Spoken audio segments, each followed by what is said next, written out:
Ladies and gentlemen, welcome to the Thursday, December 18th, 2025 meeting of the Board of Carroll County Commissioners. As always, we will begin with the Pledge of Allegiance and a moment of silence. I pledge allegiance to the flag of the United States of America and to the republic for which it stands, one nation, under God, indivisible, with liberty and justice for all.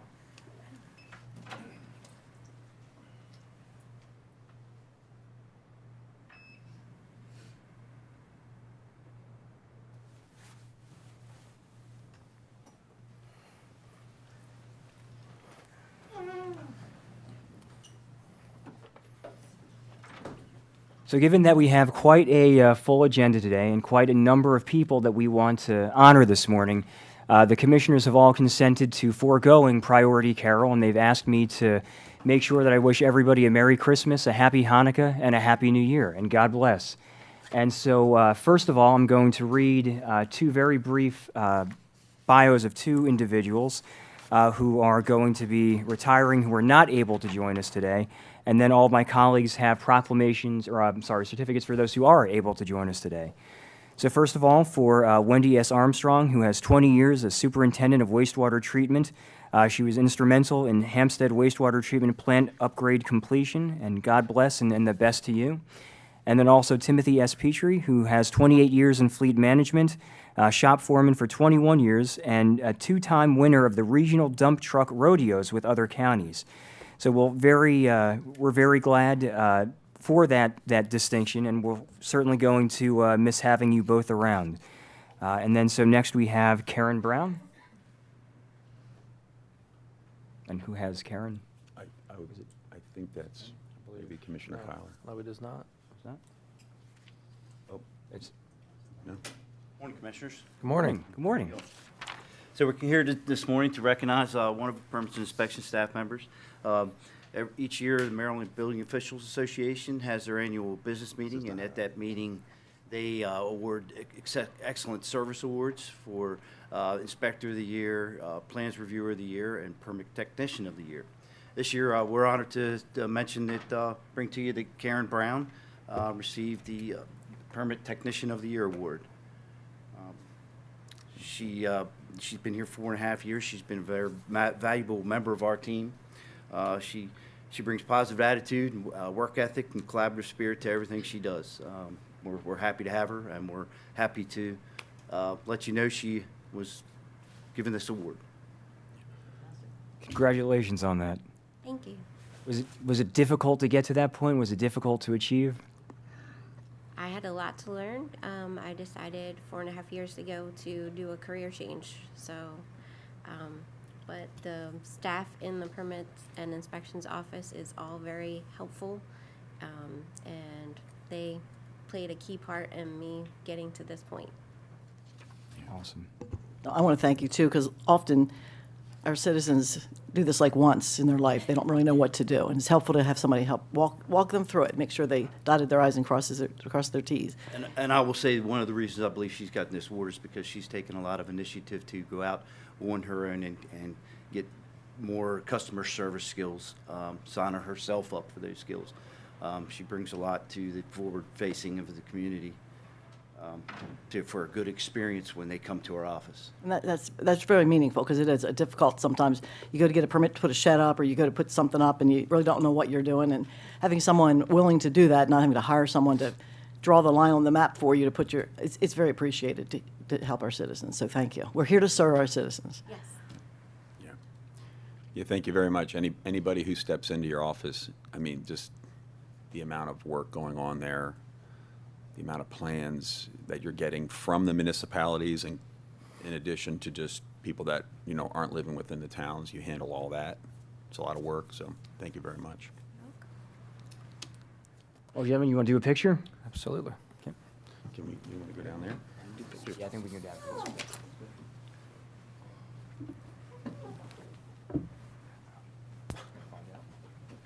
I wouldn't open that right now. I want to wait till after session. Yeah, not right now.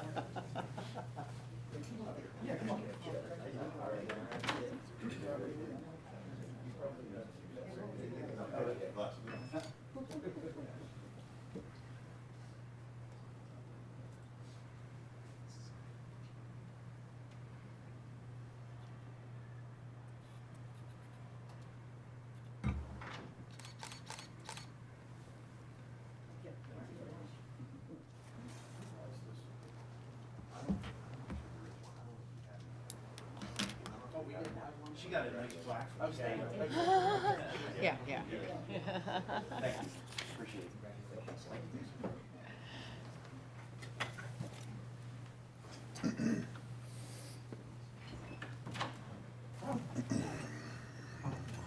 Okay, this one kind of caught me by surprise a little bit. I wasn't expecting it.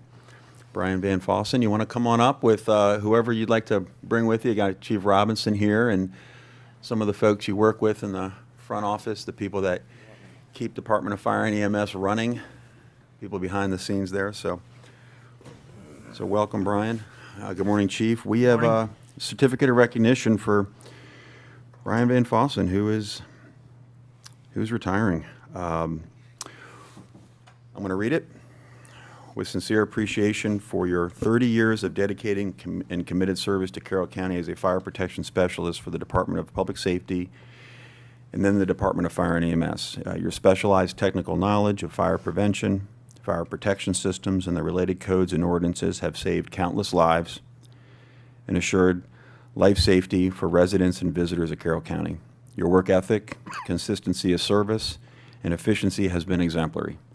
As you move on to the next chapter, we extend our best wishes for health, happiness, and longevity. So again, Brian, welcome and congratulations. And I'm going to go ahead and turn it over to you, Chief, if you want to say a few words. And Yep. So Brian is one of those behind-the-scenes persons, and Brian predates the Department of Fire and EMS, obviously. He began with the Department of Public Safety under former Director Scott Campbell, and I believe his original title was Engineering Technician, and then we reclassified him to a Fire Protection Specialist. So Brian has really been our subject matter on everything related to the fire codes. And what everyone may or may not realize, every project in Baltimore County has to have a fire protection review for compliance with the fire codes. So Brian does sometimes as many as 60 or so reviews a month. He's doing about 600 of these a year. And he's a little bit disconnected from us because he requires a drafting table and a large operating area, so he's actually down in the basement. But Brian is our person, and we work in partnership with the state fire marshal, but we get probably 4 or 5 code questions a week related to the fire code, and I've been fortunate to be able to defer all those to Brian because of his intimate knowledge of the codes.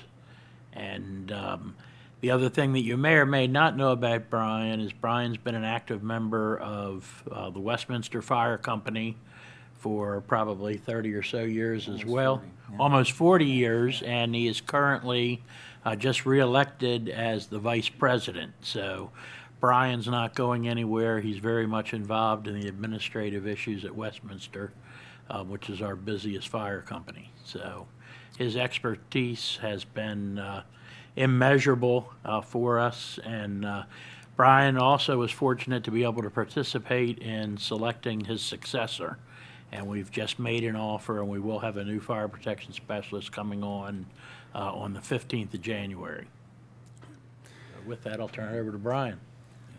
I don't have much to say. It's been a privilege working here for so many years through many boards of commissioners. A lot of great people here in this building. And I also have to say I've worked with Roberta longer than anybody here. So we worked at Kmart together when we were in high school. Oh, wow. I won't say how long ago that was. So, Since we're both just 29, it can't be too that's far, that's too long right. ago. That's right. Thank you very much. Thanks. well, thank you, Brian. Again, you're somebody everybody recognizes. You've been involved in so much.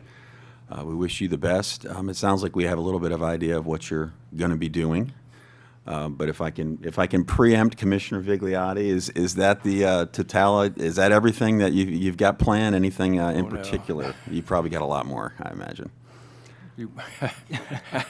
Cooking for my wife. Good thing. She teaches school. She's retiring at the end of this school year. She teaches for Carroll County. So, that's. Congratulations to her. Thank you. Thank you. So. And I really appreciate, I know you've set in some work sessions and very factual, and very firm, and that's awesome, and hopefully you guys pick somebody to come in that'll continue that. And it's interesting, and I didn't know this, I apologize. You're with Westminster, which is the largest volume fire department in the county by a lot. I'm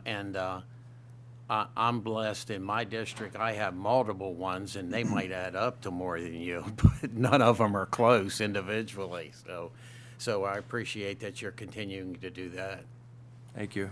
Always appreciate all the hard work and effort you've put in, and just to echo the comments of my colleagues, truly appreciate everything, but also glad to see that we're going to still get to keep you locally in Westminster. So, and congratulations on the position over there. Thank you, sir. Thank you. And thank you for reviewing the plans. You can always come back and volunteer, when you're on terms, but that is such a critical back to you on thing. that. Prevention and making sure we're prepared and we do things right is really a big part of fire service. And I thank the volunteers. We could not have run this county for all these years without our volunteers, so we appreciate that. But you can come back. Thank you very much. God bless you and all that comes next. And want to do a picture? Absolutely. Yeah, it sounds like you've got some. You got a some crew people with here you. the crew. So we'll stay up here, and if everybody wants to come, if everybody wants on, to Amy, come on come up on. from DFEMS, no? Come on up, ladies. We'll stay up here, Susan. I think. There she is. Yeah, it'd be tough to get us all down there. Yeah. I guess we'll stay up here. I think we're gonna. I think we're gonna stay up here. Sorry.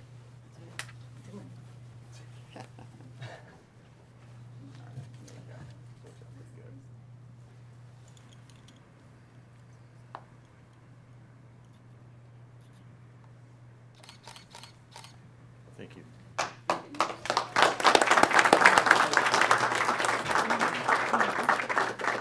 While we have you guys here, Newark was closed with a helicopter. 27 was closed with a is it, are they more than usual, or is this life in Carroll County? There's been a lot of bad accidents. Yeah, it seems like a lot lately. Thank you guys for covering them. People need to drive more carefully. Gotcha. Thank you. We have another recognition, another retirement. It must be that time of year. It always, always in awe of people that have served us for so long. And Sandra Baber, is that how you say it? Baber. Sandra, 38 years is a long time to serve us in Carroll County. We thank you. You're one of those behind-the-scenes persons that makes the trains run, detail-oriented, so we appreciate it. And Chris, you're losing your team. Yes. All that institutional historical knowledge and Yes. the women that make you look good, right? Yes, for sure. You admit it, it's really good. Absolutely. All right, so we do have a certificate for you today. Sandra Baber, with gratitude for over 38 years of dedicated service, we celebrate your public service career with Carroll County government. Beginning as an intern with the Planning Department to manager of the GIS office in the Planning and Land Management Department, your contributions are imprinted on nearly every map and most spatial data available for use in Carroll.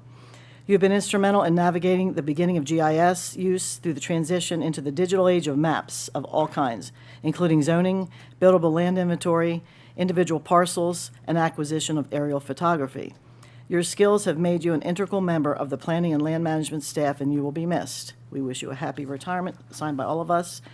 I just can imagine that technology changes in 38 years, like how you used to work with, I bet you didn't have 200 pages of plans back then, because there's no way you could do it, but just the technology changes in those years is probably incredible. So we thank you. Thank you. Yeah, no, sincerely want to thank Sandy for all of the work over the years. Certainly things were very different back in 1988 when she started, when she was 10 years old. And Yeah, the everything that Sandy has seen over the years, the evolution of the planning department, the evolution of technology, really have relied heavily on her with her institutional knowledge, and she's the go-to person with how are things done, how are things changed, and so on. We get phone calls, random phone calls from people asking about things like cemeteries and so on, and Sandy is the go-to person because she helped create all of that data and has kept maintaining it and so on. So certainly going to be certainly are very sorry to see her go, but she has a great team that she has helped develop over the years, and so the legacy that she's leaving will continue, and very much appreciate everything she's done. Thank you. Thank you. We're having a special lunch today for you and all the yes. retirees, the whole county. Yes. You know, when I started with the county, there was no GIS. Most people, we didn't even have computers on our desks, but we started with pen and ink, Zipatone, Mylar. It's kind of crazy as I've been sort of winding down, going through files and things, and just going through that history in my head of all the stuff that I've seen. It's sort of crazy. So. Yeah. What is Zipatone? I'm not. It's like contact paper, sticky paper, and it was all different colors. So you think now you print something from a printer and you have all the colors.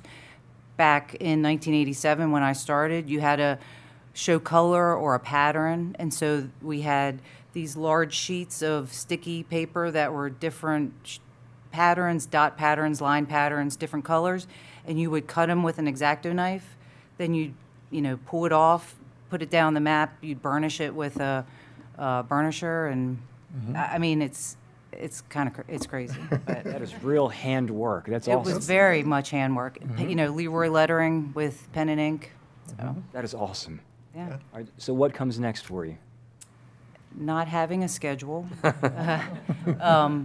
Walking the dog longer if I want to walk the dog. My husband retired in the spring, so we hope to do some traveling.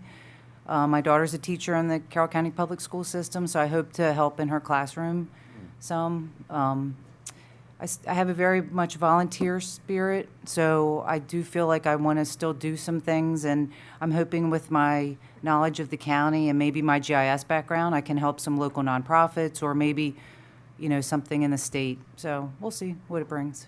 That's awesome. Congratulations on your retirement, and thank you for all your years of dedication to the people of Carroll County. And most importantly, enjoy your retirement. Thank you. Thank you. And I went through many years of the plan transitions like you're talking about. It's amazing the difference. And I'm not good looking at them on this. I just I like the paper, and the field people used to argue you do not fold plans, you roll plans.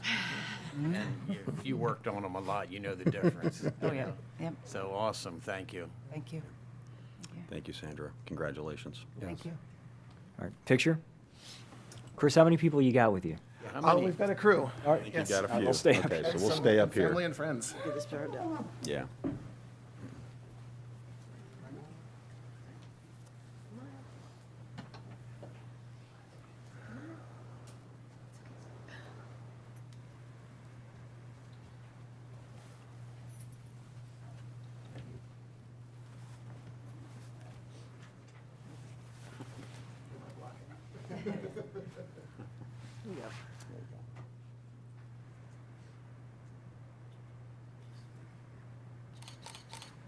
Thank you.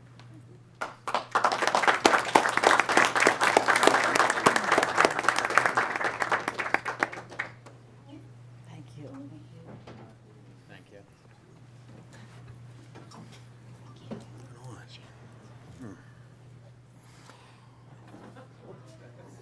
Okay, next we have a certificate of recognition for Timothy R. Hare.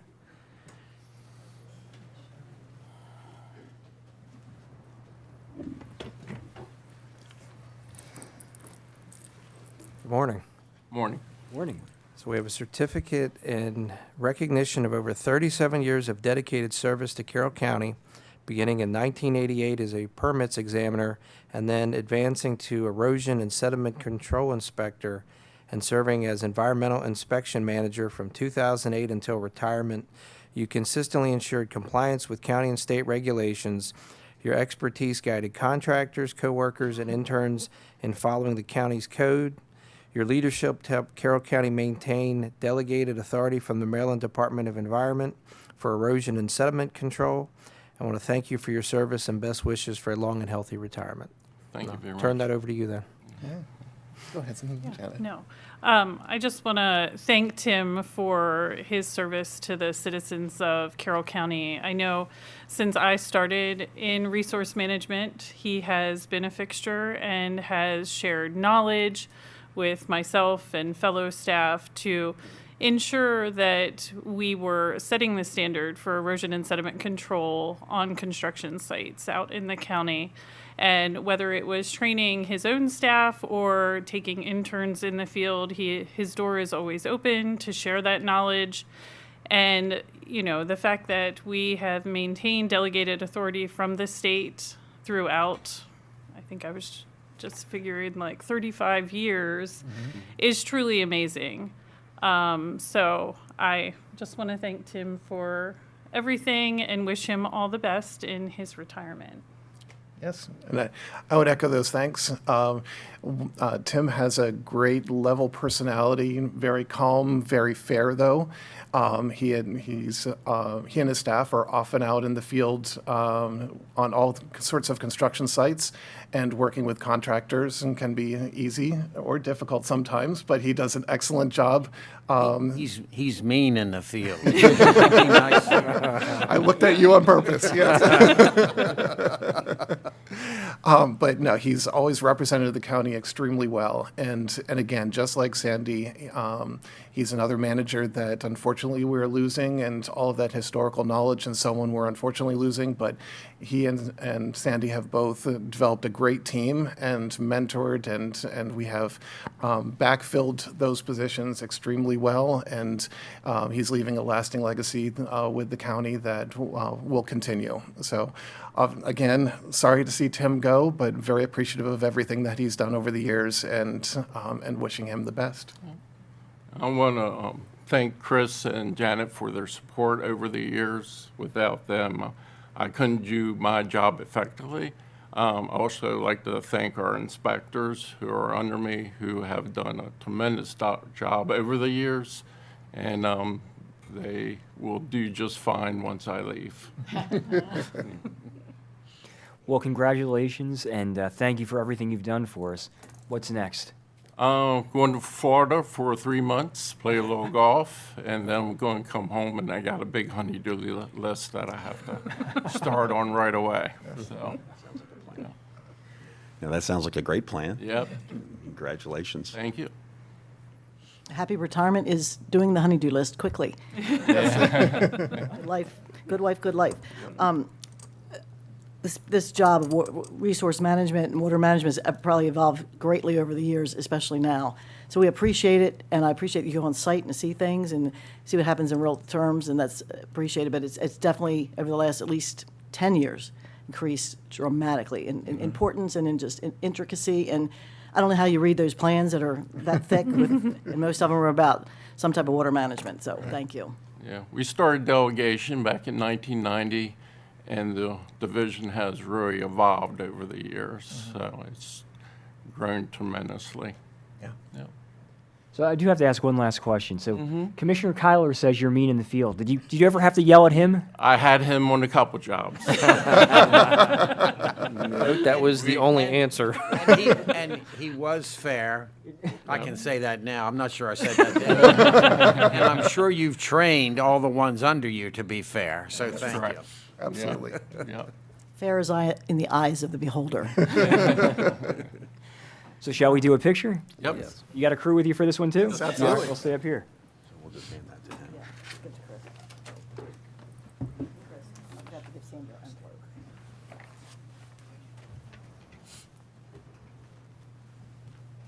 A good crew.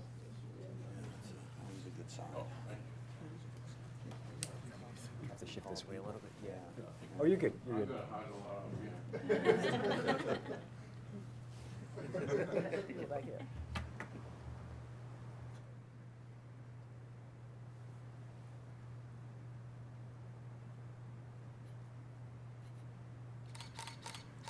Thank you.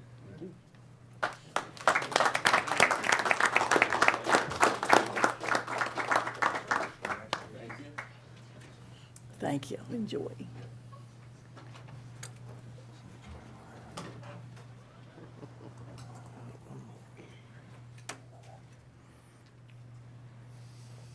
Okay, Harvey Lowe. Good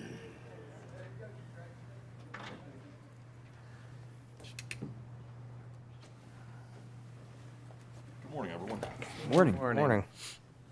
In recognition of 25 years of dedicated service to Carroll County government, we honor your exemplary public service career.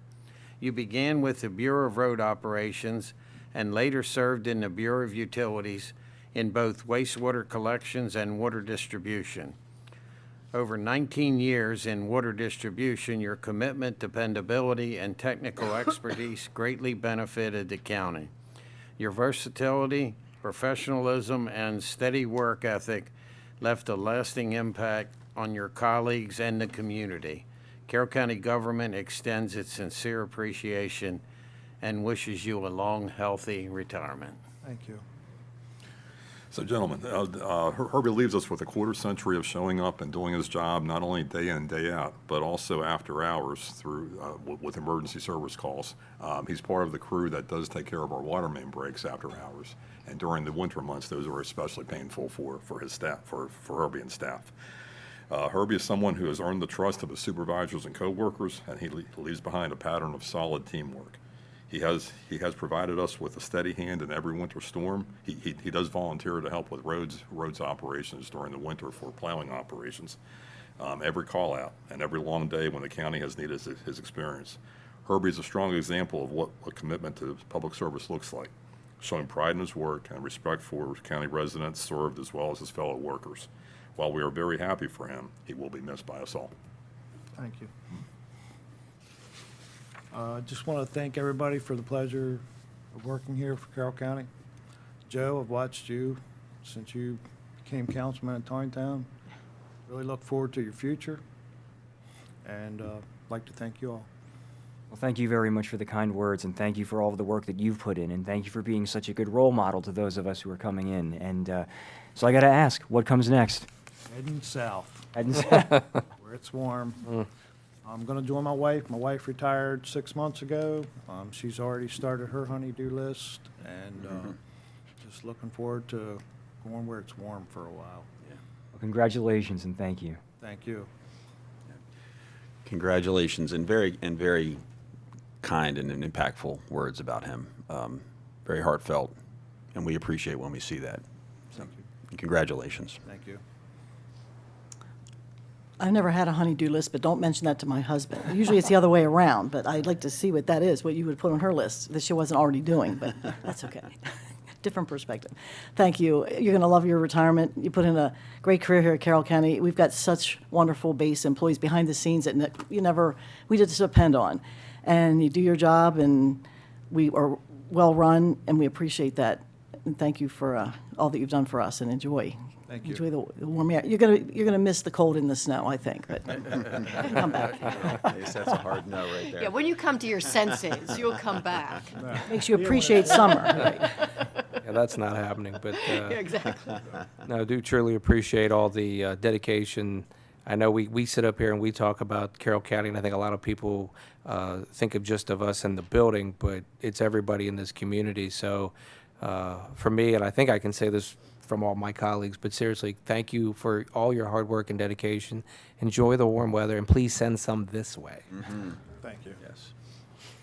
Thank you. And your words were probably better than mine. They were incredible. Time for a picture? Yep. Got a few people too. Good. Thank you.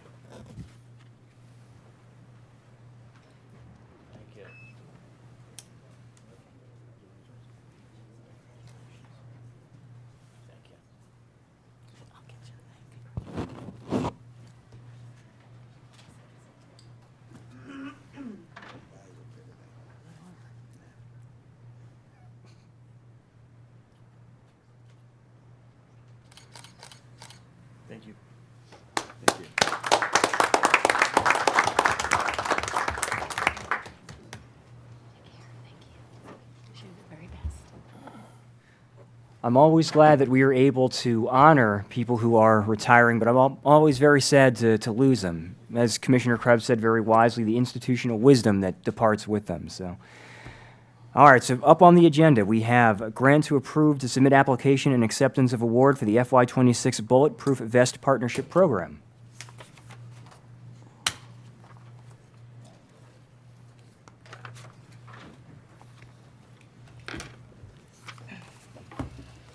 Morning to you both.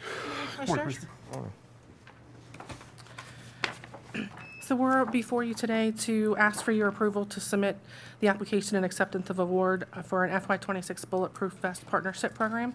We've been working with the Budget Office and the County Grants Office on this, that is, as it is a federal grant, and that's a joint effort for this application. And we're looking to replace vests in the detention center.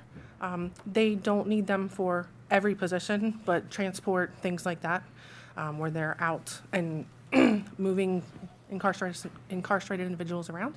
So we're looking to get those replaced, and basically there is funding. The county match is already approved. This is the amount that we're going to be requesting for the grant. So if you have any questions, and we're just looking for your approval.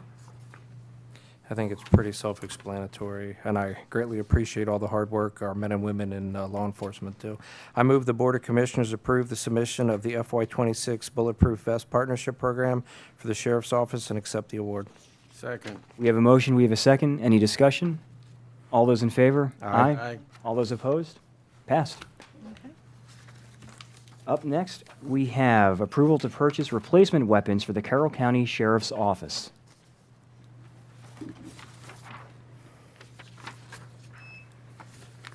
Good morning. Morning. Morning. The Office of Procurement, in cooperation with the Carroll County Sheriff's Office, is requesting your approval to purchase replacement rifles and accessories from Whitmer Public Safety Group in the amount of $84,867.50. Whitmer Public Safety Group is the authorized distributor for the replacement firearms and accessories for Carroll County. This amount is approved in the FY26 budget.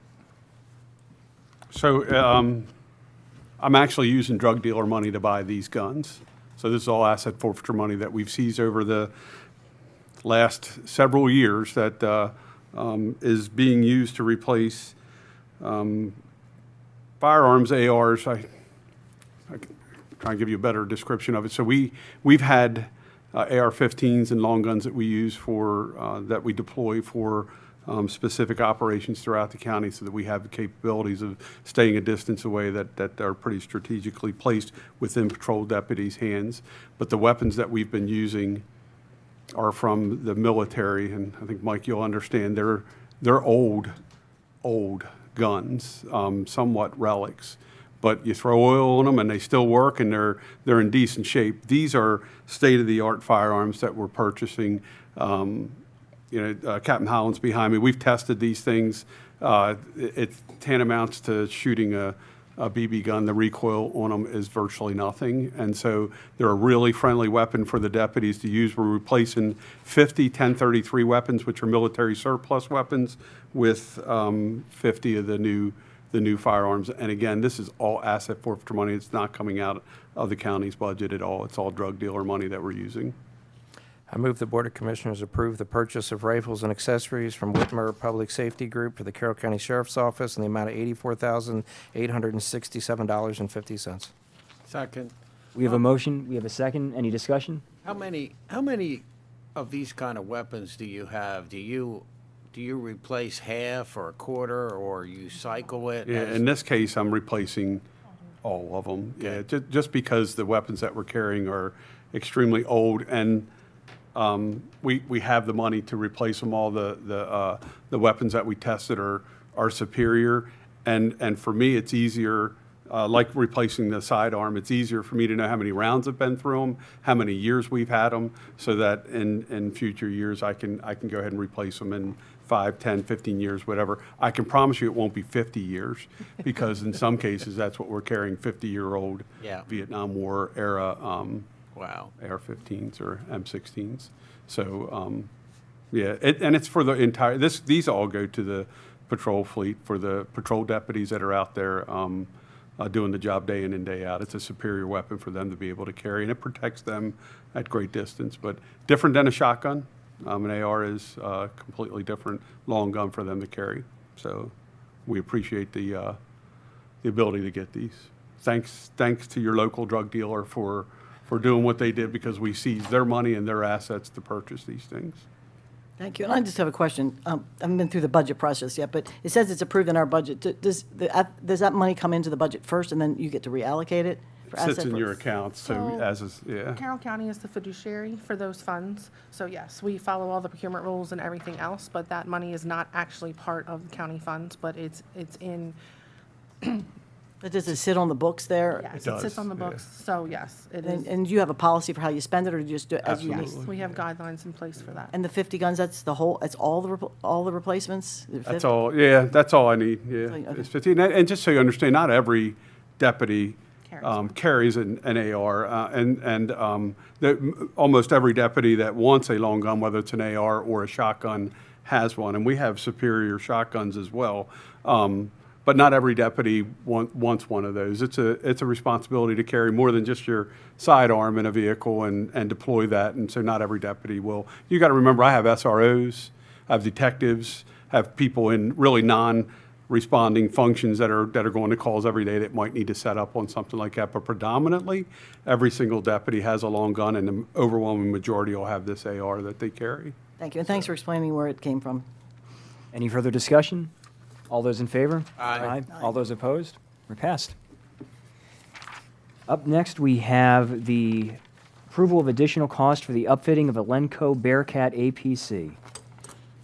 The Office of Procurement and the Division of Fleet Management and Warehouse Operations previously appeared before the board in July of this year and received approval to purchase one Lenco Bearcat G3 tactical armored vehicle from Lenco Armored Vehicles in the amount of $449,402.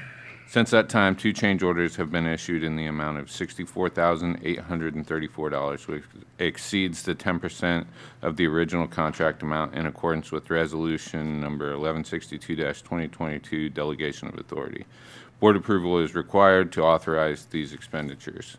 These additional costs are attributable to necessary upfitting on the vehicle. $36,477 is for a color and thermal camera with a controller and front and rear end monitors, which is change order number 1. Change order number 2 is $28,090 for agile mesh and LTE modem integration with BCTI and BC360 degree.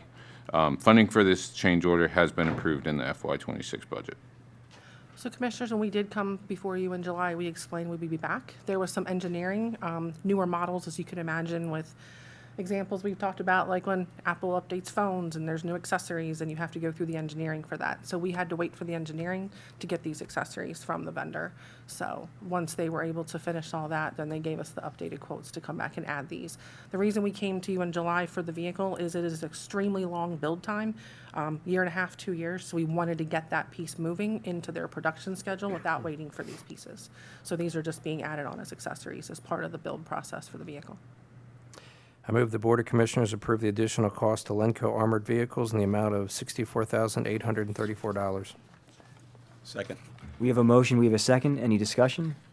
All those in favor? Aye. All those opposed? So moved. Up next, we have approval to purchase the upfitting of 7 2025 Ford Explorers for the Carroll County Sheriff's Department.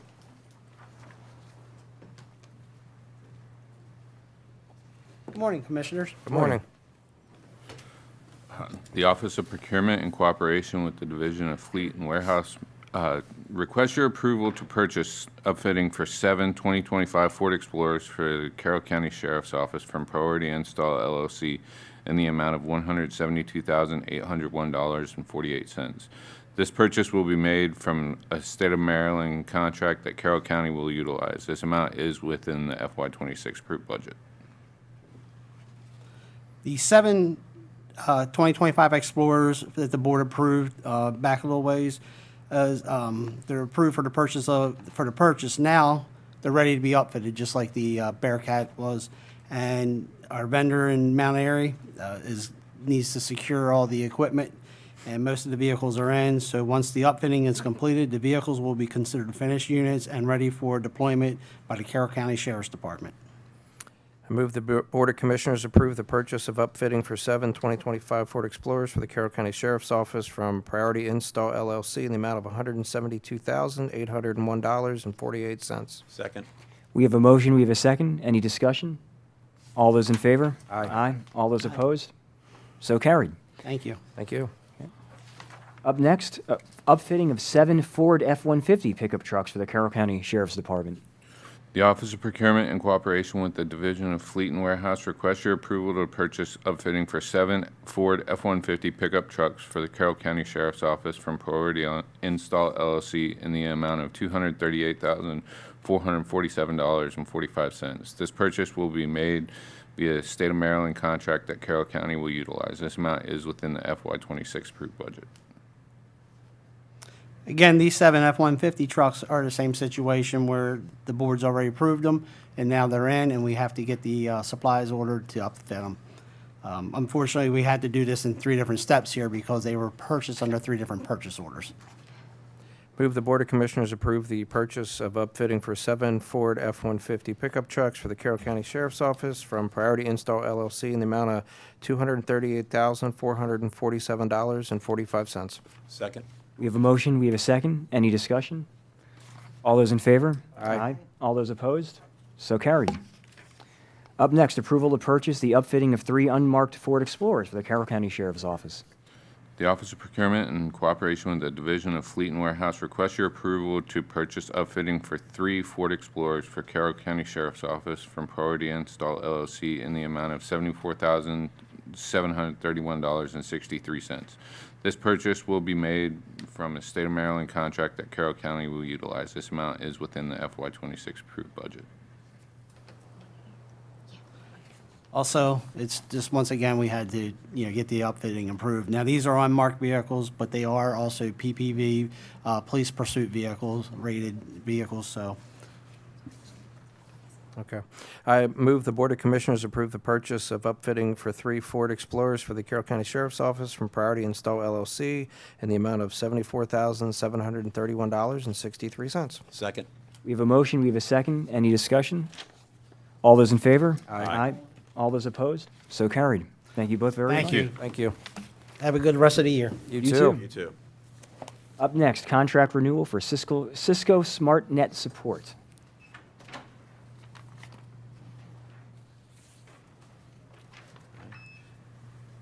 Morning, everybody. Good morning.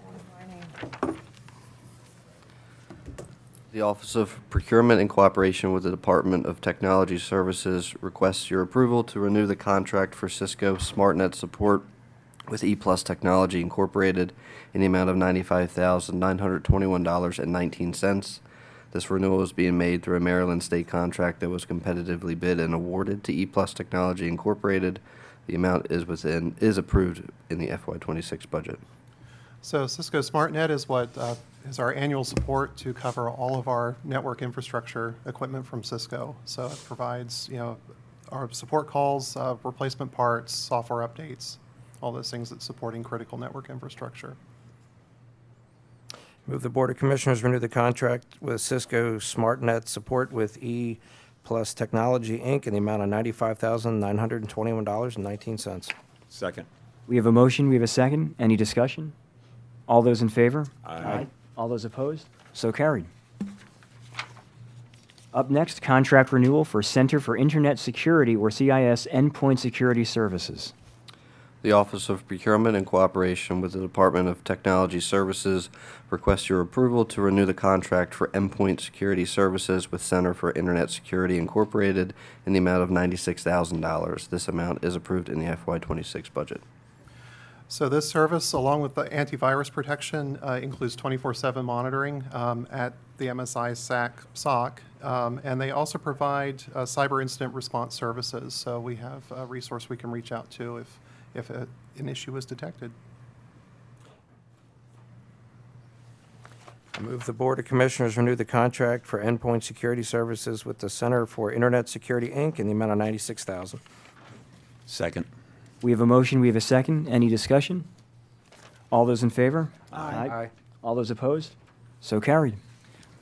While we are up here, I was asked to just note that Carroll County was recently recognized by the Maryland Department of Housing and Community Development for what they called our exceptional work in implementing the Connected Devices program, which was a collaborative effort between Technology Services, Workforce Development, and the Carroll County Technology Council to distribute 5,000 Chromebook devices to households and individuals in need.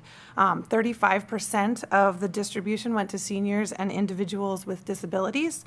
And the project will be featured on the state's website as an example of exceptional execution, partnership, and dedication to digital equity in our county and our community. That is So just wanted awesome. to note that. Thank you. Yeah, thank you indeed. Thank you. Well, Thank you, Thank you very much. Commissioner, I have a public comment for Comment this item. Okay, so up next is budget transfer, zoning code review and revision. And we have a public comment, so we should let the presentation proceed and then We we'll usually take do public comment first. do public comment. Whichever way Okay. you want. All right, so we'll take the public comment first. It's Ms. Bergman. Good morning, Commissioners. My name is Diana Bergman. I reside in the Freedom District. In 2023, my husband decided to retire. We were stationed in California. And I asked him if we could return back to Maryland because I love Maryland. I've resided in Maryland, and we found our forever home here in Carroll County. One of my biggest concerns is I live 3 minutes away from this South Carroll County Senior Center, and we just had a town hall there. It was so jam-packed, and it was so different from the one I participated in 2024, where it felt like an engagement and a conversation with community members. I didn't get a chance to speak on Tuesday, and I live 3 minutes away, and I am concerned. There are certain things I do not want to see in my community, in the place that me and my husband decided to retire in Carroll County. We don't want to see data centers. We don't want to see overgrown storage facilities. We don't want things that don't feel why we bought our home, because it felt right at home here in Carroll County. So I just wanted to get a chance to speak about that. I know you guys are going to be having discussions. I know that some recommendations for planning in the Freedom District is going to be taking place. Unfortunately, I wasn't here. We're in California when that took place in like 2019. And that happened in a lot of jurisdictions around where conversations were having, and it was a bit challenging due to the unforeseen circumstances of COVID. But we can't have all these choppy chop communities and not taking into consideration the safety of the community. When you have overgrown, unplanned, unified, smart development, you're putting our community at risk.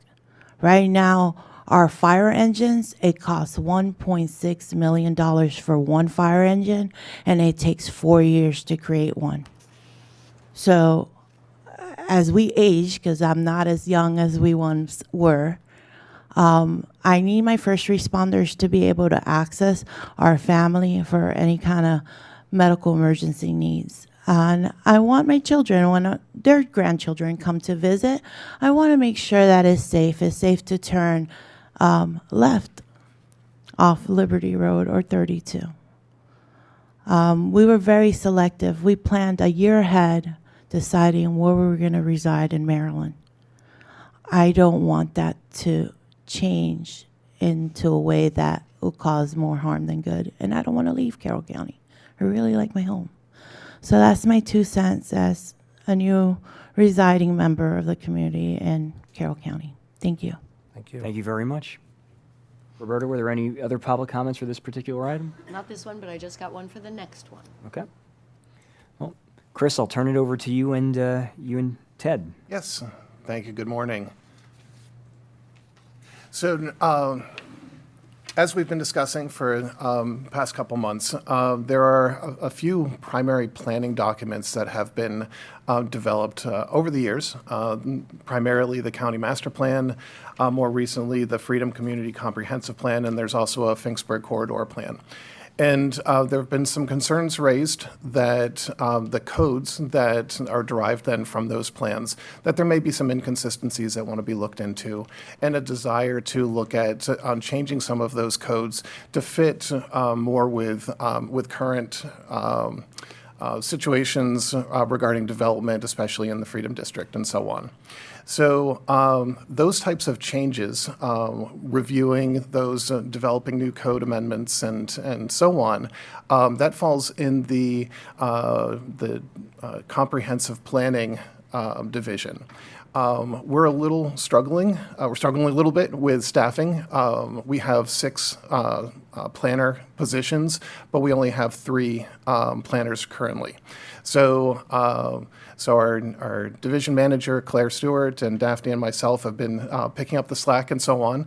But with these additional requests for looking at code amendments and so on, and the volume of them, we would like to seek some consultant support to help us get through this process in a timely fashion, because we recognize that we want to address these as quickly as possible. So to that end, we put out a request for proposal to 2 firms that we were aware are qualified to do this type of work. And the RFP, request for proposal, was for 2 tasks. The first is an assessment of the existing documents and best practices. And so that would be a review of our county documents and so on, and then prepare a findings report comparing those documents to the code. And we would narrow it down specifically to the 4 uses that we have been talking about recently: cluster subdivisions, retirement villages and retirement homes, self-service storage facilities, and planned commercial centers. So that would be task 1, is to look at the existing code and those planning documents.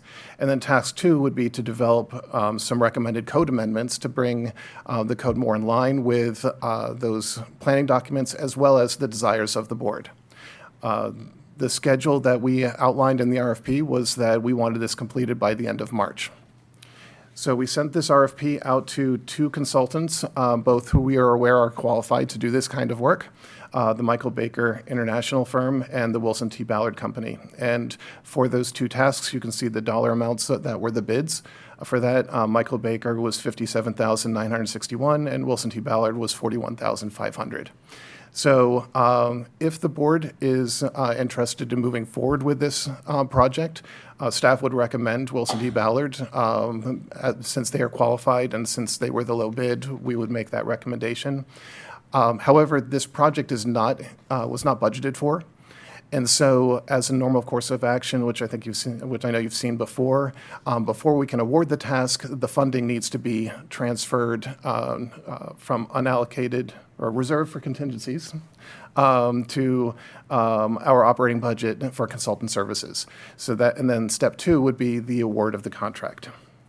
But looking at overall next steps, if the board is interested in moving forward with this, as soon as we can get the consultant under contract, we would give them notice to proceed, hopefully early January. They would complete tasks 1 and 2. And then we would anticipate in April, we would be back before the board with the consultant to talk about the various codes that, amendments that they are recommending. And at that point, we would seek direction from the board, as is normal, to start working with the Planning and Zoning Commission to talk through these. And then we would return back in June with the recommendations from the Planning and Zoning Commission for your consideration and potential adoption. So happy to answer any questions, but as I said, this is a 2-step process, which is why Ted is here. So step 1 would be the transfer of the funds, and step 2 would be the award of the contract, if that was what the board desires. On the budget transfer part, normally what would happen is you all would talk about this, make a decision, and then we'd follow up with a budget transfer. But because there is a sense of urgency, if you decide to move with this, we got a little bit out of the normal process to not get in the way. And I understand why, that's what I was going to say, why we do the money first and then the contract second. My concerns, I think, and you need to tell me if this is wrong, your hands are somewhat tied at the $50,000 limit when it's not a request for a proposal that formally goes out. That didn't happen here. I think this is too important to tie your hands and ask you to find somebody. I don't want to, but they're both good firms.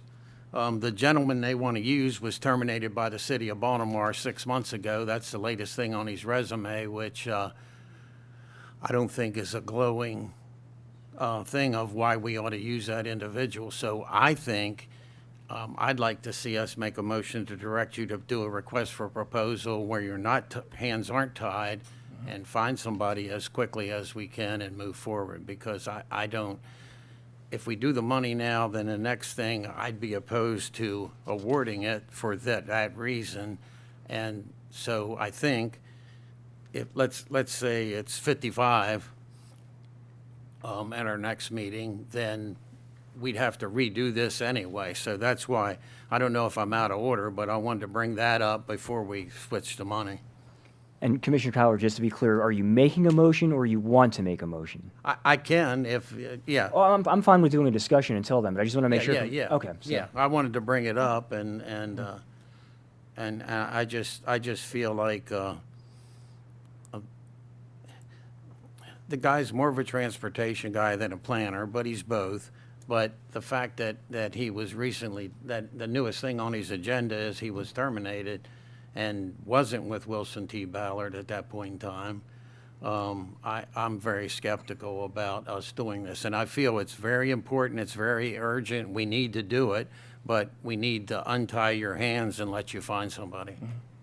Yeah, if I may, the original RFP that I submitted to these two firms actually had 3 tasks. The third task being for the consultant to continue working with staff through till June, through the Planning Commission process and so on and so forth.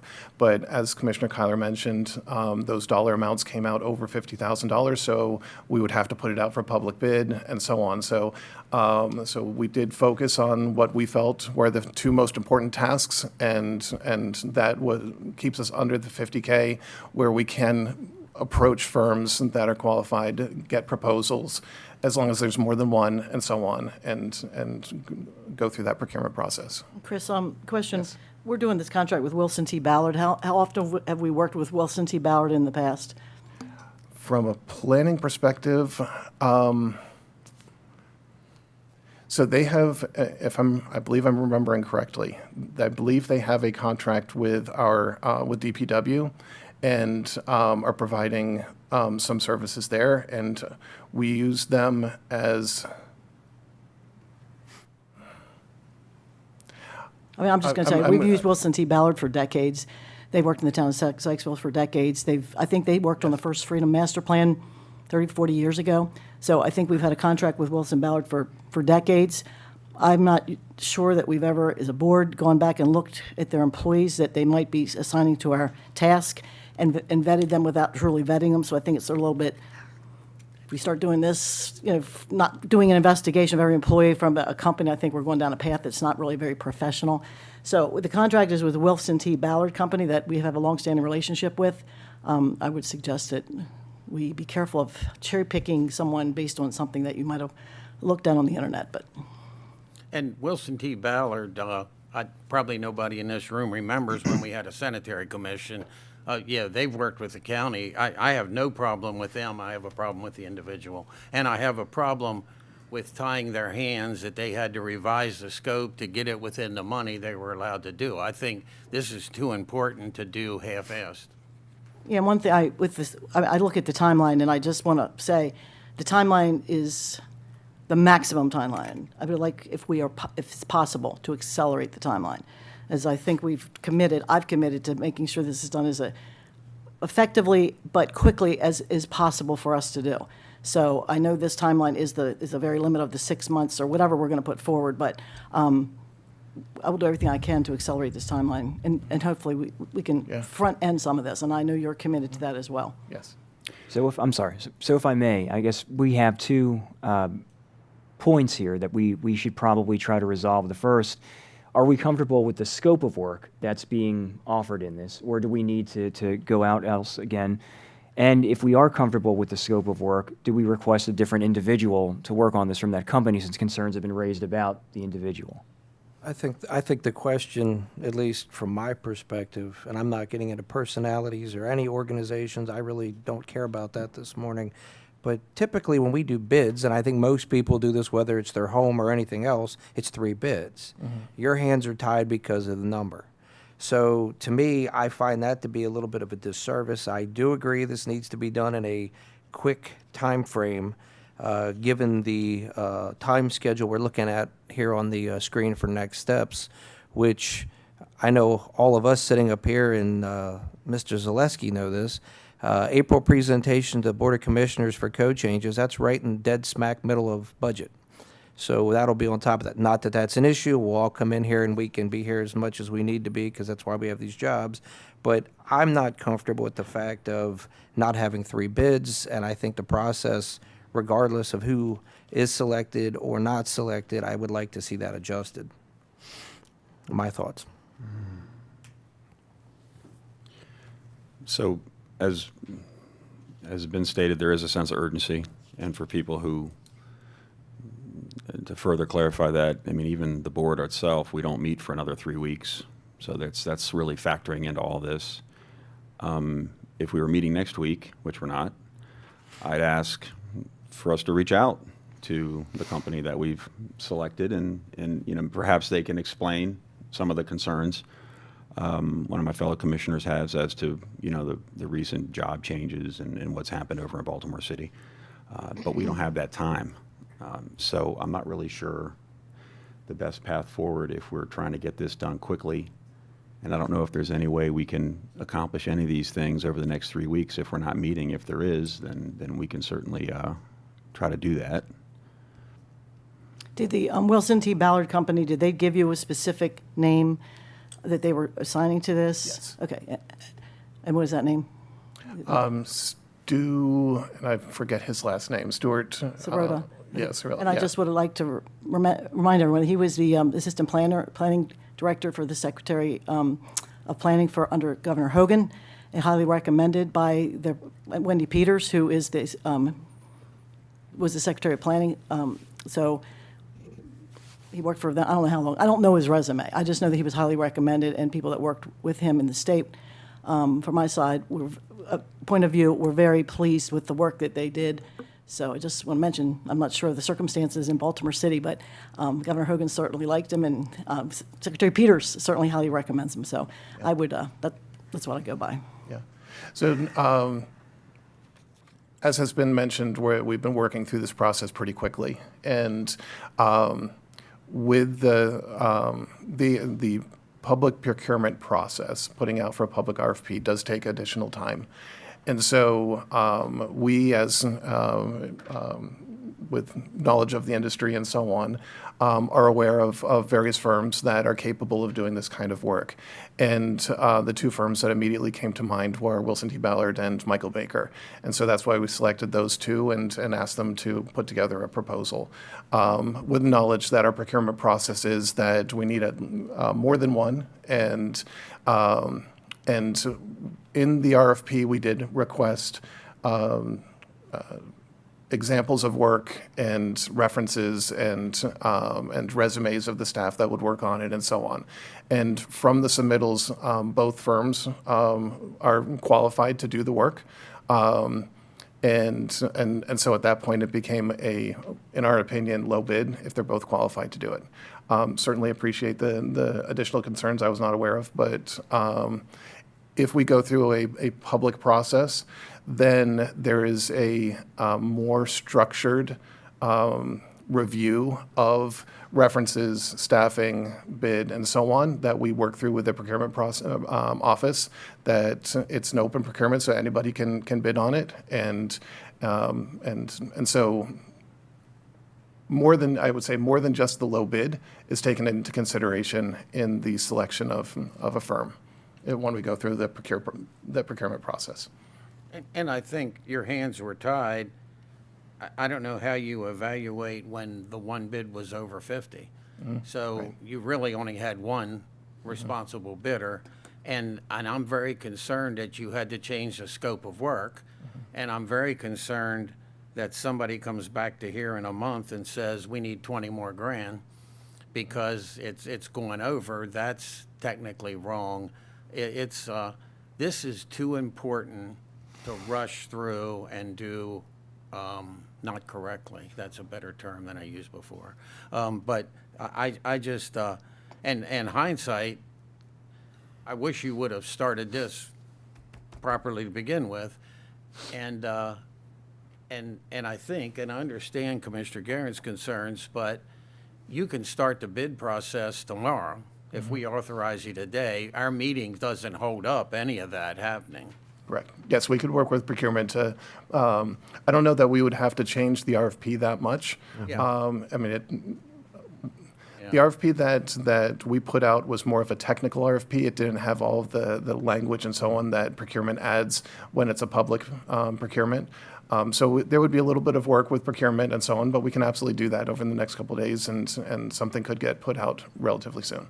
And I don't want to speak for my colleagues up here, but I think we're all concerned about the speed of this process being done correctly, which includes accuracy. And we've got one shot to get this done correctly and right. So to me, I think us taking a little bit more time and actually putting this out adds a value to that, because, you know, there's been conversation, and I don't want to get into that topic completely this morning right now, but there was a lot of conversation the other night about things being rushed, processes not being accomplished properly in relation to what this plays into. So to me, if we're actually looking to get it done right, let's take 3 days and send this out, because to your point, this isn't going to hold us up in the process. And we can come back, and if it's that dire position, let's come back on the 29th or whatever that Tuesday is, hold a special meeting and make a vote if that's what it were to take, but it's not going to take that. So I think we need to take the time and do it right, because we get one shot to do it. And these changes do affect the entire county. I understand the concerns in District 5 and some of the projects there, but changes we make during this process affect all of the county, and I just feel like we need to do it properly. And I just want to mention, I'm not sure process-wise, but we went out, we have 2 bids, we picked the bidder, a company that's been around and done work for us for many, many, many years. The recommendation that we're asking them to do is just to review and pull information together for us and make recommendations that we can then look at and make decisions. They're not making the policy decision. They're just gathering the information in replacement of the fact that you're missing 3 people and don't have that staff. Yes. We have committed to a very quick timeline. I just do not want to keep pushing the timeline back, and I've made a commitment to the timeline. I'm not sure it's really a proper process to just have one person like do their own little homework on someone and not see who they're maybe giving to us and see their full resume. As I said, it was a very highly respected person that worked in the Hogan administration.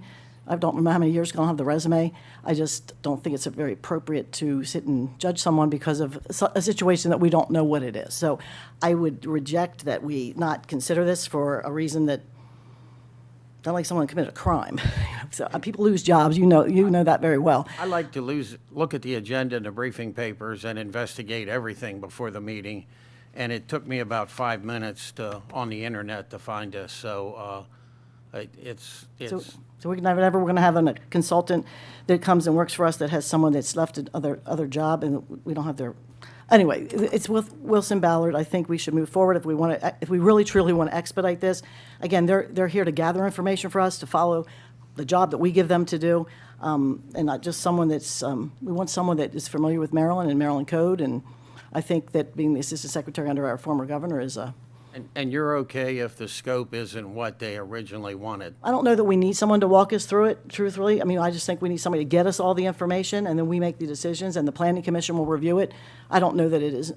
I don't know that it's necessary to have that next steps. I just want to try to get the job done as soon as possible. The recommendations back to us and the planning commission, and get the stuff through the process. And I know that takes the time, so I'm hoping this work is done very quickly, and every day, and if they can start January 1st, and I don't think it's going to be as big of a job as some think it is, just pulling things together from other counties. We didn't really have an opportunity to do that during COVID when these particular types of changes were being made. And one of the issues of the retirement communities, we never really had retirement villages before, so we didn't really do a comprehensive look during COVID of what the requirements should be. And I think, anyone that looks at that would see that there's many easy observations of other counties, what they've done, take the best of those, and maybe even out of state, and put them together and say, hey, what would we like to see in our retirement communities here in Carroll County? We never had the opportunity to do that. So that's what we're looking for, is just the gathering of that information. It's not policy setting. They're not going out doing anything else, and I don't think that's I just don't want to delay it for that reason, and I don't think it's really fair to Wilson Ballard for us to decide. For the record, I've been in their office. I know Wilson Ballard, good. That's good. Very, That's very real well, important. and this is no disrespect for them. I'd like to make a motion that we authorize to do a request for proposal with the proper scope of work, and if it exceeds 50 grand, this is too important to not do properly. And so Second. I'd like to make that motion. Second. We have a motion, we have a second. Any discussion? So I would like to ask just very briefly again, what was task number 3? What was that again? Yes, so in the overall process, the idea was that the culmination of tasks 1 and 2 would be some recommendations for code from the consultant's perspective, and having worked with staff and so on, and bring that back to the board for discussion. We would then be looking for the board to direct staff and to take those recommendations to the planning commission, as our code requires, to discuss and so on. Now, my hope would be that there over the months of January through March, there would be some pretty robust discussion. So it often takes a long time for us to work through the planning commission, because as staff, we're drafting and coming up with the code language. In this case, hopefully it's been derived, and it's primarily the board just agreeing that, yes, we want to pursue these articles or not those. So the third task was for the consultant who was developing those to assist us as staff to work with the planning commission and work through that process of discussions with planning commission, explaining why this code written this way would be a good process, and so on and so forth. So that task 3 was for them to remain engaged through till June, when we would then anticipate coming back before the board with all of the recommendations from planning commission and so on for your further discussion and potential adoption. So, and I'm going to ask a question here, and I guess it's more of a question for us as a board. I understand and respect the desire to want to incorporate, that third task into the process. So, I guess my question is, more from a mathematical standpoint. Let's say we get to March 27th, that's when the deadline is. And at that point, we decide, okay, well, we probably could use that third task, right? We would, I guess, at that point have to either go back to bid or set a limit to bring them back in. So I guess my question is, what would be the difference between including that task and spending, say, $20,000 then versus spending an additional $20,000 now if we end up in the same place? But that dollar amount's a not to exceed, and right. This is too important not to do correctly. I don't know what else to say,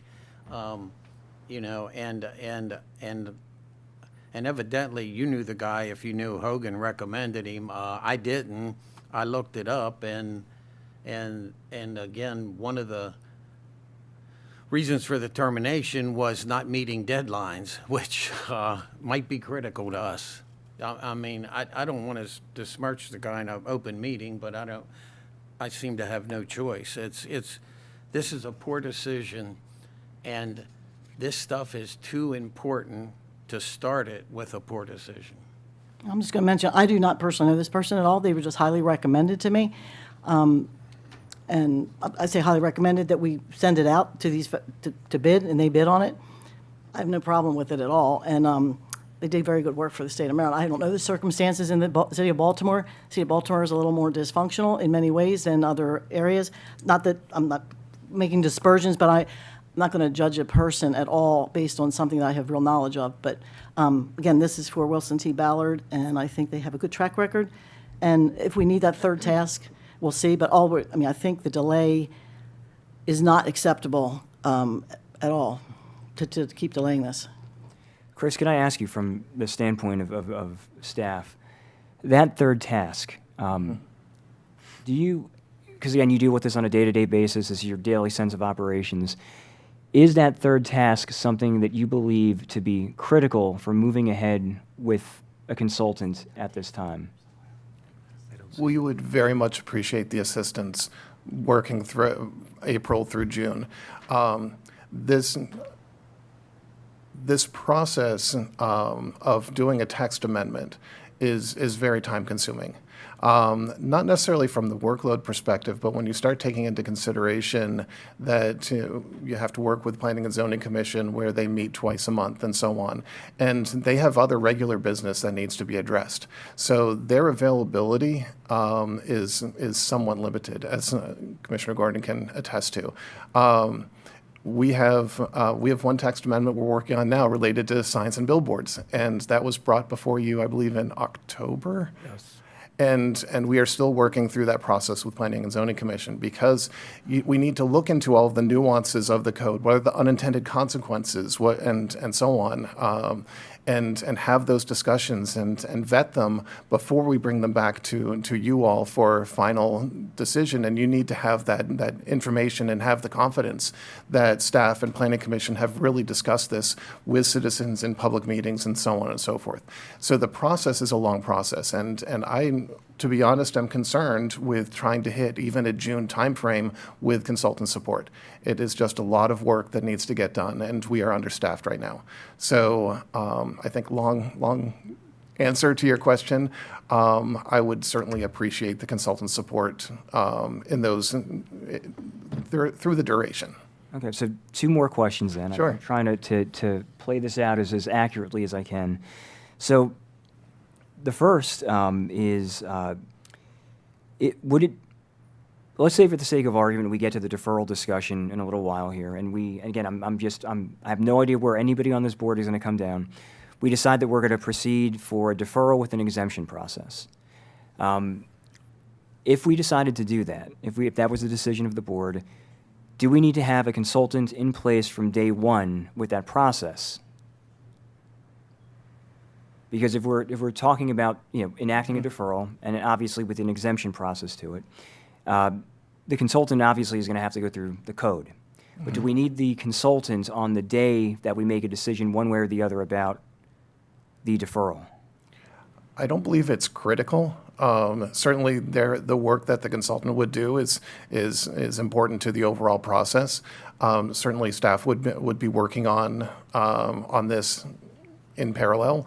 I wouldn't say it's critical, but it would certainly be ideal. All right. And then so the second question, and I'm trying to see if we can maybe find a little bit of common ground here, because I respect and understand that, especially that third task is important. If we did decide to move ahead with the consultant today for tasks 1 and 2, when we get to March or before March, we could theoretically say, okay, well, now we want task 3, and either bid that out or set a limit for that. I mean, we could still do the process, but in 2 separate phases. Is that plausible? Can I ask Yes, of one course. thing along with that? Yeah. My humble opinion, if we're going to do task 3, they need to plan for that from day one. Saying that later, it changes the whole scope of work. And one more question. With the $50,000 limit, could you have even awarded this to Michael Baker? No. Okay. It would. So we have one viable bid. Right. Okay. And Thank you. And I don't want to speak for procurement. I don't know all the procurement I know. rules as far as like whether. So if the board were to decide later on that they wanted to change the scope of the work that the consultant is doing, you could do that and add more money to the work. But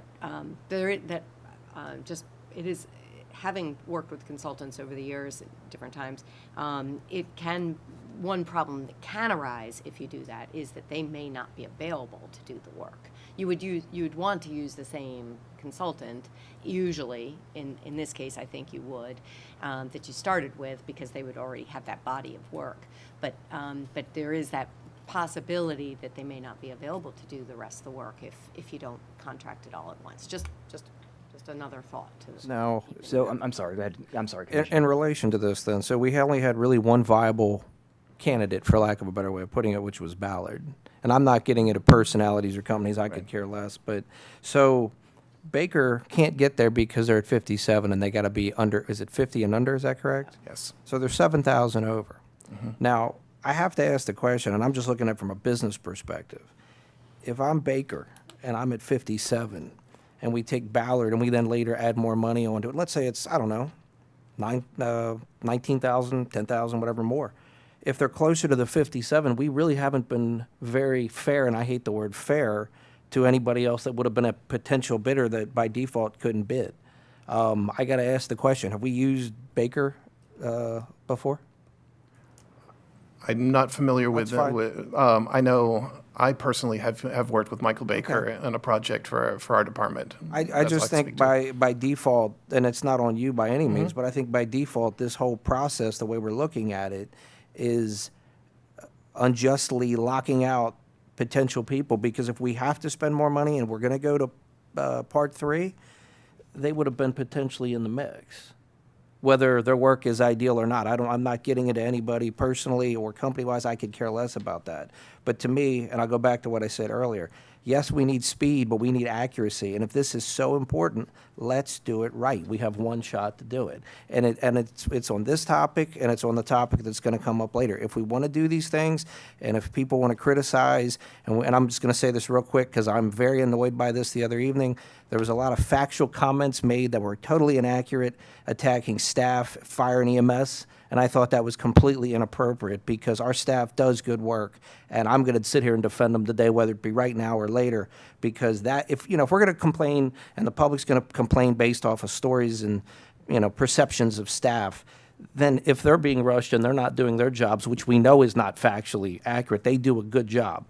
We should be bringing in the right people to do a good job, which means we should take the necessary time. And that's my opinion on that. Yeah, so again, I'll reiterate, I appreciate the concern. It's not our money, it's taxpayer money. And we have in the past authorized funding for certain studies. And some of those studies I've voted no on, and some of them I've voted yes on. It seems to me that the majority of the board, if not the entire board, understands the importance of this. I'm perfectly fine with moving forward with Ballard, because I know the staff will be working closely with that firm to make sure they're providing what we need in a timely manner. However, this issue of Task 3, though, does concern me a little bit. So I'm at the point now where, again, I'm comfortable with the firm that's there, because I know you'll make sure that they're on task, no pun intended. But if there's additional work that we need to do, I'd rather get that worked out now early on and provide them, and they may win it eventually anyway. Like, that's a procurement thing. I don't want to get involved with that, and we really shouldn't be commenting on that. But if this is an issue of just providing a little bit extra funding to get what we need, it's probably a good idea to do that now and not try to do it later. Let me just ask you a question. Sure. The bid, I'm sort of not understanding the task, the 3 tasks. So was it sent out with all 3 tasks? Yes. And then you whittled it back to get it? So it was, The yes, time- it was all 3 tasks. The overall bids for both, and unfortunately I don't have them here, were both over the 50,000. If the board wanted to stick with all 3 tasks, we could not move forward with that procurement. We would have to go out to a public bid and so on, because it exceeds the So 50,000. both of these right now are bid on the 2 tasks that we have at hand, the urgent tasks. They both bid on all 3. Right. And both the total bids came in over $50,000. Because we wanted to move forward with the first 2 tasks, we looked at just the first 2 tasks, and Wilson T. Ballard came in under the 50. So we felt comfortable with moving forward with their recommendation. Both firms provided references and information on the staff who had performed the work, and both firms, in our opinion, in reviewing the proposals, were qualified to do the work. So we felt we had received 2 responsive bids for the work, and so we were comfortable with the lower of the 2 bids. So the Baker International, they also, this bid is just for those 2 tasks? Correct. So this is apples and apples, right Yes, here, it is. these 2 people. I do not want to delay this. I have made a pledge to expedite this, and some of the issues that, well, I just find it a little interesting that you all seem to, like, it's okay. I'm not sure how much evaluation we do on all our consultants that come in if you do background checks on them. I just think it's highly unusual to reject something because if they come back with the best bid and we go through this process, are we going to still have an issue with somebody because of a prior issue that we don't even know what it is? That seems to be what this is about. It's not about the third bit, the third thing. It's just about delaying, and we don't want to delay. We want to move forward. That's the whole purpose of this, is to move forward so that we don't have to wait. I think we have 2 good bids based on 2 tasks. If we think we need it, and again, I'm not sure, I had not envisioned necessarily that, it's not that we don't need it, but I think we can, at that point in time, make a decision if we need to extend it. And we also talked about, all the different hoops we got to jump through with meetings and schedules. I believe if it's that important for people, we can schedule an extra meeting, like a planning commission, or just make it a priority, not just because we have these 2 meetings, because every step of the way is another delay. So if something's really important, you can make that become the priority. And that's what I'm asking us to do in this, if we really want to accelerate getting this done. And I do. I'm committed to doing that. So I would not like to delay this. We're going to probably get the same bid back. And if we do get the same bid back, are we going to exclude somebody because of something that somebody thinks? Or are we going to bring them in and evaluate them? And it's just a new precedent we're going to set when we do a contract with someone. I have to ask the question, though, and I'm not speaking for any of my other colleagues up here.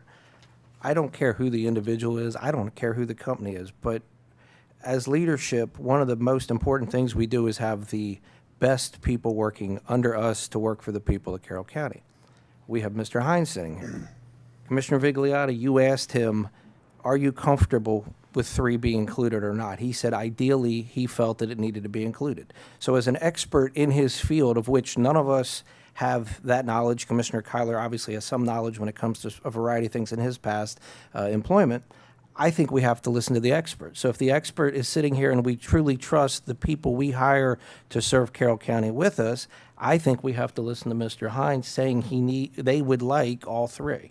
So otherwise, why are we allowing to have anyone give us any insight? Because we're going against the people that know more than we do. And I'm sorry, I'm going to defer to the experts on that.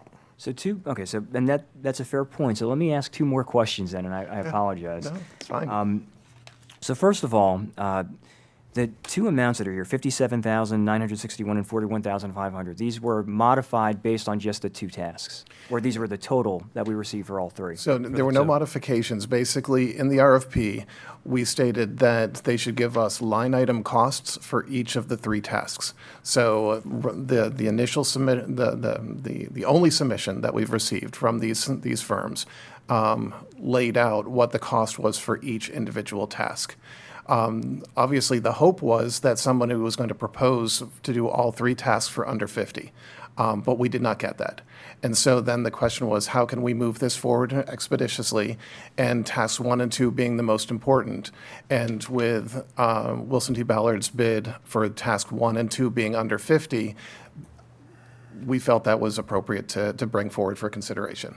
Do you remember offhand what the total was for all 3 tasks for each of them? I'm sorry, I do not. I do know. I do recall though that Michael Baker's overall bid was higher than Wilson T. Ballard's overall bid. So even if you added in task 3, the Wilson T. Ballard bid was still lower. Okay, and then, so while I take the point as well, and I agree completely with what Commissioner Gordon has said about making sure we have that 3rd task, included, my thought would be if we went ahead with this today, tasks 1 and 2, we would not have to wait until March to try to engage them for task 3. I mean, 3 weeks from now, we could put task 3 on the agenda and take a vote on it at that time when we reconvene in January. So that is a possibility, isn't it, that we could move? So we're going to award a job that cannot be over 50 and quibble about it, and in early January, make it 60, and, man, that's, Well, I'm just, that's sketchy. I'm trying to Just- see if we're- there's. we're doing stuff here, we're all worried about speed, and we don't care about doing it properly, and that's depressing. I'm just trying to see if there's I understand, you're trying to split the baby, well, you know, we're doing some serious stuff, and we either need to do it correctly, and my talk later is gonna be on what the state might do to us and what people that sue us might do to us. We need to do this right.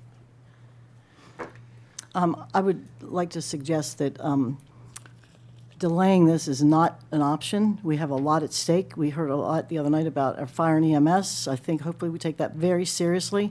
We have some things that we need to look at, and I think you've agreed to that. I think staff has agreed. We also know we're down 3 planners, and I appreciate that too. And I also appreciate the amount of work that has been done up until now. And I really do know there's a lot of work that's been done on requests to get to this point, and I do appreciate it. So, Thank you. Hear that? Yes, thank you. And that pub for all of you. I see that extra burden.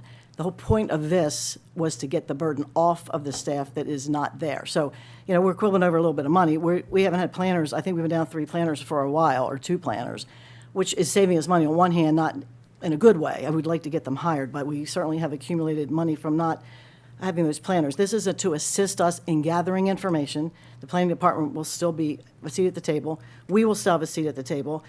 Task 3, if we think that we will need it, I think that Commissioner Vigotti's idea is a good one. It's a separate task. It can go out to bid again if we need to these 2 people. I would think that it would be more efficient to do it while you're looking at things. But it is a separate task than looking at these. The person, what I foresee is just gathering information to us and saying, hey, based on what, and we could even have them come in here and say, this is what we'd like to see.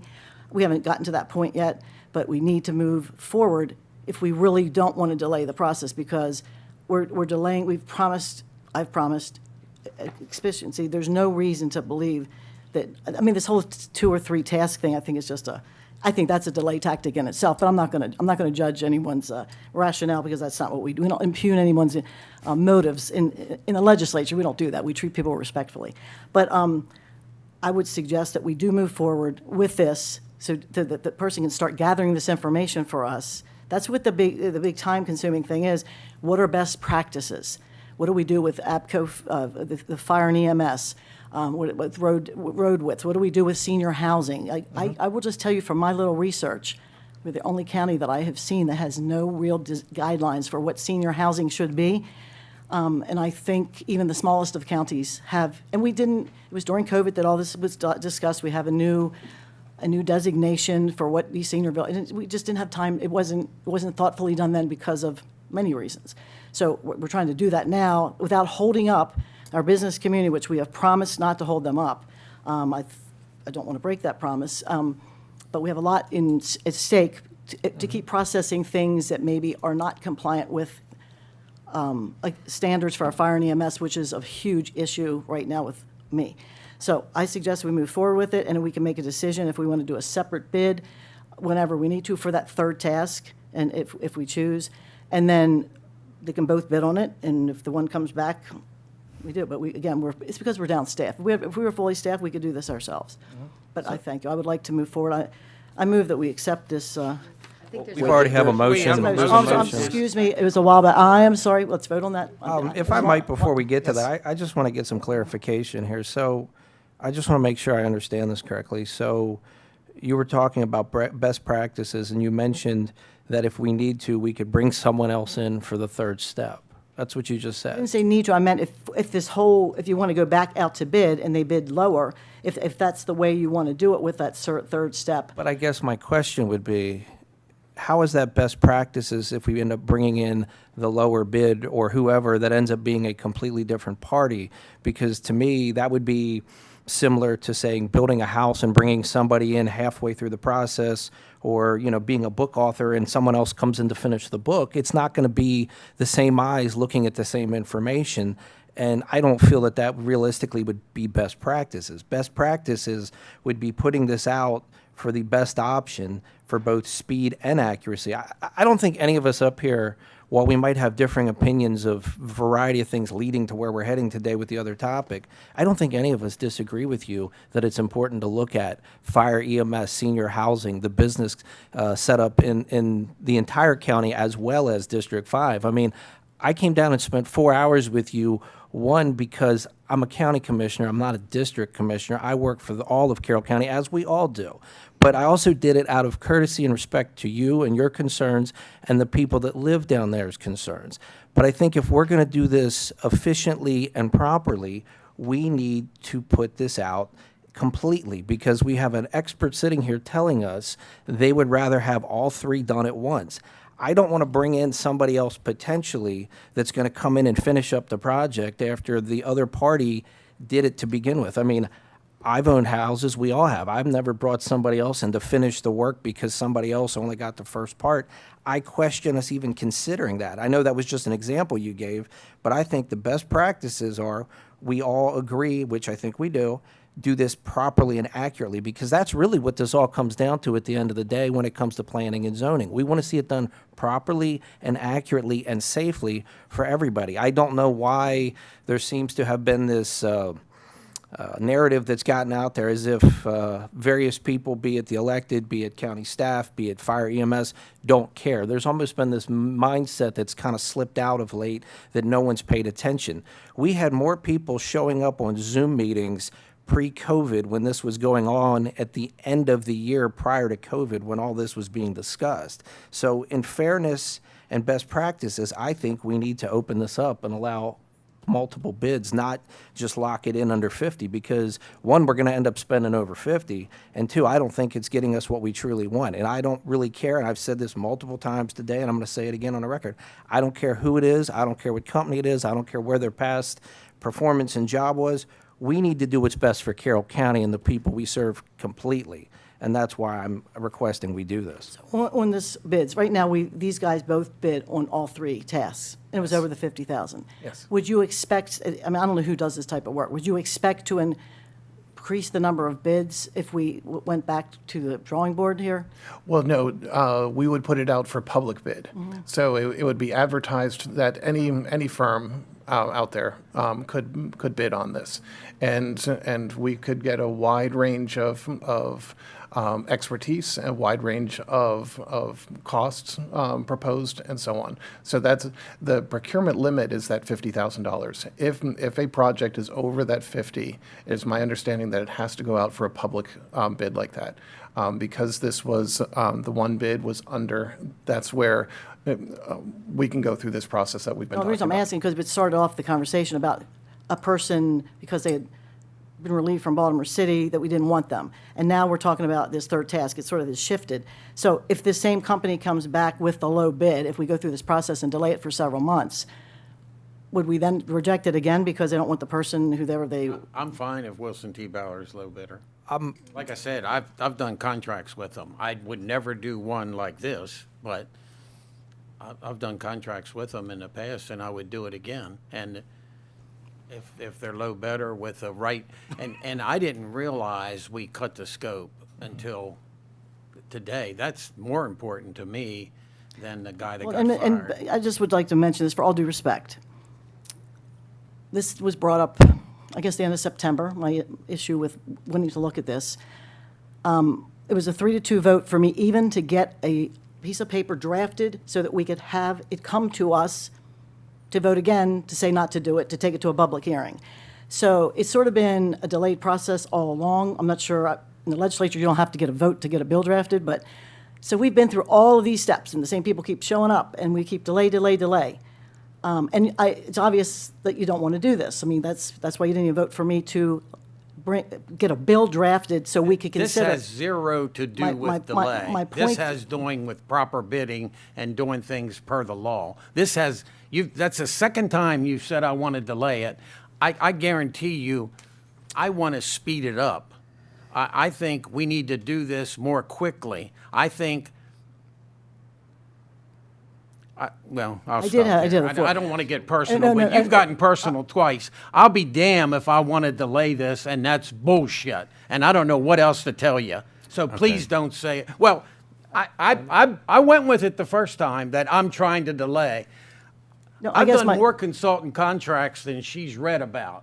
So don't tell me I'm trying to delay it. I'm trying to do it properly. Okay. All right, My keep point it is, to see, the topic. my point was, the vote was 3-2, and it's just a fact that you didn't want to even get a bill drafted to move in this direction. It's just a vote that I'm pointing out. So I'm not saying, it's just, I don't think you were necessarily in support of of doing this anyway, and according to the votes that we took. So I understand that. So I would just suggest that those of us who would want to move forward, it's been 3-2 the whole time. I would suggest that we do need to move forward, and there's no reason that these two tasks cannot be done very well. If we need the third task, we can add it. We can add it sooner. We can add it later. We can put it out to bid, whatever you want to do. But I just, we've agreed to move it forward quickly, and I just think it's more of a delay. But I support just moving forward as we planned. So how much of a delay would this cause if this went out to public bid? I mean, are we looking at an exorbitant amount of time? Are we looking at 2 weeks, 3 months? What are we looking at? Because none of us are experts. Right, sure. Wait. So, oh, we have a procurement person? Yeah, Carrie, sorry. Good morning. Good morning. Thank you. Maybe I can help settle some things down here. If we were, I guess first of all, there's a few things maybe we would like to address. So the process was handled correctly. So our new policy is 2 quotes. Anything under 50,000, we don't have to come before the board. Chris did bring before the board because he was doing the transfer. The second thing is, we do have the possibility, if we do go out to bid, that Wilson T. Ballard could bid on the project. That we do not have anything in procurement at the moment that for poor performance on them or anything like that would exclude them, just to be on the record, to disqualify them. So they would be an eligible bidder. The next thing is, if apparently it was, and I'm sorry, I didn't read it. It was kind of put on at the last minute and given to me. But apparently it went out with 3 tasks, as Chris said, and scaled back to 2 to kind of get it in line to bring it forward. And 1 fell under 50. If we have 2 tasks that we believe we absolutely need, and it's a consultant, and we have a 3rd task that maybe, possibly, we want to move forward, we're not sure.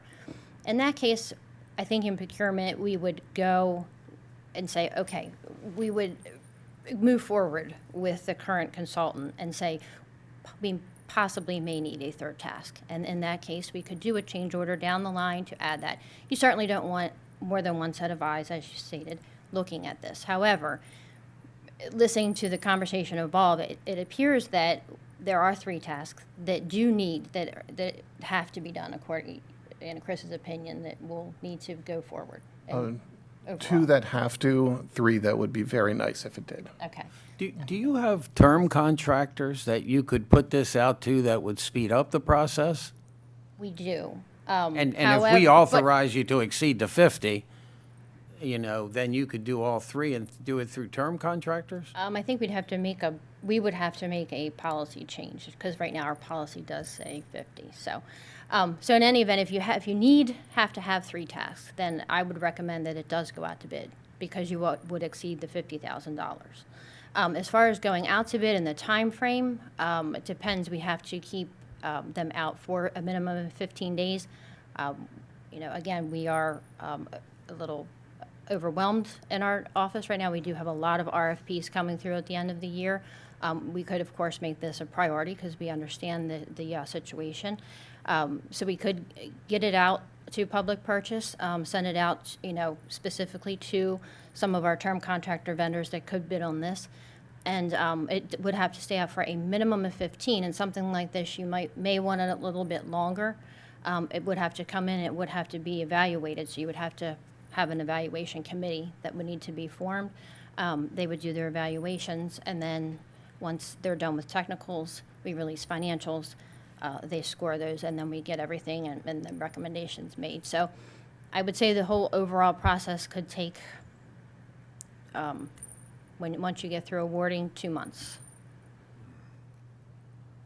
I'm sorry, once you get through awarding, I didn't follow that. I'm sorry. It would take, the overall would take about 2 months. The overall, from okay. From start to Yes, finish, yeah. depending on how long we kept it out. Right. If you Okay, go but more than in- 15 days, of course, it would be longer than that. But in theory, if we were to expedite this and make this a priority, today's the 18th. We're not in session till the 8th. Correct. So roughly, we would have at least some information come back in numerically speaking as to what these numbers might be, whether somebody comes in at 100,000 and we're like, no, that's not happening, and there's here 3 at, or say 50 to 75, whatever. But we'd have that before the 15th, if not sooner, depending on the time frame in which this were to go out. At least the initial numbers. Well, you could, yes. However, I mean, with the holidays and. Oh, no, I yeah, understand that, but mean, I'm just saying, Theoretically, yes. I mean, if we put it out next week, we get it back by the 15th, we would have, the technicals, they have to be reviewed before financials can be released. So it's not like we would know immediately how much I we're understand looking that. at, so. I just think the question, and I'm going to sound like a broken record today, if it's important to do it right. And I don't think any of us up here don't think we want to do this right. I mean, I didn't come down and spend 4 hours with you just because I wanted to come down and give you that courtesy. I did it because I believe in what you're saying. And, you know, you mentioned it earlier, and I don't take it personal, and it doesn't really matter to me, but I'm not sitting here in a 3-2 vote situation with you to be defiant. I don't agree with some of the details of the vote. Just as Commissioner Guerin and I, who I think are pretty decent people jointly outside of here together, don't always agree. This is not about personalities. This is not about whatever. This is me wanting to see us do what's right for the county. So all I'm saying from my perspective is I would like to see us do this right, because I hear what you're saying. I mean, I spent time with you. I watched the traffic. I mean, I didn't just look at maps. I was down there with you. I went down there actually the following week at a different time just to see what the time difference would look like traffic-wise. But I think it is imperative that the 5 of us allow staff and bring people in to do it right. And like I've said, I don't care who they work for. I don't care who the individual is. But let's do it right, because we only get one shot at this. And, you know, I know you have your concerns and feelings about how the processes have been done previously. Well, somebody's going to look at all of us in 10 years and go, they did it right, or they kind of did it right, or whatever. But I would like us to be able to all walk out of here going, we did it right, at least in our hearts and our opinions. So that's my only reasoning on that. And I would say, this has nothing to do with traffic. But anyway, I mean, I appreciate that. That's a whole separate issue. This has nothing to do with traffic, looking at the code for these 3 things. I'm not going to say any more. We've had more discussion about this, and I've heard discussion on many, many other things. It's interesting. But I just would like to expedite it. I believe that after the 2 months, you might end up with the same bid, and we've just delayed something. But I'm trying to figure out how to I'd like to cut bureaucracy out. This is about making recommendations to us. This is not about picking from a menu of items. It's not about them doing a task. They're collecting information because our planning staff is not available to do it. It was an effort to help expedite that. I have promised to expedite to the best of I can. I don't have a problem with it, but you know, everybody's got to figure out what they want to do. If we want to help staff, if we had the staff to do it, we wouldn't need to have a person doing this for us. Thank you. So just to be absolutely clear myself about this, both respondents to the request came out higher than the amount that we could go ahead with anyways. Correct. And so if we were to designate tasks 1 and 2, and then later 3, technically we would be exceeding the amount anyways. Now, we're thinking maybe at the earliest we would have numbers in front of us by January 15th if we chose to expedite it. Correct.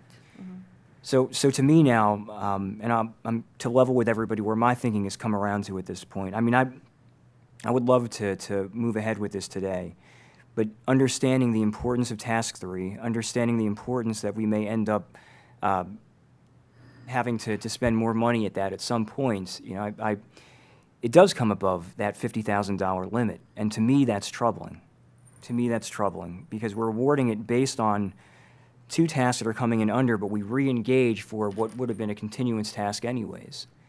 Now, I obviously am in total support of moving ahead with this as expeditiously as possible. So I want to ask Commissioner Kyler and Commissioner Gordon if they would amend their motion to direct staff to prioritize an RFP for tasks 1, 2, and 3. Yes, I amend my motion to say, do this quick. Understood. Prioritize it. Yes, I would agree. and that's a second. That's a second. Yep. Is there any discussion? All those in favor? Aye. All those opposed? So 4-1, expeditious. Thank you very much. Thank you. Thank you. So obviously that negates the budget transfer today, so item 10 is off the list. And so that brings us to item number 12, the topic of temporary deferrals. So I did I have a apologize. public Yes. commenter for Oh, I'm sorry, I apologize. 11. Do you want to still hear it, even though we don't need to do item 11? I don't know. Yeah, or do you want to, would you like to speak on item 11? I wanted to, but I can submit it in writing. Okay, sure, if that's okay with you, sure. Yeah, I'll submit it. All right, email, yeah. Thank you very Thank you much. so Thank much. you. All right, so temporary good? deferrals. Chris, it's all yours. Yes, so we will be starting with the temporary deferral of cluster subdivisions in the Freedom area. So just walk through a little bit of background. It's been expressed by the board some concerns with the suitability of the code related to cluster subdivisions and the 2018 Freedom Community Comprehensive Plan. We held a work session on October 23rd of this year to talk through cluster subdivisions and so on, and to provide information, and I think we had a good discussion about them. Really, the fundamental question that we're talking about today is whether development projects that are currently in process should be on hold in the Freedom area while we look at some potential code amendments. I think we are all in favor of looking at the codes and discussing them and addressing them as is appropriate. The question is putting on hold those projects that are currently in process. We held the public hearing this past Tuesday, and just wanted to stress that whether their projects are deferred or not, staff would be back before you all in January to discuss specifically cluster subdivisions and which portions of the code you want us to dig into in more depth to get clear direction from the board from that perspective. So regardless as to how the deferral goes, our plan is still to do that in January. So when the deferrals were discussed, there was some question about exempting some projects. And so through some discussions, we've come up with 4 potential options, but certainly all or none or other options could certainly be brought up. There's always option 1 of no action. That's obvious. And again, we would still coordinate with you all on potential code amendments. Option 2 that we came up with was essentially pass the ordinance as drafted, which is the deferral of the processing, review, and approval of cluster subdivisions. What that means from our staff perspective is that these projects would go on the shelf, and we are not doing anything at all with the projects until we work through this process and codes are amended. So that's every aspect of these projects. So we would be doing nothing with them. So one of the options that we're recommending is to allow the continued processing and review of projects, because there are some aspects of these projects that we don't anticipate that the code discussions will touch on. An easy example is floodplains. Nobody's discussed floodplains and the concerns with floodplains. Every project gets reviewed to see if there are floodplain impacts and so on. So our recommendation is that those sorts of reviews and discussions from a technical perspective could continue while we're having the discussions about the other types of codes that we are looking to revise. Now, obviously, the developer would be proceeding at their own risk. All the developers are well aware that there are these discussions, and I'm sure will be very engaged and would love to be at the table as we have these discussions of potential code changes. But it would be at their own risk to do any work during this process, understanding that the deferral is for the final approval. They will not cross the finish line until the codes have been amended and so on. So that is one option to consider. A fourth option would be to pass the ordinance either as drafted or amended, but exempt the projects that are, the existing projects that are going through the process. So those were the four that we came up with. That's my last slide. So you will see the slides are very repetitive for the other three. So we're happy to walk through those also, but thought it would be good to have one discussion regarding clusters and then go from there. All right, well, thank you very much for that, Chris. So, again, as Chris has stated, as we've all stated, the codes certainly use some changes. So the discussion today is how is the best way to proceed with making those changes? Is it no deferral, a deferral, a blanket deferral, a deferral with an exemption process of some kind, or a deferral exempting everything that is in process right now? I guess to help structure us getting into this conversation, if everybody's okay with it, I'd like to go up and down the row here to see to get a feel where everybody is. Do you have thoughts about it? Do you have concerns about it? Do you have, do you expect promise out of something? Just so we can kind of get a consensus or get a sense of where we are and see if there might be some common ground that we could proceed on. Does that seem fair to everybody? Give everybody a couple of minutes to start off with and see where we are? You doing one at a time? Yeah, we'll go down the row one at a time. One at a time on each of these, the different ones. Subjects. Subjects, or you going to do one? I think just in general to see where we are, because I mean, when we get to the point where we are talking about each individual, we'll have a pretty good sense of it. I mean, Commissioner Collar, would you like to start, or? Sure. Okay. Sure. My concern is I feel differently about each of the four. Okay. So I'll start talking about cluster subdivisions. I don't understand why we want to defer them. I'm fine with looking at them and doing all that. There's a lot of misinformation out there. A cluster subdivision has smaller lots, not more density. If it had 50 lots on the full thing, it can't have more than 50, and it tends to have 40 or 45. They tend to, by redrawing it, it has less. So it's less roads, less water, less sewer, hopefully less stormwater management. I don't know if that's possible today. So I do understand a couple of these why people were very concerned. I don't understand the concern for cluster and why we'd want to defer the projects going on now. Now, like I say, I'm fine. We need to look at zoning, planning, procedures all the time. And do you want me to talk about each one now, or just? Yeah, why don't we run through them all real quick, and then that way we get a sense overall of where we are. And as we move through them individually, then we can get into specific discussion about each one. Yeah, some of the others, I feel maybe there's problems that are worth deferring. And then, of course, we had 40 people speak that they wanted deferrals. And that's less than 1/10 of the population of District 5. And I understand, and most of them were most upset about the self-storage. The self-storage, all of that zoning was approved prior to COVID, 18 and 19. And I know, and I'm the same way, half the people don't pay attention until they see a sign or a stake in the property. But that all went through, very transparent, very open.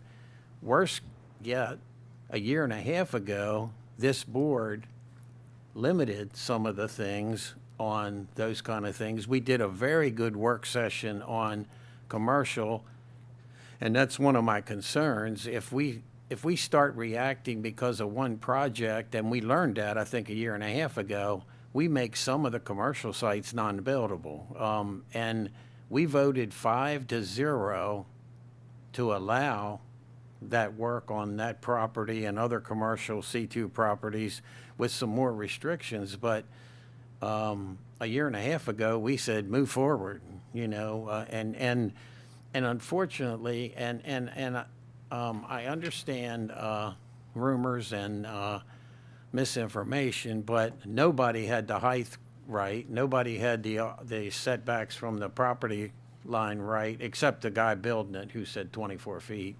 And we talked about that a bunch. You know, there is parking between the property line and the building. There is stormwater management, you know, there's other factors. And now senior housing, I have more sympathy for that. The planned commercial centers, I'm not sure, are there any of those in the cycle? So I don't know why we defer when there's nothing there. Yes, I think we need to look at all this. I know you have concerns in your area, but we need to also recognize when we start changing rules, we're changing it countywide. And so if that makes sense, that's where I'm at with this. And senior housing I didn't talk about. There's a bunch of those, and maybe we want to defer that. So I'm inconsistent, who'd have thought? That's all right. That's all right. It's Christmas, you know? It's great. Commissioner Gordon? Well, I think, you know, we've all talked about this at length for some time. And, you know, there was one thought that just kept running through my head the other night sitting in that meeting. If you listen to everybody in the room, and none of us like it in life, but it's the only constant. It's change.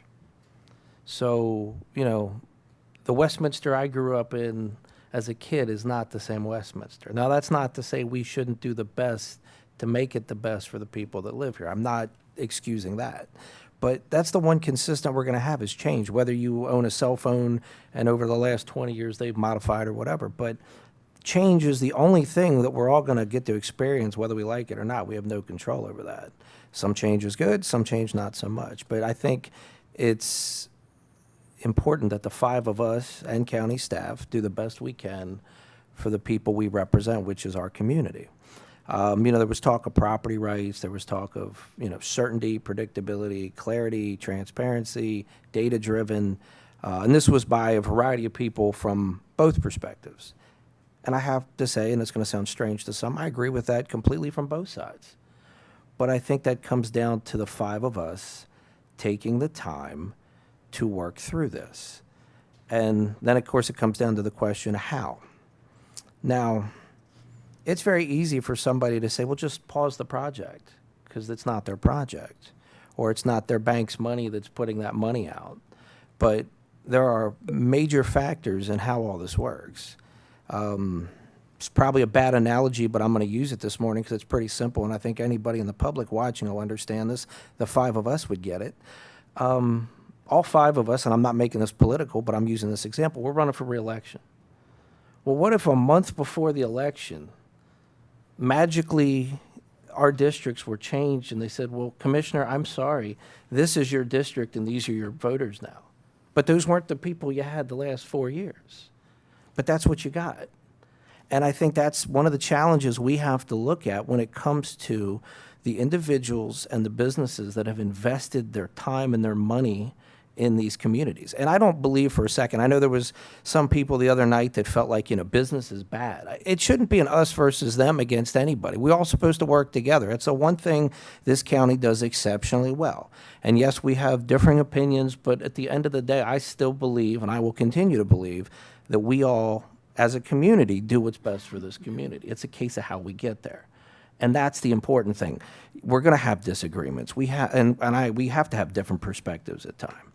But the challenge to me is if we're looking through this, doing this, there is no predictability.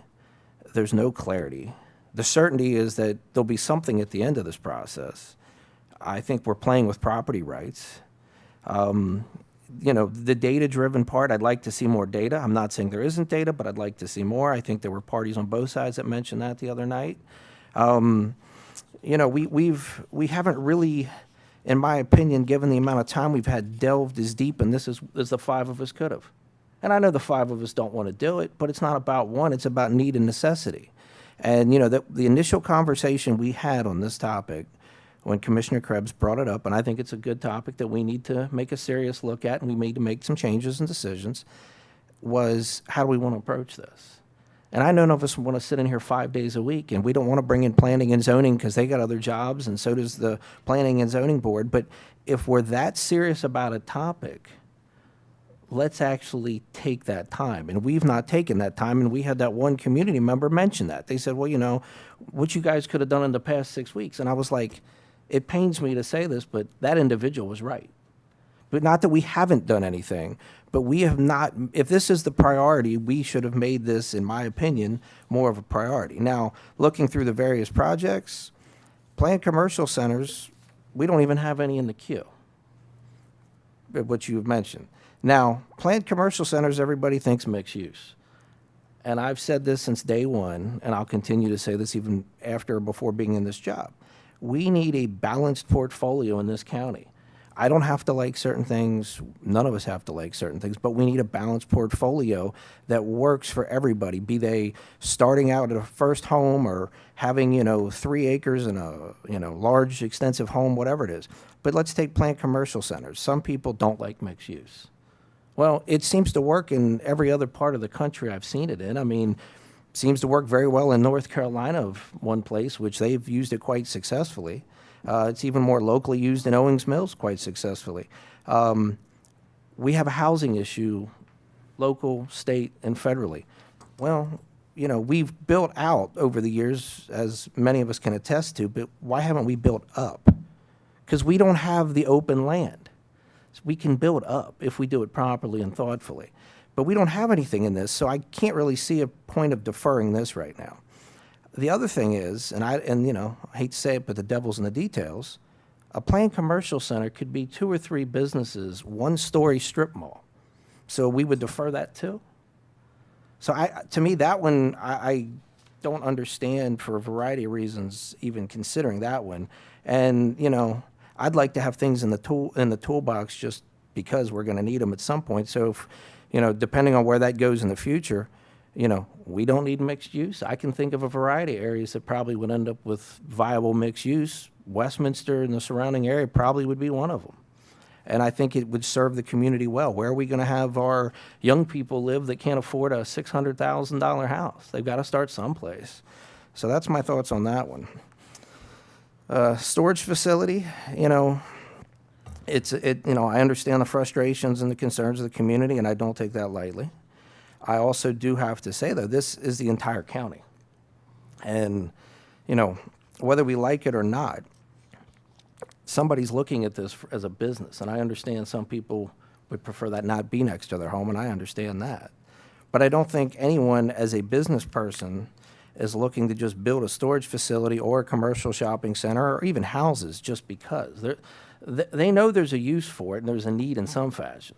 Now, we had the previous version of this which was adjusted, and if I remember correctly, we have a different party now that's looking to build there. And if I'm not mistaken, that party has spent significantly more time interacting with the community. Do I think it's perfect? No, but I don't think anything's perfect. We're just trying to do what we can to make it the closest. If we want to defer storage units, yeah, we can do that, but is that really what we want to do? Because at the end of the day, it is something that is within the guidelines currently. There's been a lot of talk about lawsuits, and I'm not afraid of being sued, but here's the reality of it.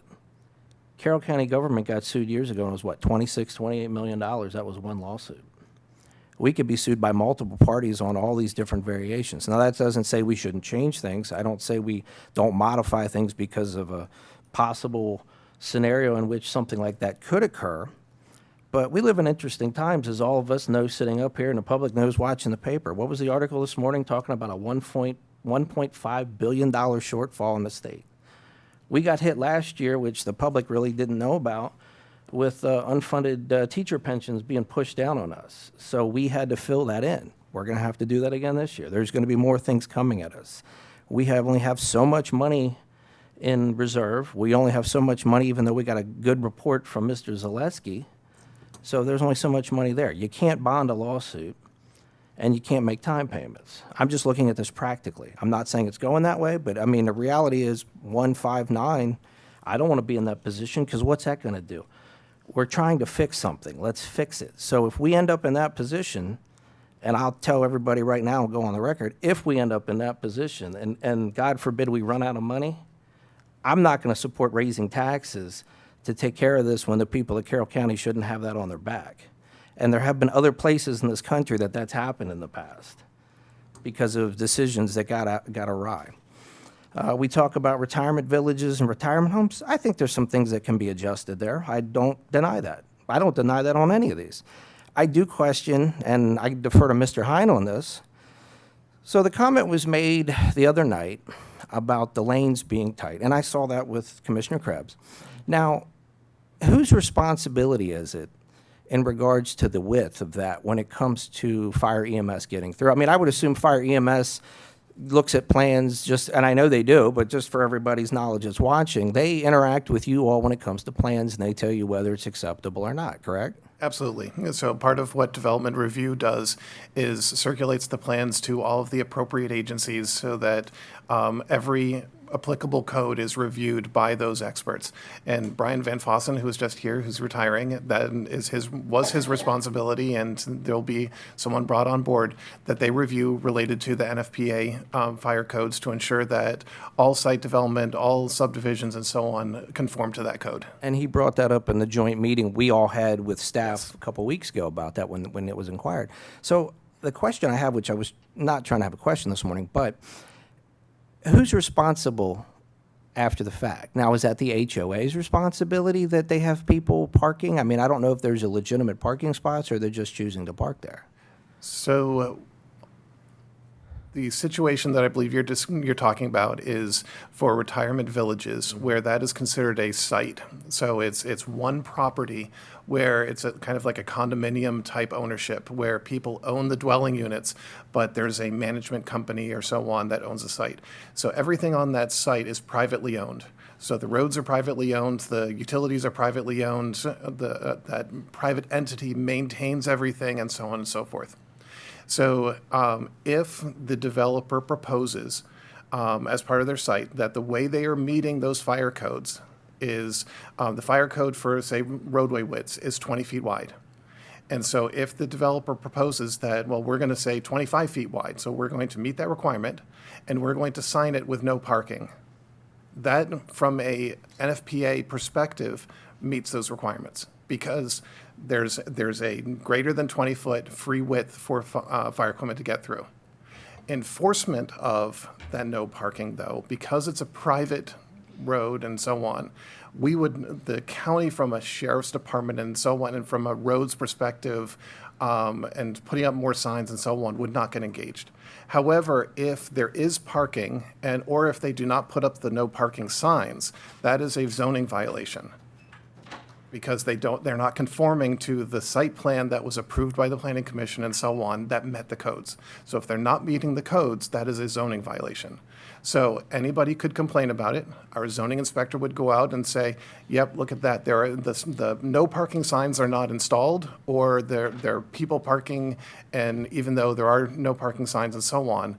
And we would go to the company that manages that site, that's responsible for that site, and say, you are in violation.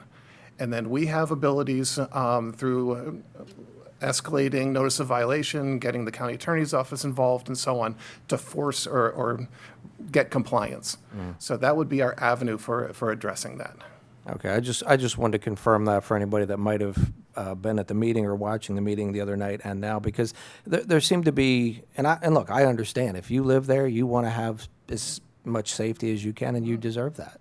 But I want to make sure it was explained properly that it was not fire EMS ignoring it, or you all just checking a box. It's a deeper issue. Now, maybe there's a way we can adjust that. I don't know. Maybe we need to look at that when it comes to how some of these properties are designed. Maybe that's something that needs to be put in code. I don't know. But clearly, I agree, that's a situation, one of many, that I think we need to look at. And then when we come down to cluster subdivisions, to me, specifically, I felt like most of this was fairly worked out within itself. I mean, at the end of the day, we get to be the ones that get to make the decisions, because as was told to us the other night and expressed by many people, they elected us. And to me, and I'll say this as I've said it several times already today, I want to work and get this done right. I don't think anybody wants to sit up here and just say no. It's not about no, it's how do we get to what works. So for me, I have serious reservations and concerns to just shut everything down. I think that's a concern. I think it's an economic concern. I think it's a concern when it comes to general housing. I think it's a concern if we want to talk about potential lawsuits, not that that's the priority and top of mind when it comes to me. But I think also approaching it in this fashion, we are taking away certainty, clarity, and predictability because it's not predictable. You know, it's like waking up one day and finding out you're out of business. Granted, that's a little more extreme, but it's happened to people over the years. And I think, you know, we want Carroll County to be a good, balanced entity. We had people make the comment, I know there was one speaker that mentioned how they want to see green space in Carroll County, and we all do. That's why we have over 86,000 plus acres out of 289,000 acres in this county in ag press. But we've got to figure out how to best utilize the land we have left, whether it's industrial, whether it's mixed use, so we're building up instead of out. How are we looking out for these younger people that want to move in here? How are we taking care of our older citizens? It's a big lift. But, you know, I'm more than happy to sit here and work it out with all of you that we come up with something that I think everybody can at least be content with. I don't know if we're going to all be happy at the end of the day, but that's it for me. Thank you. Thank you very much, Commissioner Gordon. Would you both like me to go next, or Commissioner Guerin, would you like to? Go ahead. You want- Okay, okay. All right, so for me, you know, looking at this whole topic of deferrals and whatnot, there are numerous options in front of us, and they all carry risks and potential. So for me, I see the merit of deferrals, but I believe if we go forward with deferrals, there has to be an exemption process. There are genuine concerns that have to be addressed in the code. We're all in agreement with that. I myself have offered up emergency rear access for fire and EMS as just one of a few examples. You know, our citizens have also offered up some very serious concerns, which I think must be considered as well. Now, it's very possible that a new project may begin to enter the planning process before code changes are made. And so for me, from that perspective, a deferral on new projects makes sense because of that. Now, at the same time, as we're taking into account citizen concerns, current developers have expressed a willingness to make changes as a condition for exemption finding or pending final approval. And we ought to take them up on that if they're willing to work with us. That lessens the potential for a lawsuit because we give them an opportunity to amend what they're doing to be consistent with our code, with what the community wants to see, what we think is necessary to change in the code. So if there is room for an exemption process where a developer can work with, and again, they take the risk. They take the risk because there may be something in code that they really don't want to change, but we wouldn't be holding them up either. And at the same time, we would be taking into account the concerns that our citizens have raised with us.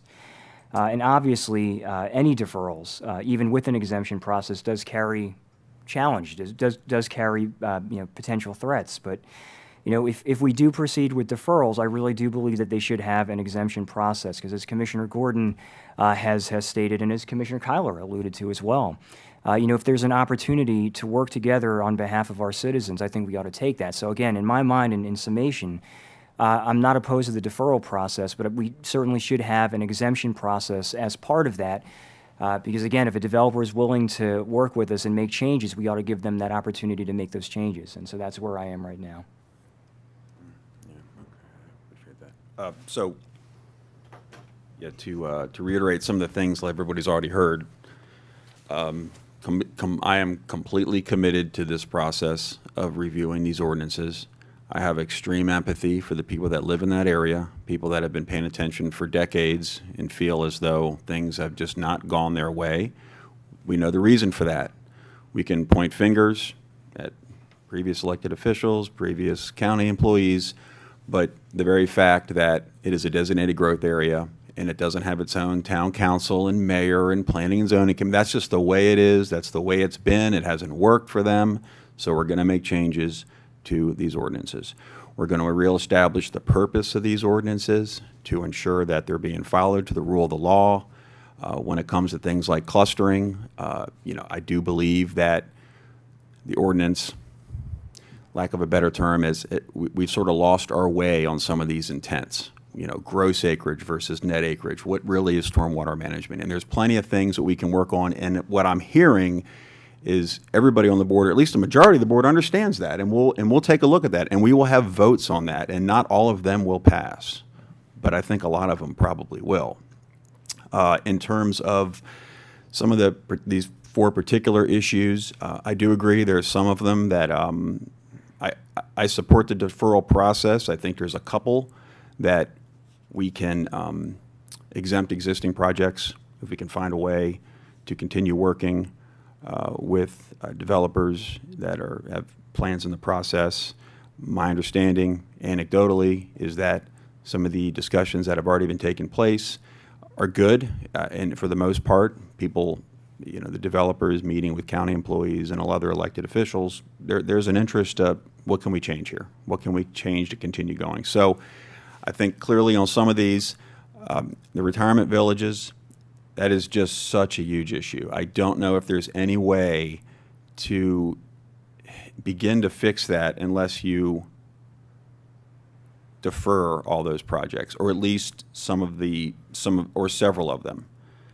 There's just so much there. I mean, some of the commissioners have already alluded to some of the issues. So unfortunately, I don't know if there is any other way other than just to go with the deferral, because that's what the issue is really all about. It's not about the text amendments. It's about things are in the works. How do we establish a process that we can effectively make changes and not run out of time? That's what the deferral process is all about. The self-storage issue in Carroll Highlands, again, it is a very unfortunate issue, if you ask me. It was mentioned earlier that we made text amendments to some of those bulk requirements. I was a strong advocate of that. I heard the citizens there. We did have a 5-0 vote on strengthening some of those text amendments. I wasn't completely clear as to what other things were going on behind the scenes. And when I say behind the scenes, I mean just things I wasn't aware of in terms of trying to get another developer in there and try to keep that process going. And with the focus on self-storage, that is what it is. But that is a fact. I would have liked some of the text amendments on self-storage to be stronger. And we did spend a considerable amount of time looking at zoning. And we looked at county-wide. So we'll take a hard look at that. Some people may not have, it may involve taking certain things out of certain zoning for self-storage. I mean, that's our purview. We can do that as a board. So on the self-storage and the retirement, I don't know if we can proceed any other way than a deferral, but in terms of clustering and in terms of some of the commercial, maybe there's a sort of a middle way there. Again, it's all about trying to do this quickly now. And if that intent and that concern hasn't been imparted on everybody, whether it's the realtor community or the developers or the citizens, I don't know what else we can say about it. I mean, we just want to move this quickly, and it gets very complicated, unfortunately, because even when you start making text amendments, you still got to go into the language to make those corresponding text amendments and things of that nature. Hence, a consultant or somebody who knows how to do that and quicker. We just had that discussion as well. We're going to increase the scope of that, again, just to make things quicker. So, again, in closing, I want to reiterate to people, there's really 2 things going on. There are these changes that the board's going to be looking at, and that's going to happen no matter what. That's happening, folks. It's just this deferral process, and it is a touchy subject. I get that, and it's something that you really don't want to do if you don't have to. But in some of these cases, there hasn't been another argument made to me that makes sense, that says, well, you can't if you're going to make changes to certain processes, you're going to make changes to certain, in terms of the retirement or in this may be case self-storage, is there any other way than to stop the review process and fix these things quickly? I mean, I just haven't sort of found another way to do that. So that's really where I am. But it's important, again, that we're going to reestablish the purpose of these ordinances. And yes, it does acutely affect the Freedom area. That's the fact. People that live within towns, they're not without these issues. I live in Mount Airy. Same issues, same controversy. I mean, particularly in Mount Airy right now, there's a lot of things going on. Those things don't necessarily go away, but there's a mechanism. You know, there's a process in place where they're electing these town council members and the mayors and the people in the planning and zoning commissions. There's a way to address them. Most of the time, people don't seem to be really happy with some of the outcomes. That's just the way it goes, but they do feel as though they have a voice. In this case, I think we've gotten to the point in the Freedom area where people just don't feel like they have a voice. And I used to live in Sykesville. So I get it. Yeah, I completely empathize with all of them. So that's me. Thank you all.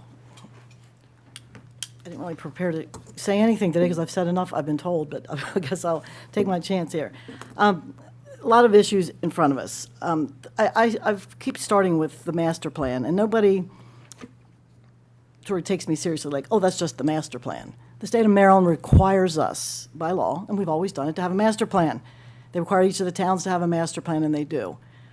And we had one done in 2001, and then we didn't. It was supposed to be updated every 10 years. Now, it was 6 years, then they moved it to every 10 years. We didn't update the plan for 17 years. And part of it's because it was under review for like 6 of those years. It was a little controversial. So the master plan got done. There were compromises made by people in good faith. I think the plan was well written. Obviously, it's aspirational. It's aspirational for everybody. But we've had some of the things in the plan for years and years and years and decades. I won't get into the road issues because I could talk about that forever of just not following up on things. There's a couple of issues. Growth needs to come with things that come with it. And it needs to be planned and it needs to be predictable for everybody, for the business community that's investing, but also for the people that live there. And it needs to be planned because when you have a plan, you plan your roads. You have certain roads that are small and you have certain roads that are big, certain roads that you invest in. So that planning is important and your zoning is based on, and it was very well done to whoever did it in 1964 or whatever, the first plan, 77. They really had a vision of where things would go to have all types of housing. And we sort of have done that, but somehow, sometimes we've gotten astray. And that's what the planning process is. And that's why you go through it. And that's why you try to nip away at it. It feels to me often, and I've been involved with the planning process since I moved there 40 years ago, it's just, it never really gets implemented. And you focus on certain things. In our area, we focused, when I first moved there, on schools. Our schools were overcrowded the whole time my kids were in school, massively overcrowded, 150% of capacity overcrowded. And because we didn't have an advocacy group like the towns do, and I thank God for the towns, and I wish we were a town. There hasn't been a new town in Maryland in over 70 years. That's not going to happen.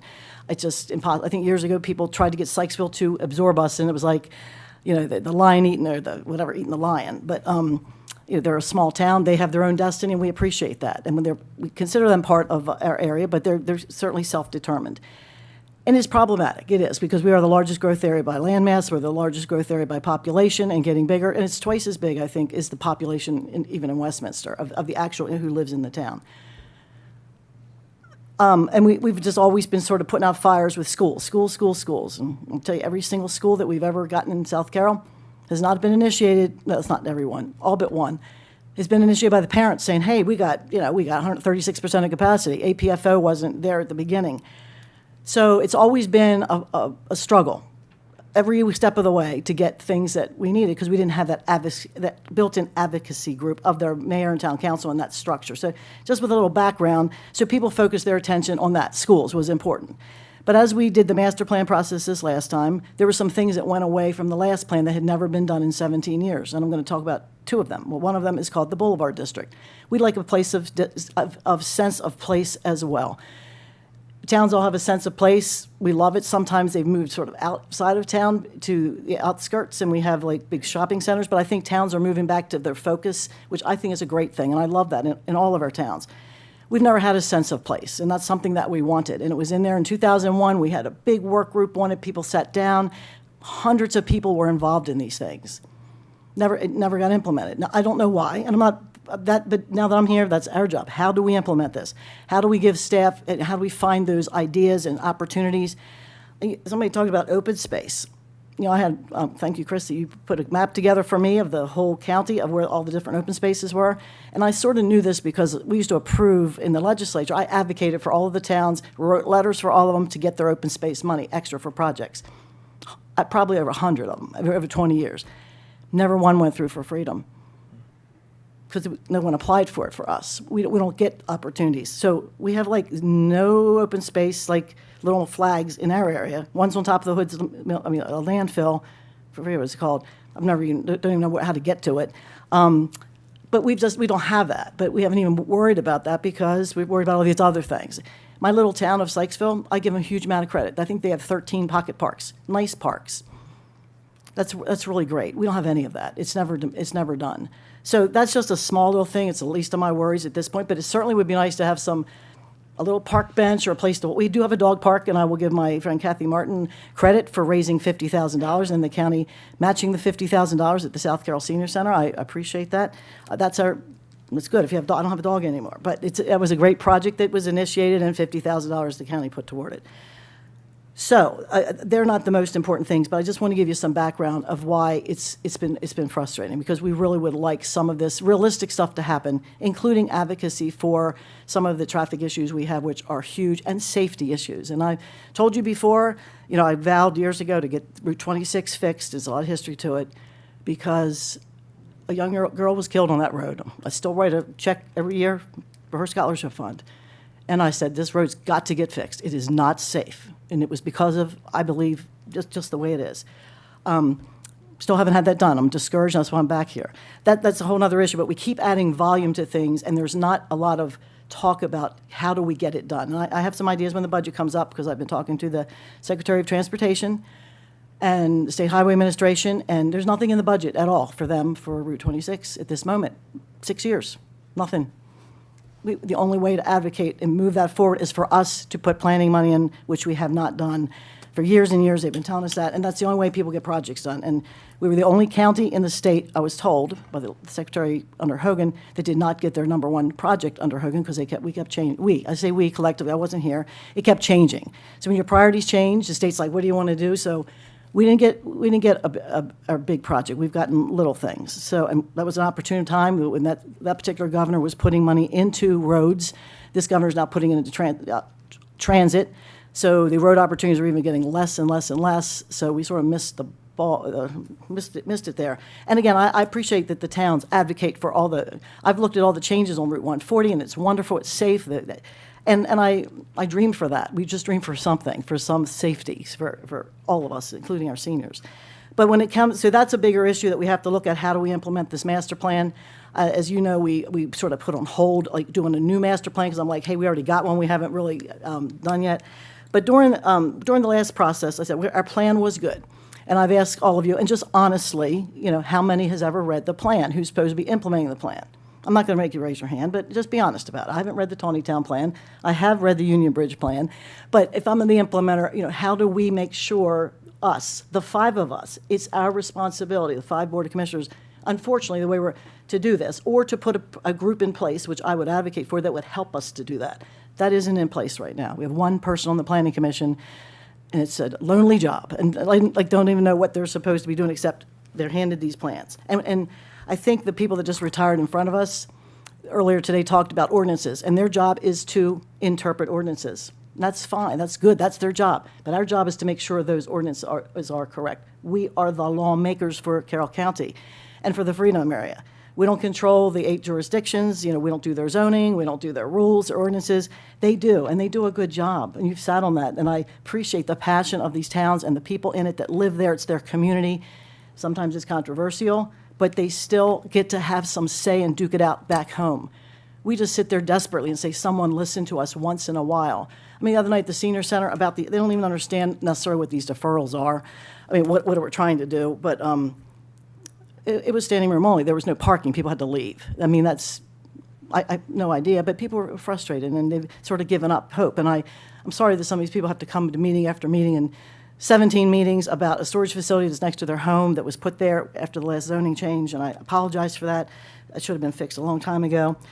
But we're to this point where we are today. And the reason that's a big deal is because all of a sudden, it's the largest amount of growth we will have had in the Freedom District since the 1990s. At one time, 1,300 houses. It's a lot. And there's lots of issues to go with it. So, the one question I had for Chris before I finish up is on the new projects, that came up. On the new projects, would they automatically not be considered in these categories right now? Or if something came in new, like another thing after December the 1st, if we decide to move forward with the deferral, or let's say we didn't have a deferral, would new projects then start coming in and moving forward? So if a new project, so let's say hypothetically, you do not do the deferral, but we are all committed to looking at the codes. If a new developer came in and wanted to propose a new cluster subdivision anywhere in the county, we would absolutely tell them that the Board of County Commissioners is looking at these codes. And whenever a code is adopted by you all, there is always consideration for projects that are in process and whether they would be grandfathered or exempt, whatever term you would like to use. So that's always considered. And if I am a new developer coming in and I know that the code is being contemplated, it should be no surprise that if at the end of this process, you all adopt new codes and say, your project needs to conform to these new codes because you were informed from the very start. And I know that some legislation working its way through, we're a late vesting state, and everybody knows that. I mean, which is the one advantage we have in our state, and there's some that try to change it. And that means you can change stuff until a shovel is in the ground. And I don't want to ever do that. I mean, that's not the purpose. It's not fair for the business community. It's not fair for investors. But it is the one tool that we do have because things can change. And there are some projects that have been out there for decades, and they're still counting that they moved their project forward. Well, things change. You shouldn't be able to just keep moving a project forward for decades. There needs to be some certainty. How long a time do you have it if things change? So my one concern about making sure that we defer new stuff and say, hey, we got new stuff coming, that they don't get through the process and say, wait a minute, we're at the end here, and now we've invested all this money. Like the storage facility. A new person just came in. We just got it the week before Christmas. They know that it's been under a review for quite some time, but now they're going to say, hey, I've invested them. So I want to make sure that it's clear that new projects coming in on certain categories, there's a good chance there's going to be changes. And some are significant and some are tweaks. So I just want to make sure of that because I don't want this to keep moving forward. If this wasn't such a large amount of projects and a large amount of volume that's going to affect our community, and then there's not a lot of large parcels left. So this is it's not like one little community we need to fix or two. This is about, again, some are in progress, but 1,300 houses is a lot to absorb. So we want to get it right. So I just want to remind everybody where we came from. Some of these zoning changes are things that did get changed. They weren't like this before, and that's why there is an influx of these new interest in retirement communities.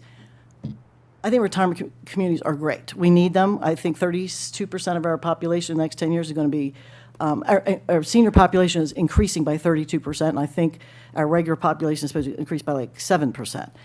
There is a need, but there's also a need to build good senior communities, and there are lots of them around, many, and people are moving to them. And that way they leave their homes, and they're available for people to buy. And I will tell you, I know realtors are in here, but it is cheaper to buy an existing home than a new home today. You can buy a lot more in an existing home because of the cost of building new, for lots of reasons. And some of it's the mandates from the state. It's a lot more expensive to build here in Maryland than it is in our surrounding states. It's a fact, just because of some of the stuff we make them do. So, we keep talking about affordable new housing. I sat on that housing work group this summer, and there's nothing affordable about the simplest little 3-story townhouse. $700,000. I mean, the simplest little, because of many reasons. So new does not mean affordable. Older, fix it up, might be affordable. And I did look at the realtors, they send out their listings, and I saw them yesterday, and it really shows that right on there, the affordability really is in the more existing homes that you might have to fix up. That's what my kids did. But anyway, so just keep in mind some of these zoning changes change things, and we put this new category in called retirement villages, and we always had retirement homes. And we talk about lawsuits, and I just want to remind people, the one lawsuit that we keep talking about, and I like to compare apples and apples, not apples and potatoes. That lawsuit had nothing to do with what we're trying to do today. That lawsuit was about concurrency management, and I was on the school board at the time, Had to do with Mount Airy. Mount Airy Elementary School was growing like leaps and bounds. It was packed. It was overcrowded. And the commissioners had just given them some concurrency management certificates that they could move forward because there wasn't communication back then. We've come light years about communicating between the towns and the county and the school board about enrollment. So we are much more, it's much easier to predict things now than it used to be. So that was a result of that. They had no choice, and I think they deferred it for like 5 years because it took that long to get the new school built. You know, by the time it's like, wow, here's these kids, we got to do something with them, let's build the school. And they were deferred for 5 years, and we bought the property. So we didn't just we didn't just lose the money, we owned the property. Not a situation I'd want to be in again. This is a deferral on certain types of products. People can build, there's other permitted uses on all these properties. Commercial, they could build lots of other things. Housing, R20, you can build lots of other things. So it's not a moratorium on building, it's a deferral on these types of projects until we get our ordinance tightened. So that's a little different. I know like the word moratorium sounds really, and lawsuits sound fancy, but I try to work in the facts too, and the possibilities of happening. That's why I want to do it quickly, because I do know that time is money. And I also do know that these developers have come in under ordinances that were in place when they came in. I also know that those ordinances, some of them, were not vetted well, and you learn from that because they were new. And it was during COVID, and people were not involved, and they weren't necessarily saying what's going to be the end result of this. But my citizens is who elects me, and that's who's going to be next to these houses and next to these communities and affected by them forever, and purchasing these homes. So we want to get it right. These homes are going to be there for 40, 50 years in our community next to, so we want to do it right. We want our main street to be a little bit, not just the person lives next door, but we'd like to have some sense of place, like we tried to do during the Boulevard District. One of my suggestions, and we'll talk about this later, is an overlay district just for Freedom. If you want storage facilities in your commercial areas in the other parts of the county, and it does affect it, maybe we could just do it for Freedom in the overlay district. There are ideas out there that we can talk about that we could give you what you want with the 5-story facilities, and people want them in Gamber and Finksburg. But the overlay district, hopefully we would keep like your town. Your town doesn't have 5 stories down in your town. Hopefully we could have some type of height limitations and setbacks from housing. So that's what we're trying to get to. So the exemption process, and I'll talk about that in a minute. I don't mind doing it for some things. There are a couple of these that are going to be majorly needed to be transformed, I think. Maybe not. The other issue that we need to put in this zoning update while I'm mentioning this now, so you can put on your radar screen. I've read through this zoning ordinance book so many times that my pages are falling out. So somebody does read your work. There's nothing really clearly in there that says these ordinances should support the master plans, and we have 3 of them. We have the Carroll County Plan, the Finksburg-Carter Plan, and the Freedom Plan. It needs to clearly say in the very front, our ordinance should support what this says, because that's our master plan. I don't think they necessarily do that in all cases, and it could be strengthened. We also need to make sure that our Planning Commission and Board of Zoning Appeals realize that's the purpose that they're there for, too. It's not just what they think. We have a different opinion on things. It's not what we think, it's what the master plan says, and some is left up to interpretation. But we need more guidance for even the Planning Commission. They get blamed for a lot of stuff, and it really is our ordinances that drive it. And we always blame it on the ordinance. And I always said at the state level, when people blame us, tell us what the problem is and let us try to fix it. Now, it's a lot harder to fix it with 188 people agreeing around the state than with 5 of us. So it's really much easier to have this discussion here than with 188 people in the legislature that have very different ideas. And I think we have very similar ideas. One of the big issues that has not been discussed, I keep talking about school sites, and it doesn't have anything necessarily to do with this deferral, but it sort of does. There's no one really that's in charge of making sure we have future school sites. We've found that we hopefully won't need many for growth. I think we're in good shape, but in some places you can't necessarily replace a school on its own property like we just did with East Middle. Thank goodness it would fit there. It was great that we were able to do that. That's not necessarily possible. And there needs to be a communication between the school system, the planning, whose responsibility is to look 10 years ahead. Because right now, if these sites are gone, I'm talking about the Freedom District, we have nowhere to build a new school. And Freedom should not be rebuilt on its own site. It's it's packed. You can't even get in their parking lot on a regular day. We've already suggested taking off another addition onto the school. I think there's 5 additions already.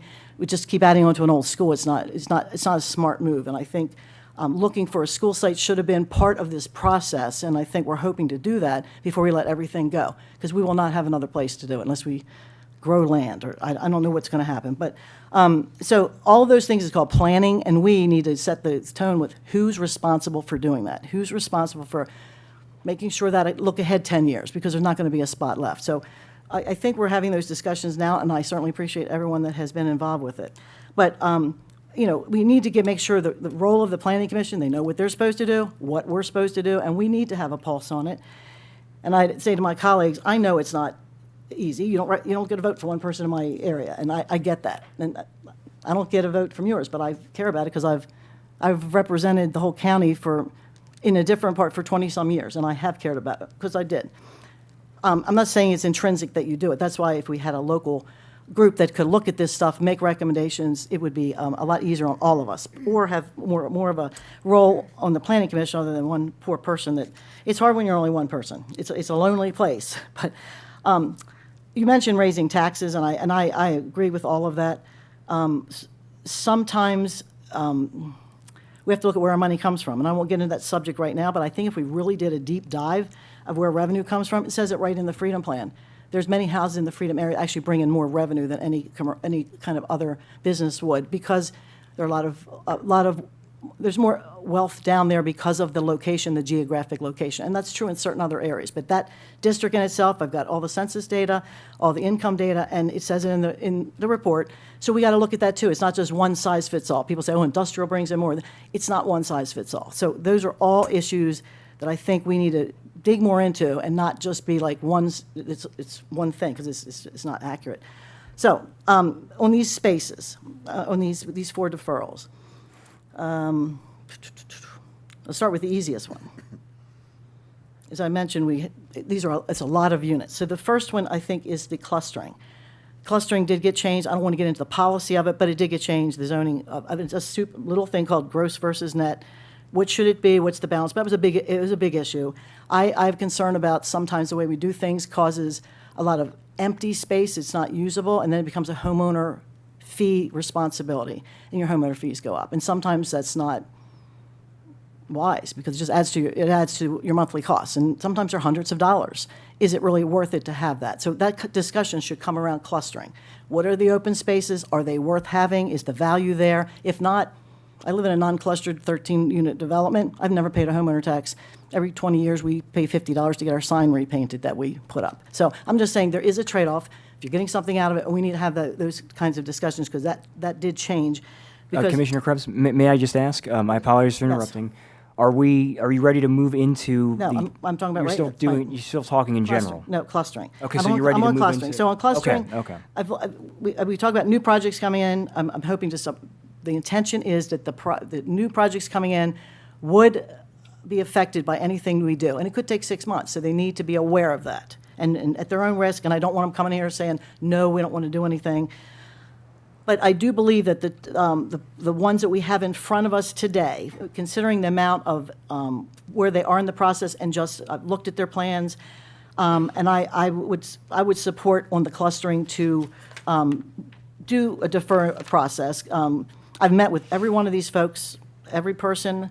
They've all been willing to work with us on certain things, and they've all said, just tell us what the rules are, because that's what they want to know. What are the rules so we can follow? I agree with that. That's what we're trying to do. Also want to try to accelerate the process of getting things approved, because some of these things take years and years and years and years, and time is money, and we know that. But it's also got to be according to the plan. So on the clustering, I agree with my colleague at the other end, that, hey, far away, that we, now you can look straight over, you don't have to turn your head. On that one, I think that I would support option 4, which would allow them to move forward in the process, because I think they're fairly close. Then we have the second one, we have the retirement villages. The retirement villages is my biggest one. That is something that's new. It's a new product to Carroll County. We had nursing homes, we had assisted livings before, but we never really had these villages in the Freedom area. Now, they have beautiful ones up in Tawnytown, which I love, called Carroll Vista. There are ones in the town. Is that in your town, or is that outside town? It is in town limits. And I don't know how they got it there, but it's a great place. That's what my vision is, that you people age in place, And I believe that how we treat seniors in our country and our state and our local is a sign of our moral compass.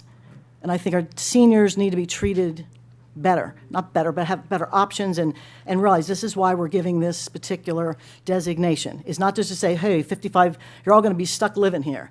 Well, when you're older, and hopefully they're not going to be there at 55, they're going to be there at 65 and 70. It's called aging in place. We don't have requirements in our law at all about anything to do with the senior housing. It can be 3 stories, no elevators. Most counties make them have elevators if they have 3 stories. Just saying. Most of them have them on a slab. They're all 1 floor.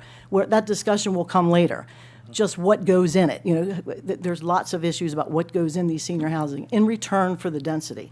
So that issue, I think, could dramatically change, some of the plans because they're large. So that one, I think we should pause it because you keep moving forward and then they're going to not want to, they're going to resist, I would say.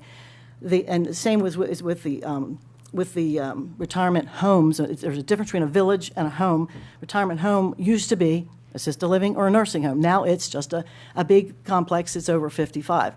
I think there should be some requirements for some gathering space there too. That's the purpose of aging in place. And again, there's lots of research on it. We can discuss how much it should be, but in exchange for size and density, they should have a community room, maybe. I mean, I'm not dictating it from here, but that's what, and I've done a lot of research. Every one of our surrounding counties have this stuff that I've looked at in place, and we can steal their information, put it together and say, what do we want to do here in Carroll? And everyone can have a seat at the table, but I think we can do better with what we are asking for. And some of it, and the road issue is my number 1 issue. I don't know what anybody says. When people move into a dense development, they expect that they should have some parking. And we only require 2 spots. Okay, if somebody comes to visit, these are seniors. They're going to park where? On Liberty Road? There's no, I'm just saying it's not practical to say there's no extra parking. So they're going to park there. Okay, I don't want to call the police on these people. I mean, I don't want to put no parking signs up. They need to be able to park. But our fire company needs to get down the street, and they can't. And they testified to that size, why they need certain size. When you call 911, you want them to be able to get there, not plow cars out of the way. It's not reasonable to expect there to be no parking in a new community like this. So we need to up our game on the site plans and make sure that our roads are wide enough, or in a community where there's space to park. It might be a little bit different, but we need to look at it. So I think there's an agreement on that, and that was my number 1 issue of anything, is the safety issue. Whether it's whatever codes we're looking at, but it needs to be in our code. On the housing issue about needing houses, I know the realtors have been concerned about that. I was on the housing work group this summer. In Carroll County, if we build 194 houses a year, we're keeping up with our population expected growth. We're doing way more than that right now. We're doing it in the Freedom area easily. Our towns have not been growing, but the 194 homes is a number that is attainable, and we've been pretty good. I mean, so when you say the state's going to come and do these things, it's not because of what we're doing here. I know the state very well. I've been there a long time. So on the retirement villages and homes, I believe we should have the deferral, just so everybody knows this is going to be a change. It's going to be I don't see a plan that's necessarily going to be able to meet what I think the issues are in this. I don't know what we're going to come up with, but I think that's a little bit more tricky of what we're going to need to do. And this whole privately owned enforcement thing, it doesn't matter if it's private or public. When we call 911, they're going down the road. They don't care if you own it or if we own it. They want the truck to get down the road. So that's what it is on storage facilities. The mixed use sounds good. We don't even have a definition in our code. I know Commissioner Gordon sits on the Planning Commission. I'm not sure if you've read the code. We don't have a definition of mixed use. We don't have any design guidelines for it. So we have 2 mixed-use properties in our area, and I'm not sure if the towns have it. They're not an asset to our account, but we don't require anything. Except people can live upstairs. You can have something downstairs. There's no requirements. People can, and it's not good for them living up there either. They live upstairs, they look over the railing, they got their bicycles, their laundry hanging out. Do they want to look at a parking lot of people that are shopping? I don't think so. And there are very good examples of mixed use in other areas. I was in Leesburg yesterday. Beautiful town, beautiful development. It's mixed use, but it's done nicely. It has design requirements. And unfortunately, not everybody just comes in and makes a beautiful building or a setting that maybe you face the woods instead of facing the parking lot. I also know that our mixed use, we put a fire hydrant and people park next to it every day because there's nowhere for them. They park in the back. Shouldn't be parking in the back. It's right next to the fire hydrant. Should not be. So we need to make sure that there's nothing in the queue for mixed use right now, which is good. But if anything comes in, we've got to define it. What do we want our mixed use to look like? And I appreciate that the towns already do that, and they have that opportunity. I think realtors want to have a nice place to go. We don't want a bunch of that. I don't think it's an asset, and I think a developer would do it nicely if we had some requirements. So that's, in the mixed use, I don't see any reason not to defer it. It leaves us, and we put it as the longest one to do last because nothing's in the queue. We've never really done it before, at least here, and we need to really sit down with the group and say, what do we want out of the mixed use? So that's that one. And then the other one is the commercial, and the storage facilities. And it really is part of commercial. It's not just the storage facility. After the master plan was written, the ordinances got written over time, years later, and we always had a zoning called BNR, Business Neighborhood Retail. And then we had what called Business General. And Business General was where the big mall stuff is, the Walmart, whatever. Business Neighborhood was always small local businesses. They used to be retail, they used to be residential. People used to live there in these houses. Then a plumber would move in, or a real estate company, and they ran their business out of it, fit in. Then slowly they started building other things, getting conditional uses. We've always wanted an overlay district there, so we had some control over what the look was. It's not exactly beautiful now, but but now we're looking at a 5-story facility. Maybe they negotiated down and it's 5 feet less close to their home. I just ask every one of you, that property used to be residential. It was part of the subdivision. 3 lots, 1, 2, and 3. Next door, 4, 5, and 6. And all of a sudden, hey, this changes and you get a 5-story. I don't think anybody thinks that that's fair to the people that live there. It's not me. I'm not going to look out the wall at a 5-story building next to me. I don't think it's good for our community. So, and I'm not against storage facilities, but we need to find a place where they should go, because right now that could go anywhere in the county. They don't take a lot of water. One person a day works there. It's not really any jobs. So they really could go pretty much anywhere because they don't need water. They could have a little septic and a little well, and they could be pretty much in any of our C2 areas. I believe that that whole area in Freedom that was redone is waiting for more problems of more. We have another facility coming now in C3, but we need to look at that in that area next to residential, where things can go, how high they should be, how the setbacks should be. So doing the commercial, which is the storage facility, is one thing, but the whole commercial, what is in commercial, it's sort of a broader. It's a broader question. Have I missed any of them? Nope, you touched on all 4 of them, I believe. All right, and I can make some motions, but I want to have predictability. I promised everyone I've met with, which is every person or talked to them, to do this quickly. I've been as honest with my expectations. I can't say what the board's going to come up with. I think we might agree when you get through this, but I just want to be honest with them. This is my expectation. I also, and this is not directly related, but I am not a fan of paying for roads that connect to development that we pay for, of development we don't want, or don't, it wasn't even anticipated. So spending, I think there's a total of $15 million, I might be a little off, of different connections to these things that we're paying for. They don't really do that anywhere else. They negotiate that with the developer. I'd like to take that money and put it into fixing Route 26. So I think we just got to reprioritize how we spend our money on transportation and what our expectation is on the other side. And that's something that, we can talk about during the budget process. So all of those reasons, do you want me to do the first one? Sure. Could I ask one question, though, real quick, just for clarification? Commissioner Krebs, you made a comment a couple moments ago, and I think I have it correctly. You said something about lonely by theirself. You were talking about planning and zoning, and you said somebody's lonely by themselves on planning and zoning. Only one person from the Freedom District. Okay. I just want to put this out there because I know there's been a lot of conversation about that. District 4 and 3 have no one on planning and zoning. So Commissioner Guerin doesn't have any representation for his district. He's not a nor do growth I. area. He's not a growth area. Oh, We're the only growth so he area. doesn't matter? No, there should be probably. We're the only growth area. And I'm not suggesting. But so you're saying, I understand, look, and I'm not debating this or whatnot, but my point is, you have one person from D5, which, yes, it's the growth area. I will never debate that with you.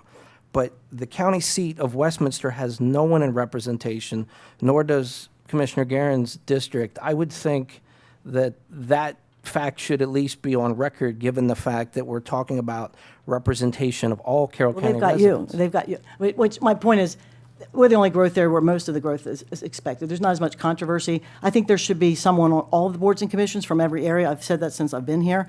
But I also think because we are the growth area and don't have the body of knowledge of the community as the towns have their built-in Board of Zoning Appeals, they have their built-in Planning Commission, their mayor, their town. Every single person that's vetting something in Westminster is accountable to the people in Westminster. And I think that's good. We don't have that. They have one person, and they have one person on the Planning Commission. That's my point. There's other ways that we could look at structuring things, but I think there should be representation from all areas because you know your communities best. So I agree with I you. apologize. Before we get too far afield on this particular topic, I want to go back to the 4 deferrals that we have. I have at one. hand. Do you want me to start offering them? Well, so first of all, I want to say thank you to everybody up here for offering initial thoughts about these. I mean, I know all of you have taken this incredibly seriously, and we have certainly been at work on this for the last 2.5 months. Yeah, and on that note, just one housekeeping issue that I think Yes. we need to take care of is that at the conclusion of the public hearing Tuesday night, it only seems like that was weeks ago, right? Tuesday night, we did not make a motion to close the public record. Right. Close So- the hearing or close the public record. So there you go. So I'm gonna make a motion now. Can it be the same motion? Probably not. I'm looking, a motion to close the public hearing Close the record. and close the public record. Second. We have a motion in a couple of seconds. Any discussion? All those in favor? Aye. All those opposed? Record is closed. And other than that, you did a perfect meeting. That was your first meeting, and we thank you. It was in Freedom. I think it was a friendly place, and Well, he's not done yet. He's not done yet. Let's see how he His does. first meeting, and it went very I know, well. it's Thank going you. good And so far. I apologize for that. I should have been, So can I make a motion here, please? Sure, okay, so first, So we're on the first- temporary deferral of cluster subdivisions, correct? Yeah, yes. So whatever item that is. So this is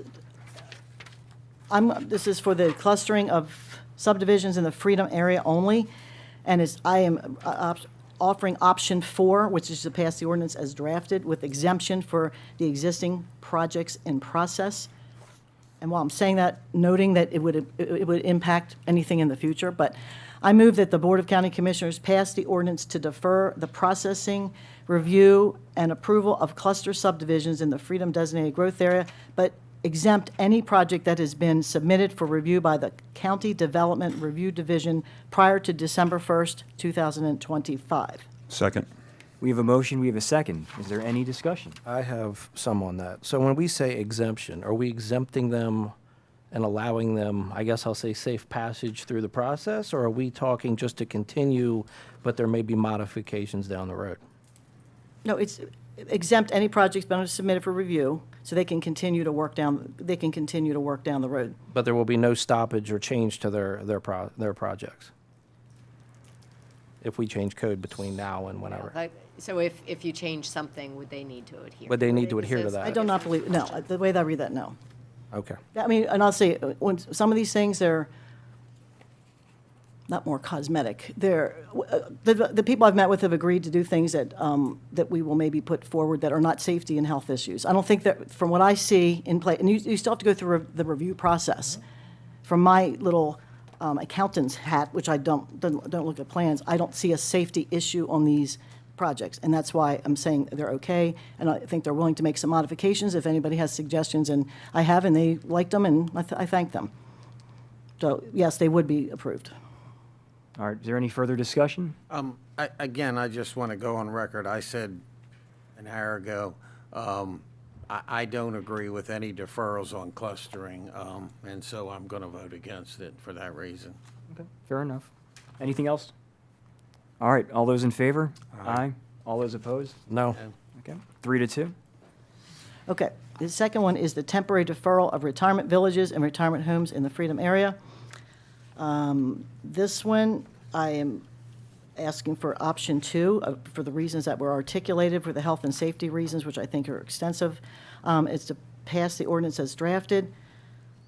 And as I said, how a community treats its seniors is a measure of its moral and spiritual health, and I think we can do better for our seniors in making sure these projects are built responsibly from what we know. So I move that the Board of County Commissioners pass the ordinance to defer the processing, review, and approval of retirement villages and retirement homes in the Freedom Designated Growth Area. Second. We have a motion, we have a second. Any discussion? So I would like to offer I guess, for me, a compromise, right? I would much prefer to have the exemption process in place pending final approval, which would have been option number 3, because that would allow those communities to continue to develop. But if they're willing to make those changes according to the code, then they can go ahead and make those changes prior to our own enactment of the changes in the code. Well, I got a motion on the floor. I would like to just vote on that and then look at yours. My only concern, I want to make it very clear, I think there are going to be some substantial changes that are going to cause road changes, density changes, and space changes for, when you were giving away density, you give it away in expectation of things, like whether it's an amenity. We haven't defined that yet. They don't have them. It's very little. That is not the way most of these retirement villages are coming up, like the one that you have in your beautiful one in your Tawnytown. So I suspect that there will be more significant changes that will come out of this. And I just would hope that those people wouldn't say, oh, we're now this far down the road, and now we're going to oppose that. We want to be grandfathered in to the new stuff. And we'll make it clear, these are the only big properties left to do this. And if we don't get it right, there's not like another property down the road. And it wasn't necessarily, I'm not against what they want to put it. It wasn't necessarily, I believe, zoned for it. There's a controversy over the zoning for it. But so I'd like to vote on the first one, and if it doesn't pass, you can offer the second one, and we'll see. But I just want to make it clear that I see significant changes to, I think it's only 2, possibly 2 for the retirement village, and 1 that's very early on in this, and they haven't submitted anything in a year, but that one is a retirement home. So they're both in the same category here. Understood. I mean, I would wager to say that I probably would wager on it, that there would probably be some resistance regardless as to whether there is an exemption process or a deferral. But, all right, any further discussion on the motion? All those in favor? Aye. All those opposed? No. Okay, so in that case, I would like to make a motion to pass the modified draft ordinance to defer the approval of retirement villages and retirement homes in the Freedom Designated Growth Area with exemption pending approval. For clarification purposes, they would be, the county would continue to process, review, and everything except approve retirement homes in the Freedom, retirement homes and villages in the Freedom District. Is that what you're asking for? Correct. So they would continue in the planning process, knowing with the risk that they would have to take changes if they want the final approval. But I certainly, again, if they're willing to make those changes, I don't want to hold them up either. And that's different from the previous ordinance, which you exempted them altogether. They can proceed through the end. Yes, sir, correct. Okay, Thank you, thank Mr. you. Burke. Nice tie, by the way. So say that again, so I can just write what are we adding to it? I move that the board, would you just repeat the Oh, motion? just option number 3, with the exemption pending final approval. But that's going to be added to it with the exemption. Pending, right, final approval. And that's also in the language for the modified briefing paper that we have, Mention with the exemption, say it one more time. pending final approval. So the exemption would, So they would continue through the approval process, through the planning process, at the same time that we would be working on changes to the code. And if we did make changes to the code, for them to get final approval, they would have to be able to satisfy the changes that we've made. Or if the board decided to exempt them at that point. That's also true. That's also true. Did you get a second? No, I do not have a second. Is there a second? Second. We have a motion, we have a second. Any discussion? So just for clarification, again, like I asked on the first, before this, they would be allowed to continue through process, but they would then potentially see changes they would be enacted to change if they get final approval. Correct. Okay. before they get final approval. And we always have the option of waiving that. Yes. And with that, one more question. Yes, Would that yes. then, how would that affect people coming into the pipeline? They would be subject to the same thing. So we would let them know that all these codes are being discussed at their own risk. If they wanted to and start the process and start processing plans, they certainly could. But if the board passes new codes, they would be subject to the new codes. And one of my other, I didn't bring this up, I forgot about it, but one of the other issues that because our codes have no real design requirements, every project that we're getting, not every one, there's a couple that are there are 3-story townhouses. there's no ones on flats, there's no one story. And I think there's a demand for that. And I think it's just because we have no definition, they're coming in with the narrowest, tallest building versus what's good for seniors, which is one story. So I'm not, that's one of the reasons I'm trying to get some of this down to be one story for seniors.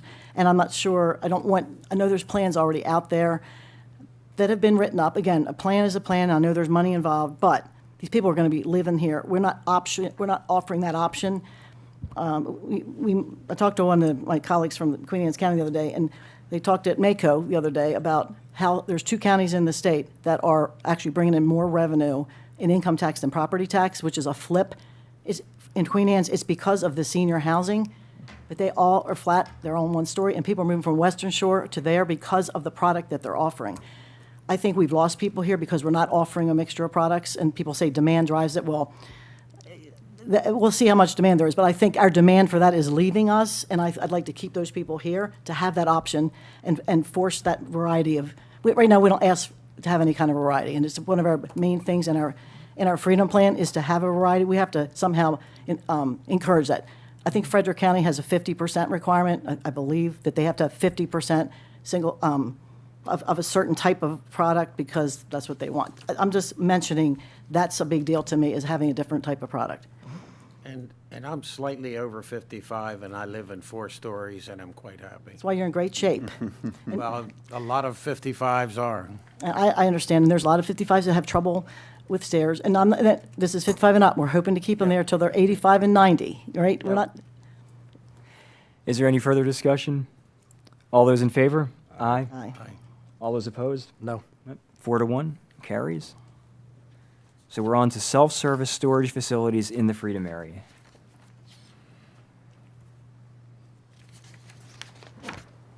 Commissioner Krebs, did you want to start the discussion on that Yes, sir. one? Let me turn my paper I'm sorry. over. So get the right one. It's storage facility. Here it is.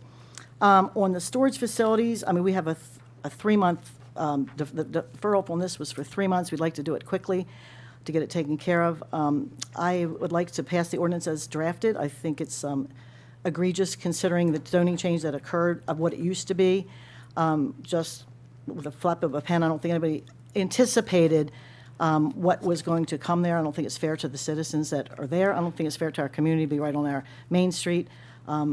So I move that the Board of Carroll County Commissioners pass the ordinance to defer the processing review and approval of self-storage facilities in the Freedom designated growth area. Second. We have a motion, we have a second. Any discussion?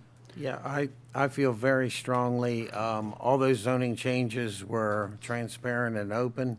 All those commercial zoning changes were finalized well before COVID, and more so, a year and a half ago, this board voted 5-0 to restrict some of the requirements, but still allow it, and I just struggle with within a year and a half that nothing changed substantial, and I keep hearing 5 stories and this, it's 3 stories, 24 feet. It's not, and back into the slope, so it's not.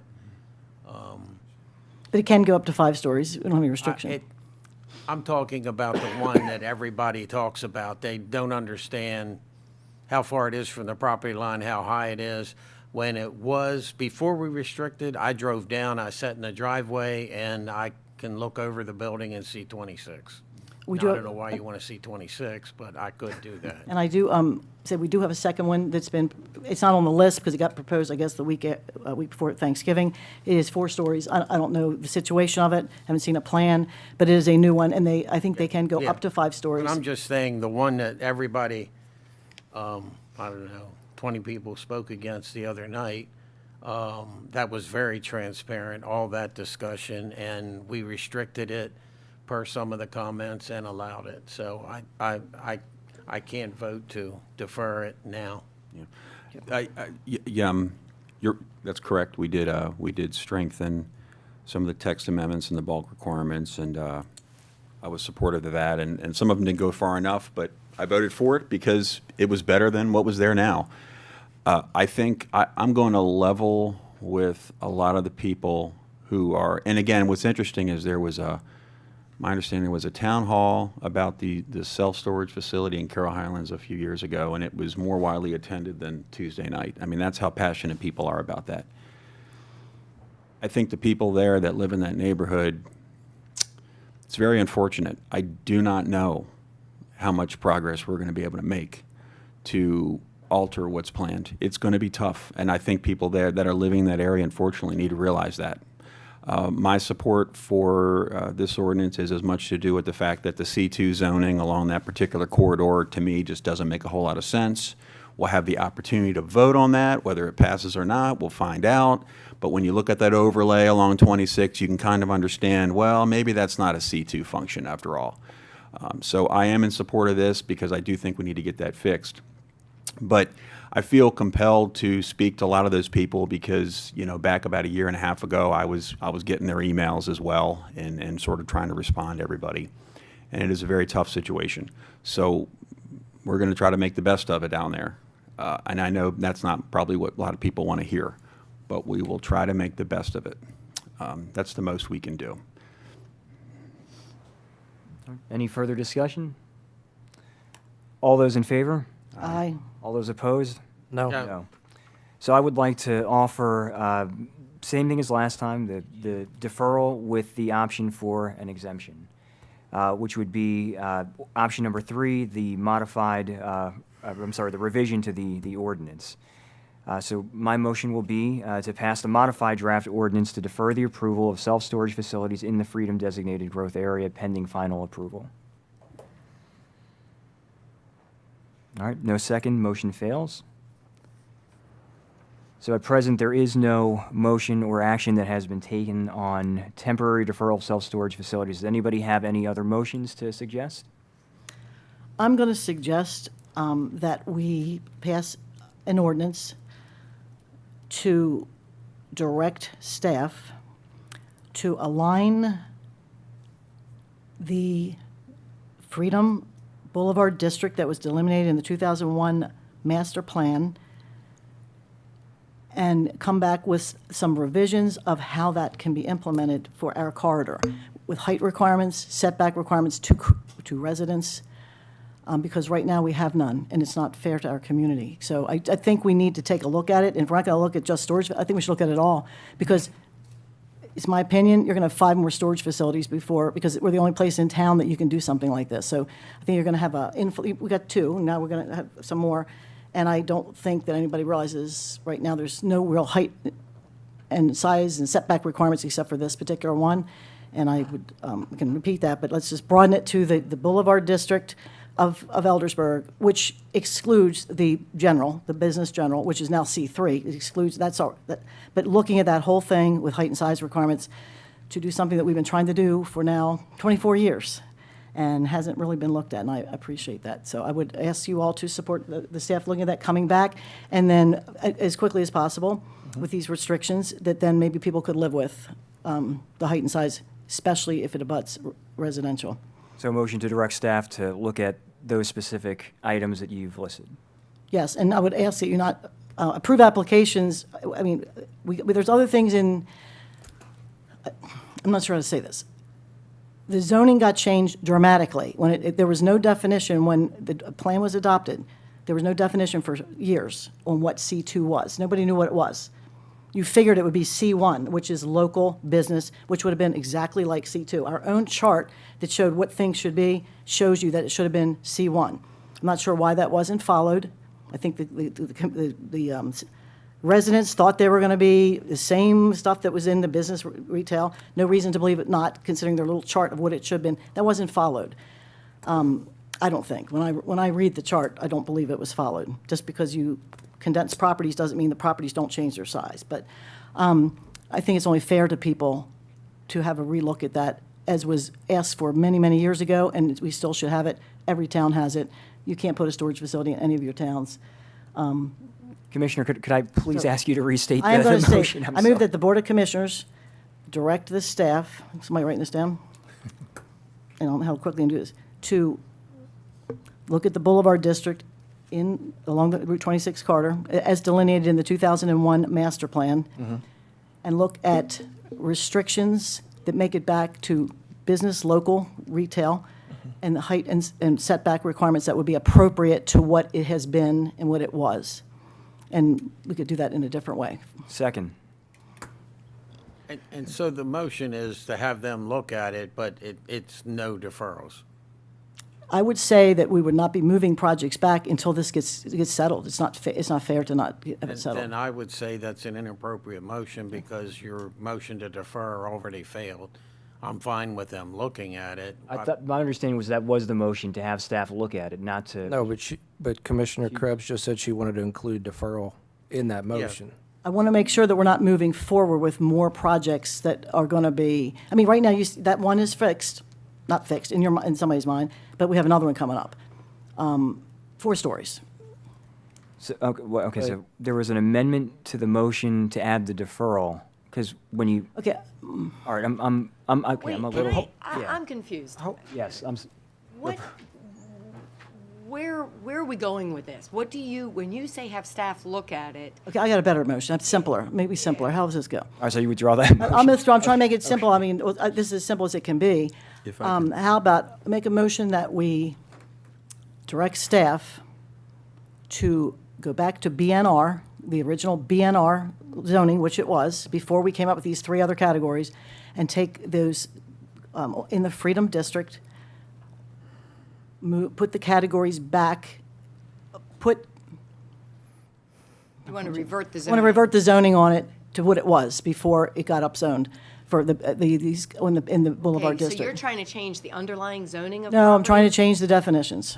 For those projects that got changed, it would change the definitions. You can call it an overlay district, you could call it you could make it an overlay district. So if I may, our intention has always been that in January, that we would come back before the board and talk about what kind of code changes in general that the board was interested in, specific to self-storage.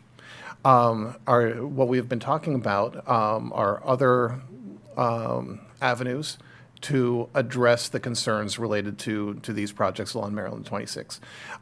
There are several different mechanisms from a planning perspective that could be used to address these issues. So you've mentioned overlay district, that's one mechanism. An area-wide study of the Maryland 26 corridor and a comprehensive rezoning related to that is another mechanism. There are a variety of mechanisms we can bring forward to the board to discuss and figure out which one is most appropriate and achieves what you're trying to get to. So our intention has always been to come back in January to talk about that and talk about those options. So So what does that do for the ones that are in progress? Excuse me, the ones that are, specifically, we started with storage facilities, and then when I read the code, I'm realizing that it's more than storage, it's going to be more than storage facilities because there's no height requirements on anything. So what would happen to things that either in progress or moving could come up? This would do nothing to those that are in process or any that were proposed, applied for during the process. But it would be a regular process, the planning process of looking at an area, studying it again, perhaps rezoning, perhaps implementing an overlay zone and so on. That is a normal legal process, planning process. But it would have no effect on any projects that are in progress or anybody that applied during that process. Until the rules Until are the rules- changed. yes. Yeah, so similar to, we've already had 2 work sessions, one on clustering and one on retirement. The intention is to do 2 more, one for the mixed use and one for the self-storage. Those will happen hopefully both in January. I think the mixed use is also January, maybe early February. But anyway, to get the board's feedback, we have the board's, what we believe the board's feedback on the 2 things already.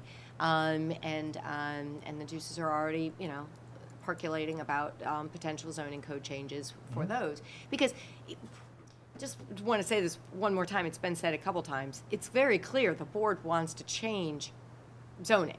It's just what this really question is whether you defer things in the meantime. Yeah. The board is going to be looking at all this zoning regardless. What I'm so- suggesting, and what I don't want to happen, the storage facilities, I think we all agree, it was a change that was not no one anticipated it because it was never that before. Okay. But I think there's more, like, I'm saying, okay, what happens next week? Somebody's going to come in and want to put a 5-story X something else up. We haven't really fixed the underlying problem for the whole district. If we continue with this, we will be, I think Randallstown's actually cleaned their act up. We're actually getting to be worse than that. It needs to happen sooner than later. It was always intended, it never happened. We've never had this situation before. I don't think there's another 2-story building on the whole thing, just like all of our towns. It's just starting to happen because they can. And because of that zoning change, I see that happening a lot more places. So that's what I'm trying to make sure it's not storage facility today, 5-story office building tomorrow, no setbacks. So we need to revisit it. So that's my goal. And on the, I'm sorry, before, Roberta, can you finish your thought? Because you were going somewhere and then you... Yeah, so the intention with all of this, again, is to rewrite the zoning code, you know, and storage units one of them. And of course, you know, Commissioner Krebs alluded to earlier, the idea of, you know, maybe looking at specifically the Boulevard District for an overlay zone of some sort, or we could open up as Chris said, open up the master plan, the Freedom Mini, whatever it's called nowadays, plan to, you know, to reassess those, that area specifically for some kind of a small area amendment to the plan to change, because the land use designations in the plan did have all of that pretty much, mostly, if not all, commercial medium. And so, you know, so that, you know, if the board wants to change that underlying zoning on those properties, that's, you know, that's the appropriate process to do that. And you don't have to wait for the entire plan to be rewritten. You can do it in an area basis. You just can't do it on a, you know, generally speaking, without going. So what happens if, Other hurdles. what happens if I submit a project tomorrow? Mm-hmm. It's going to take a year and a half at the minimum to review. Yeah. And all of that, unless we take longer than a year and a half to change this, that's going to affect my project unless we waive it. Correct, So correct. Or I unless you understand waive it. your concern, but I think we're safe unless Even- unless I delay it more. Even with the one that just was, you even imagine, with- like, Sorry. you know, Santa is watching. I Just, don't know if he thinks you've been a good boy or not. so I, naughty you still cam and the believe. nice cam, right? So I will add, I know you've got your motion. I'm not sure it's actually going to go anywhere, Commissioner Krebs. And I know your concern, you know, I'm looking at the Citizens Guide right now, which is by the way, you know, and as citizens, if you've never looked at the Citizens Guide to Zoning, the 2024 edition, I love it. I'm a big fan. Okay, I'm going to get somebody to autograph it. But this particular area, it's called the C2 Commercial Medium Intensity District. And what you're talking about, Commissioner Krebs, is making changes to that. And relatively speaking, to a lot of the issues we're discussing, that's a pretty simple one. So what I'm hearing from Mr. Hine and the county administrator is that's one of these things we can take up fairly early. We're going to have work sessions, but you know, and it's pretty easy to understand how and empathize with the fact that some of these things, maybe this isn't a C2. Currently, we have it scheduled for the 15th. Of what? January. At the work session, you know, we get direction from the board that you want to make, you know, these changes. We can go to the planning commission, you know, soon thereafter, and be back. So Yeah. So. And is this for all, overpromise and underdeliver. it's for but- all C2 or just all commercial or what? Is it realigning those definitions? And just keep in mind that the definitions were not written, you said the underlying use was C2, we know that, it was C2. There was no definitions to C1. We went from 2 zones to 3 zones and there was no definitions. Since They the were all issue. written by December of 2019. And since the discussion centering around the Freedom District, I should have stated this, but all my comments were pertaining to the Freedom Okay. District. I mean, it's not the only place in the county where you have this C2 commercial media intensity. So We're not the- hearing anything from these other areas. Some of them do fall within a couple municipalities, but this would strictly be dealing with Freedom area. Right, so to be very clear, the thought on the 15th was to specifically focus on storage units. We can broaden it to talk about the various pieces and parts, the uses that are allowed in C2. If you direct staff to go to the Planning Commission with significant, with those changes, that would affect the entire county as it is unless you go through the process of the little mini plan kind of idea. So I just want to make sure everyone understands. And what I'm asking I to don't wanna do, misunderstand. as I said, storage facilities is one thing today, but tomorrow could be something else. Right, gotcha. I'm asking us to look at the commercial district that's there, the Boulevard District that was defined and then undefined. Yeah. That whole area of 26, you can pick you can use, I think it's still a good line, in the Freedom District, and looking at all commercial, any zoning, height, setbacks, those types of things, because right now there are none. And I don't know. You can do that. That's what I'm asking to look at, and then just saying what happens in the meantime for new stuff coming in, and then we'll have to go back to the storage facility. So unless the board disagrees, but I think this is right in keeping with where your discussions are going. It will broaden the 15th conversation to be more uses and bulk requirements for the various uses in the commercial district, the C2 specifically, but we'll probably touch on a little C1 and C3 too, throw 'em in. And then we'll take it from there, and that would be January. And I only have one concern. The three of you need to promise you will be here in January. It's early retirement, you need to be here and follow through with what you said. Give them any ideas. As my Irish grandmother would say, "Good Lord willing, and the creek don't rise." Like, They're not that's the old enough plan. to retire yet. Okay, so I okay. understand what you're Moving trying to do. Retirement Village, though. No, I'm sorry. now Too we've, soon. Again, a lot of it is about visual and height and setbacks. Yes. On whatever we decide to go there. And then while we're doing it, if we do something with storage, we need to figure out where storage should go. I don't know if you're interested, but I mean, it was exempted from industrial areas. I know our industrial area doesn't have any industrial in it. I think it'd be a fine place for it to go. Our industrial area has like 30 uses or like 2 uses that are industrial. It's just the demand is not there for industrial, and I know we call it that. So I would suggest that we find a place that storage facilities can go that would be appropriate. And maybe there's height and size requirements even with that, but I think that's a big deal. It used to be mini storage. That's what everybody knew. This new storage is a new thing. Mini storage was no big deal. And we can bring in economic development because they would want to be part of that conversation. Right. as well. And, and the only reason I'm asking for a vote on it is because I think it's nice to give clear direction to do this stuff. It's up to you. So if the board wants to, if I may, Yes, please. can you withdraw your motions in your second? Can you tell me what it was?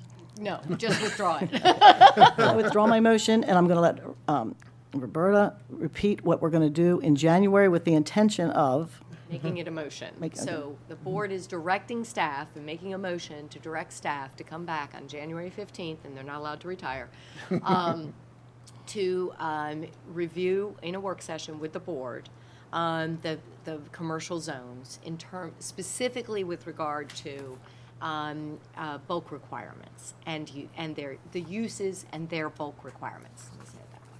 Does that make sense? Clear? yes. So can I have a second for my motion?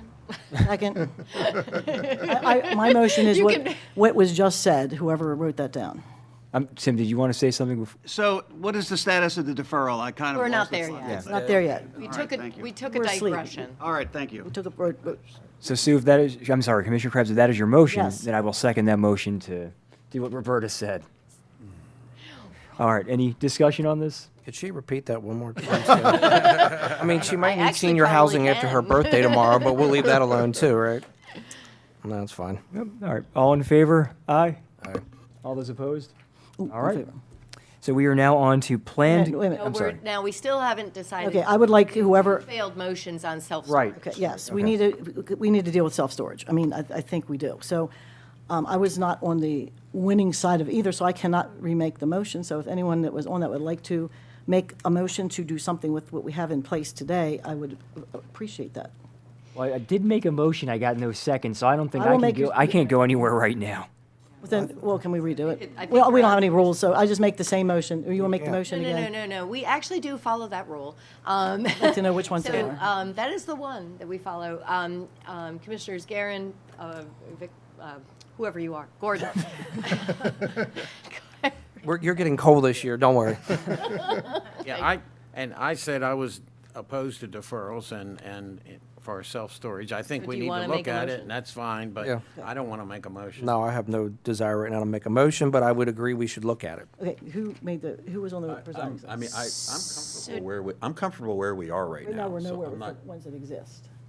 We didn't pass. Yeah, that. everything's going to continue to move forward as it It'd is be at the to moment. defer it in Now- final approval. I mean, I'm comfortable where the board is negotiating this issue right now. I mean, obviously, I've got concerns about self-storage. Right, and- right. We all- Didn't think yeah. you meant that. May I make a suggestion?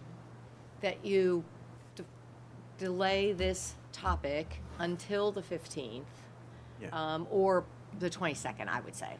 That's right? That's the next Right, it'll have to be Thursday. the week after the work session. Yeah. Right. Or we could just move on to the next topic. Or you can, I'll shut up. Okay, so, I'll get my hands slapped. I'd never say that out Yes, you loud. would. So just off like to those be two. very clear about where we are, everybody, just to be very clear where we are, there is no motion that has been approved or passed. And so I guess by consensus, we could agree to postpone any action on these storage facilities pending that discussion that we have about them. Because right now, those who are on the successful side of the motion don't want to make a motion. I didn't get a second to my motion, and then the motion that you made did not succeed. the motion didn't fail, the motion just didn't move forward, so you could get a second. I mean, you could. there's a He difference could. between a Yes, you're failure right. and a move forward. It You're did right, not. you could. And the three of us said we're not making a motion, so Okay. can we do planned commercial Yeah, so Saturday? we- No, no, Yeah. Joe. I which still can want to you- eat lunch by I can, Joe. I can still do it. I would like to reoffer option 4 for the commercial, for the self-storage. Pass the ordinance as drafted with exemption for existing projects in process, which would then let them continue to move forward at their risk, but on final approval, it would be the same language as for the retirement, about final remove, would be consistent with whatever we pass. I'm You confused. mean, Commissioner Krebs, I think you mean option number 3. That would be option number 3. Option number 4 is a complete exemption. Well, you just said self-storage. I did Am say I not something. mistaken that that was a dead issue at this point? We are talking about self-storage, I believe. Okay, I'm trying to, Okay. the No, motions no, are it's- different sorry, on each there's- one.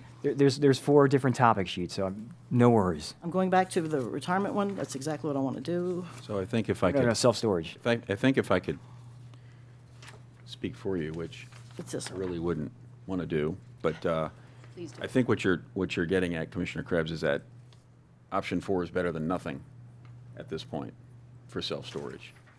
And that's what your motion is? Well, that exempt existing projects.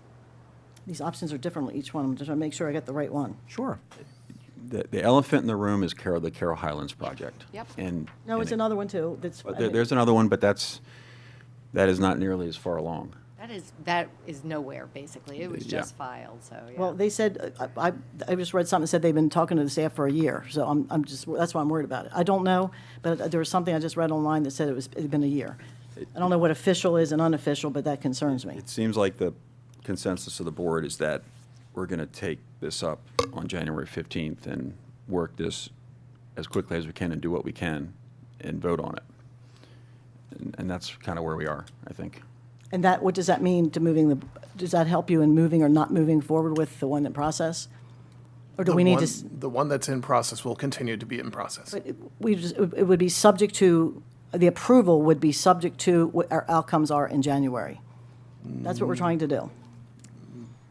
So I think maybe if I can get to what you're getting at, the self-storage facility would continue in the planning process. But if we made changes to the code, then before that got final approval, it would have to conform to those changes that were made. That would not necessarily happen on January 15th or the 22nd, because we would have to move that through a certain process in order to enact the changes in the code, such as a public hearing, if I'm correct. Yes, okay. So, Yeah, it's just, that's what I thought was I'm option. kind of confused as to where we are here. so Commissioner, I think what Commissioner Krebs is getting at is that she wants to see some kind of changes made to self-storage. And we're going to be taking that up on the 15th in a work session, potentially voting on it on the 22nd. Yes. So in the meantime, the self-storage facility that is the topic of discussion will continue moving through the planning process. Yes. And from my understanding, and correct me if I'm wrong, the earliest they may have final approval would be sometime in the spring. They are, the earliest, the very earliest that they could be before Planning Commission would be February. Okay. So late winter, early spring, sometime in there. And it would have to I mean, what I'd like, it would have to satisfy, could move forward, but would have to satisfy the changes made, or the changes before approved, but it depends on when we get these changes made. And, Right. I mean, Right, that's, which would be why I think the suggestion of taking this up on January 15th is a good idea, because we can delve into the specifics of this. Right. but I just want to make it clear that I do not want the approval to move forward until we fix it, until we take it up and agree to what we're trying to do.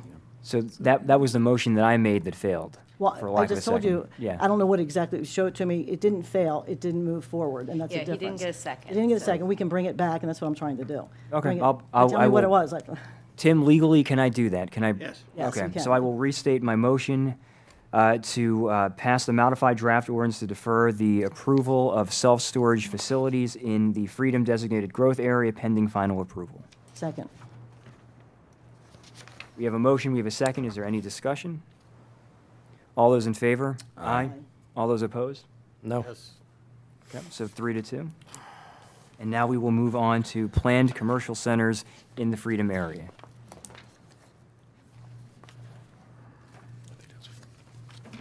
Okay, find my paper, got it right here, plain commercial centers. I would just like to suggest, there's a lot of work ahead of us.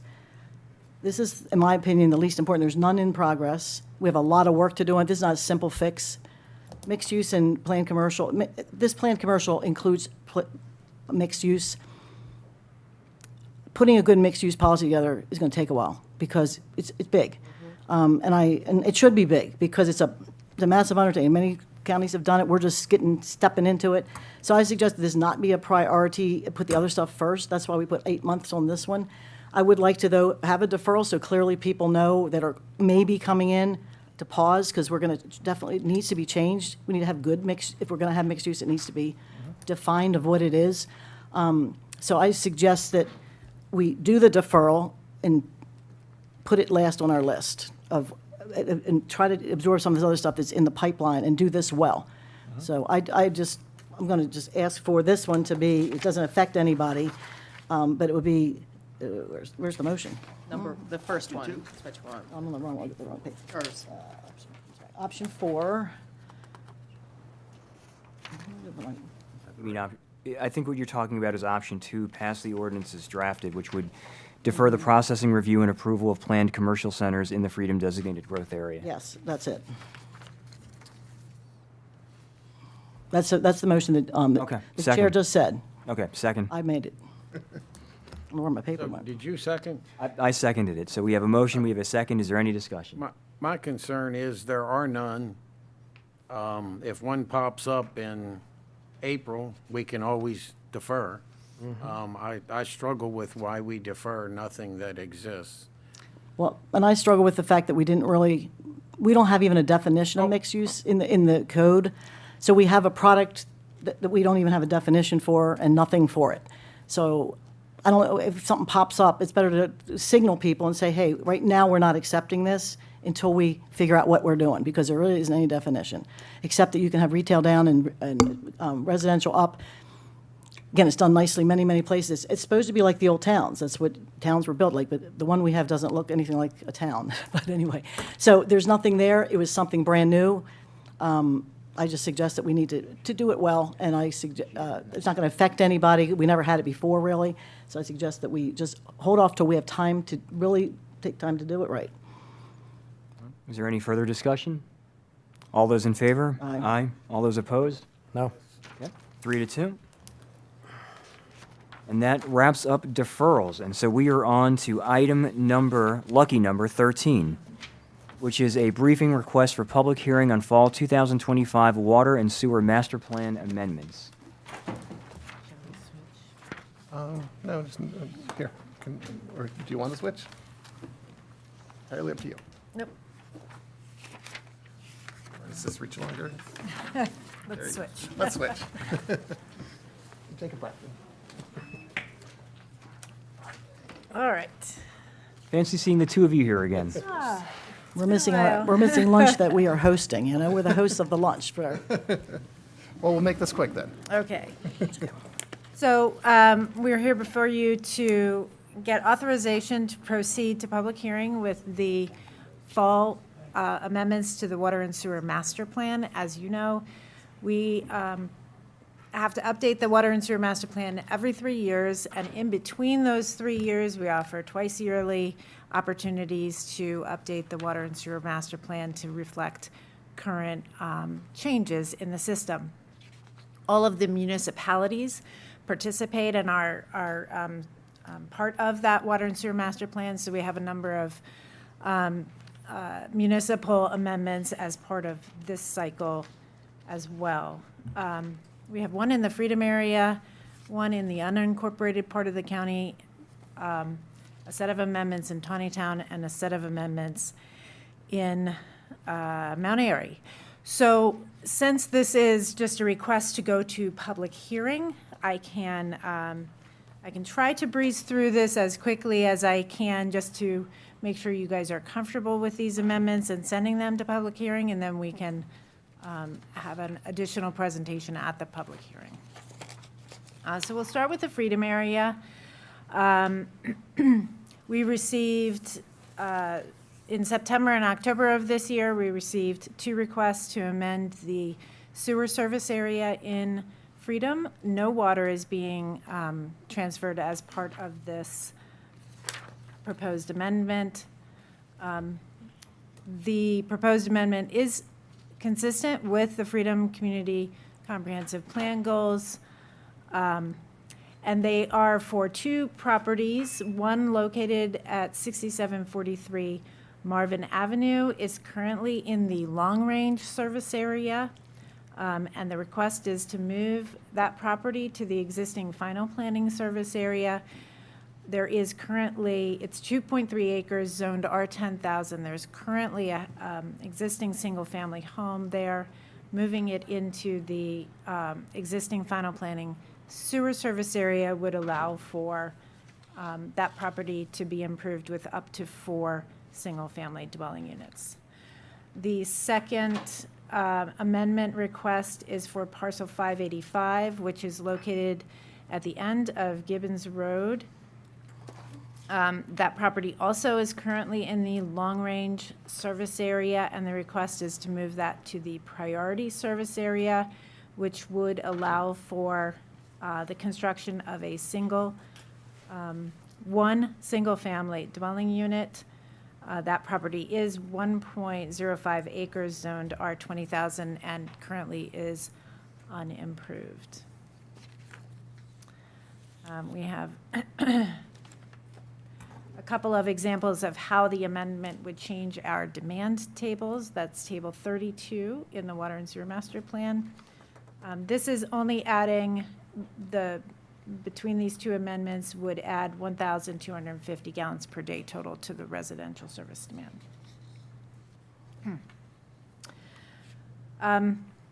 I can run through all of the amendments if you would like, and then we can take action at the end. Okay. The second amendment is for the unincorporated area.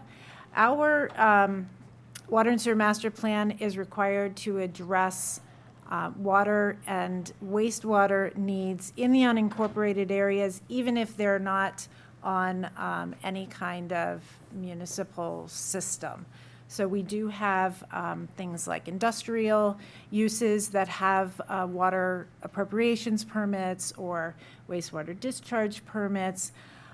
We have also in the unincorporated area, areas of the county that have to be identified as potentially needing some sort of water or wastewater solutions in the future.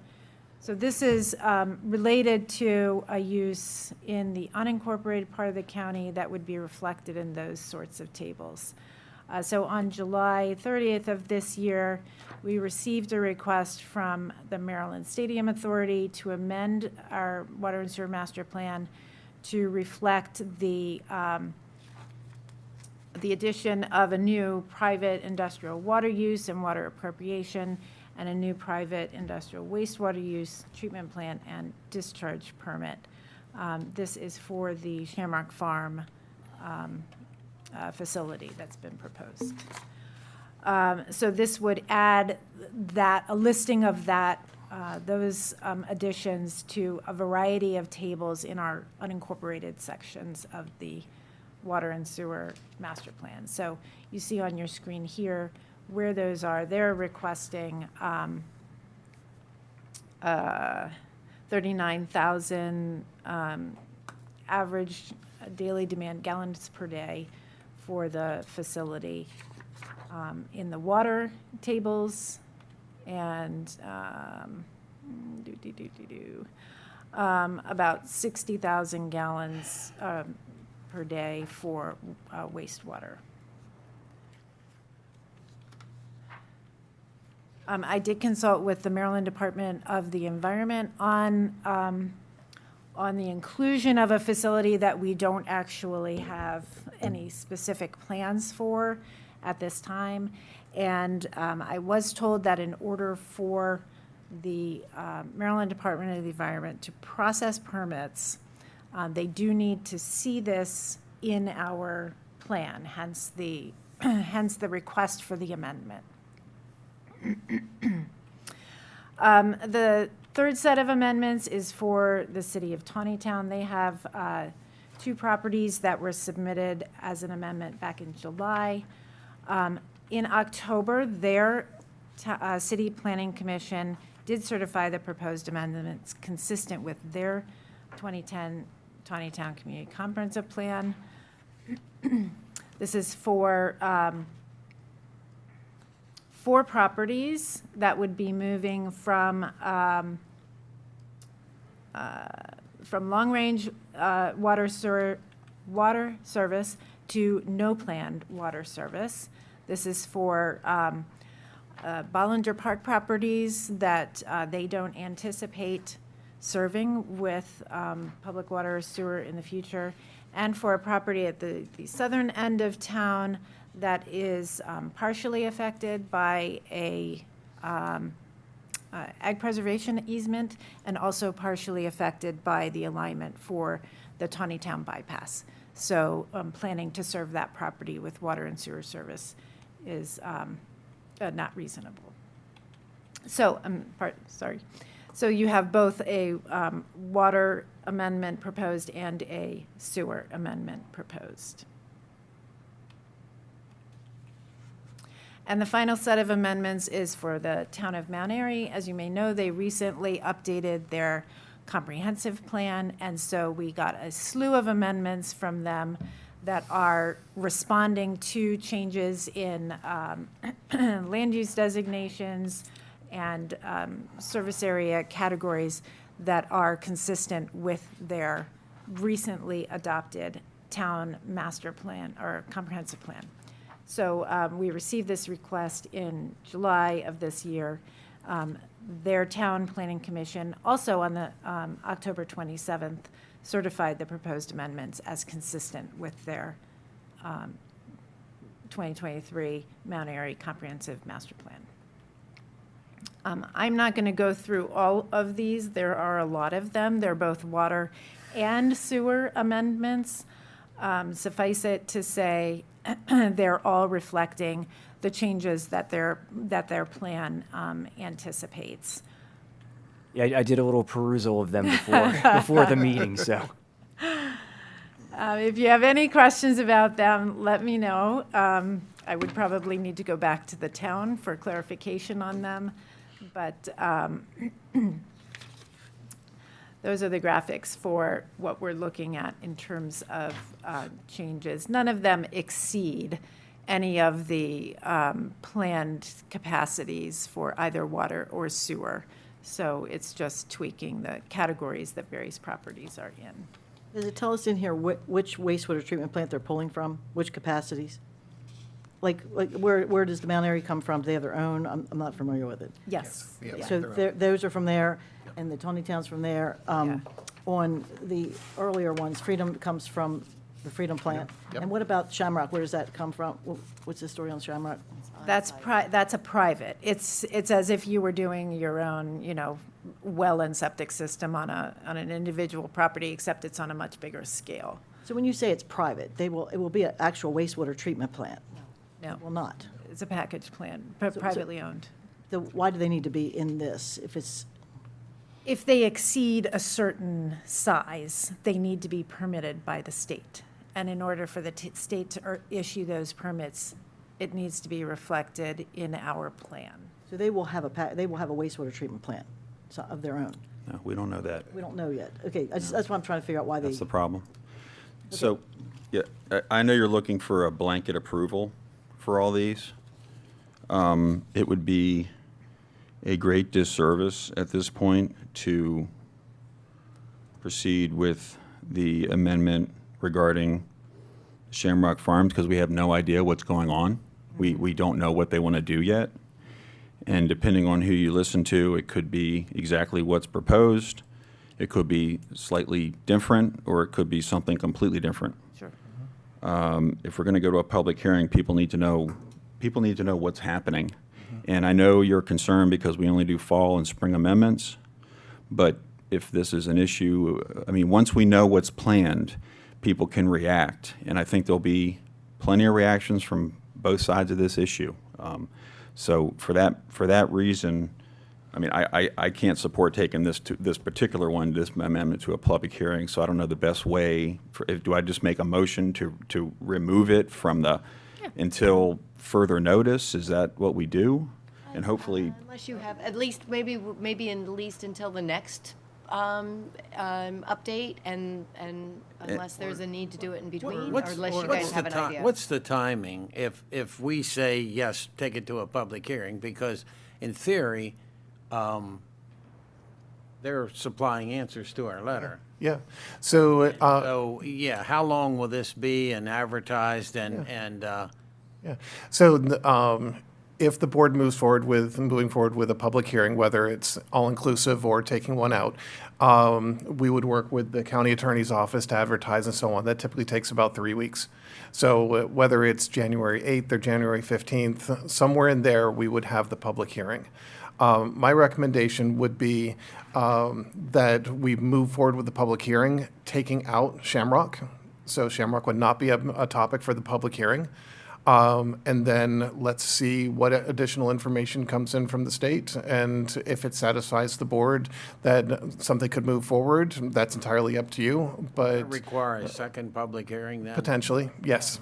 Yes. and Oh, I understand. I'm perfectly comfortable with that, and I know that's going to happen. So I would appreciate my colleagues' consideration on this issue as we try to work forward, and I appreciate their support in raising a lot of the issues that we have ongoing with Maryland Stadium Authority and trying to get some of our concerns across. So I would make a motion.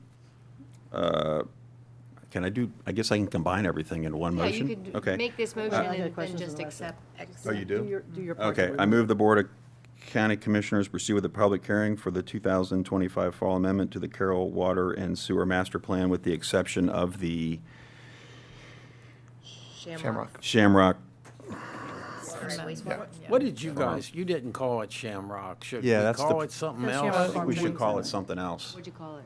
What should we call It's it? the, what did I call it? I know, but you didn't. It's the unincorporated unincorporated area amendments. Yes. You The could call it. Yeah. unincorporated amendments.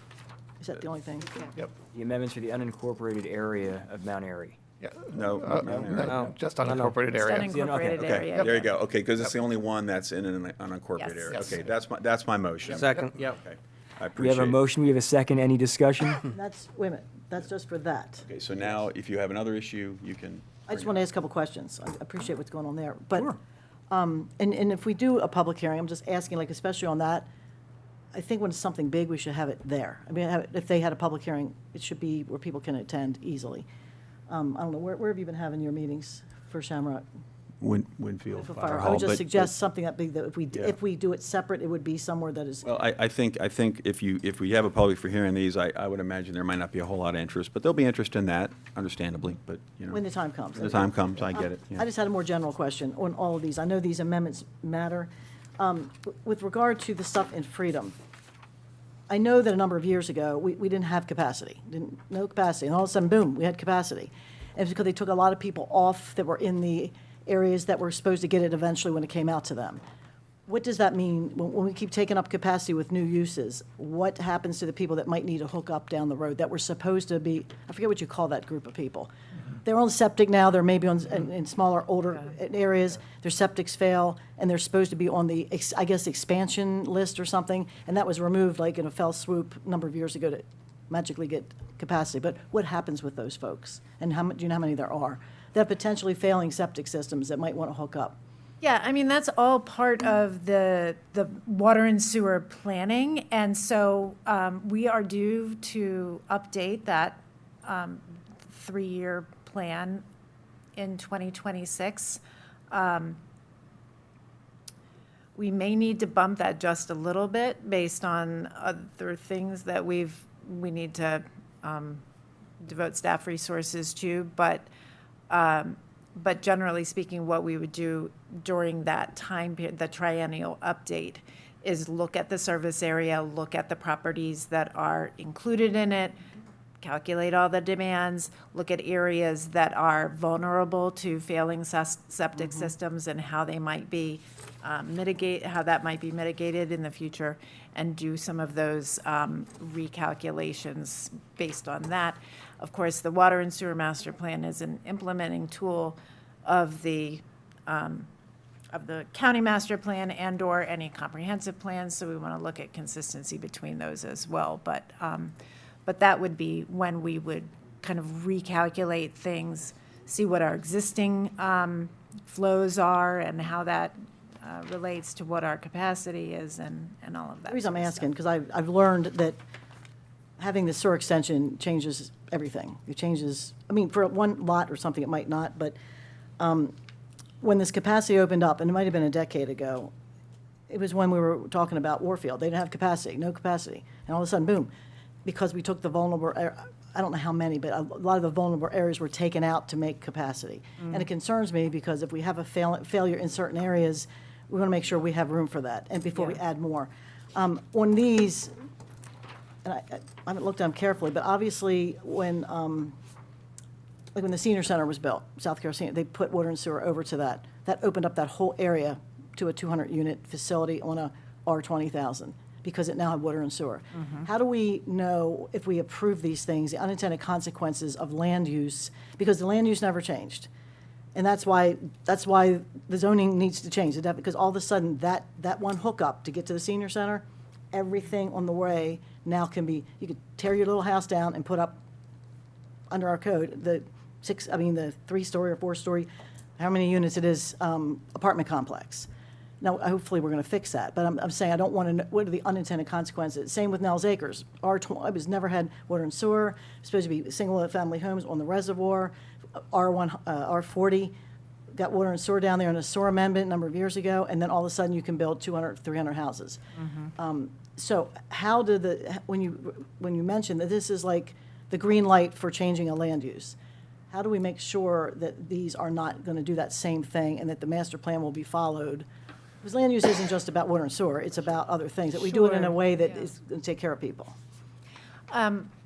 Yeah, I'm not sure how exactly some of the things that you just gave examples of evolved, but generally speaking, the provision of water and sewer should follow the areas where you've got planned land uses at densities that would need water and sewer, or that water and sewer could benefit. It wouldn't make a whole lot of sense to run a line down to a conservation zoned area. So I'm not sure what some of the history was with, like, the extension of the out to the senior center.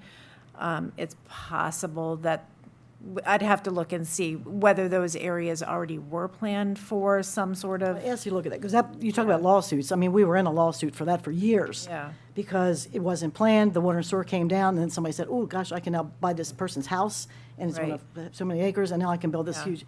So it was unintended, but it happened because of the ability to get the water and sewer past it, and they could tap right in. It just made it an opportunity, and it was just in a residential community, one house. So if you have a big enough property anywhere, you can sort of take your house and say, ooh, this is what I want to build now. Just want to make sure that that doesn't, I learned that the hard way. And then on our wastewater treatment plant, it's run by MES, and No. they own it. It's owned by the I mean, state. it's owned by the state, but it's run by MES, I'm correct. Yes, It's owned yes. by the state. What's the capacity there? And like, if we need to expand, do we go to them and ask? How does that work since we don't own it or run it? How does that work with capacity? Utilities might have to Yeah, answer we that. would, we would have to get, I'm just- we would have to get DPW involved in, I'm not sure about the contractual relationship between the county and the state.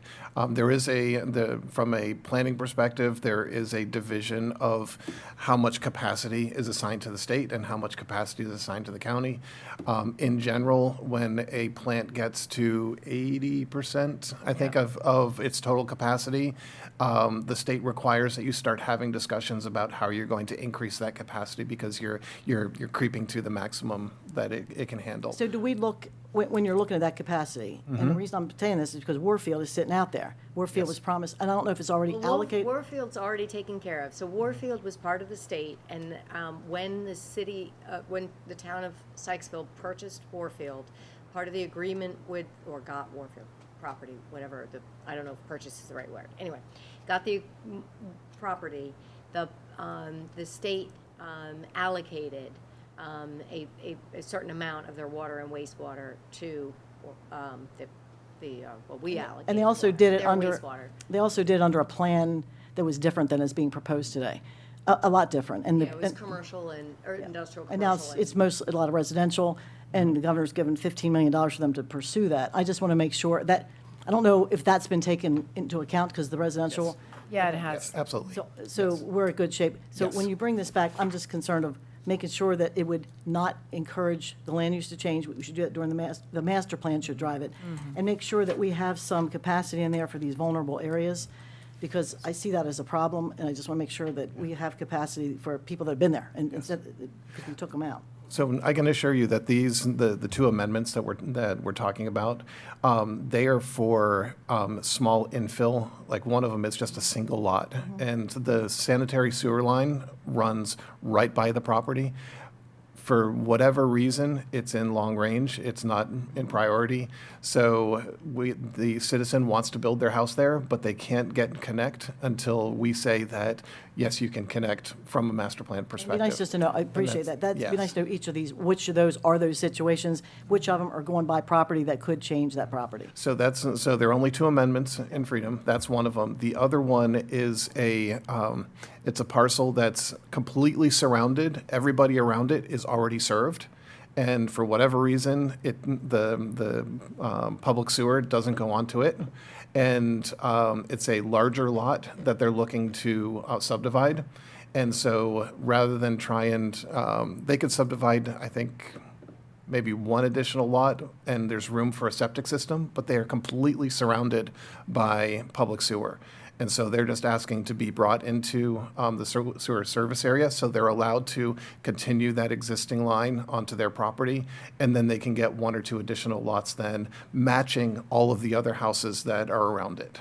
And who dictates their hookup fee? Is it the state or is it us? No, that's us, through So the we Department dictate of Public Works does that, yes. I'll understand this better when we go through the Yes. presentation later. Thank you. Is there any further discussion on the motion? All those in favor? Aye. All those opposed? So carried. So we will now move into the public comment portion of our agenda. Roberta, do we have anybody here with public comment? Yes. Ms. Bergman again. Hi, Diana Bergman. I just wanted to share, I enjoyed, this is actually my first commissioners meeting here in Carroll County that I had the opportunity to attend. And Oh, they're not always this enjoyable. Really? So I thought it was interesting. I served as a commissioner when we were stationed out in Monterey. So I had a little bit of background knowledge of everything that presents and all the challenges. But one thing I did notice when I took a break is our public water fountain is not working. Yeah. So I would request if we could fix that at some point. And then the other piece is the Mineral Hill Pine Knob is a road that's, back in the days, it was probably considered, not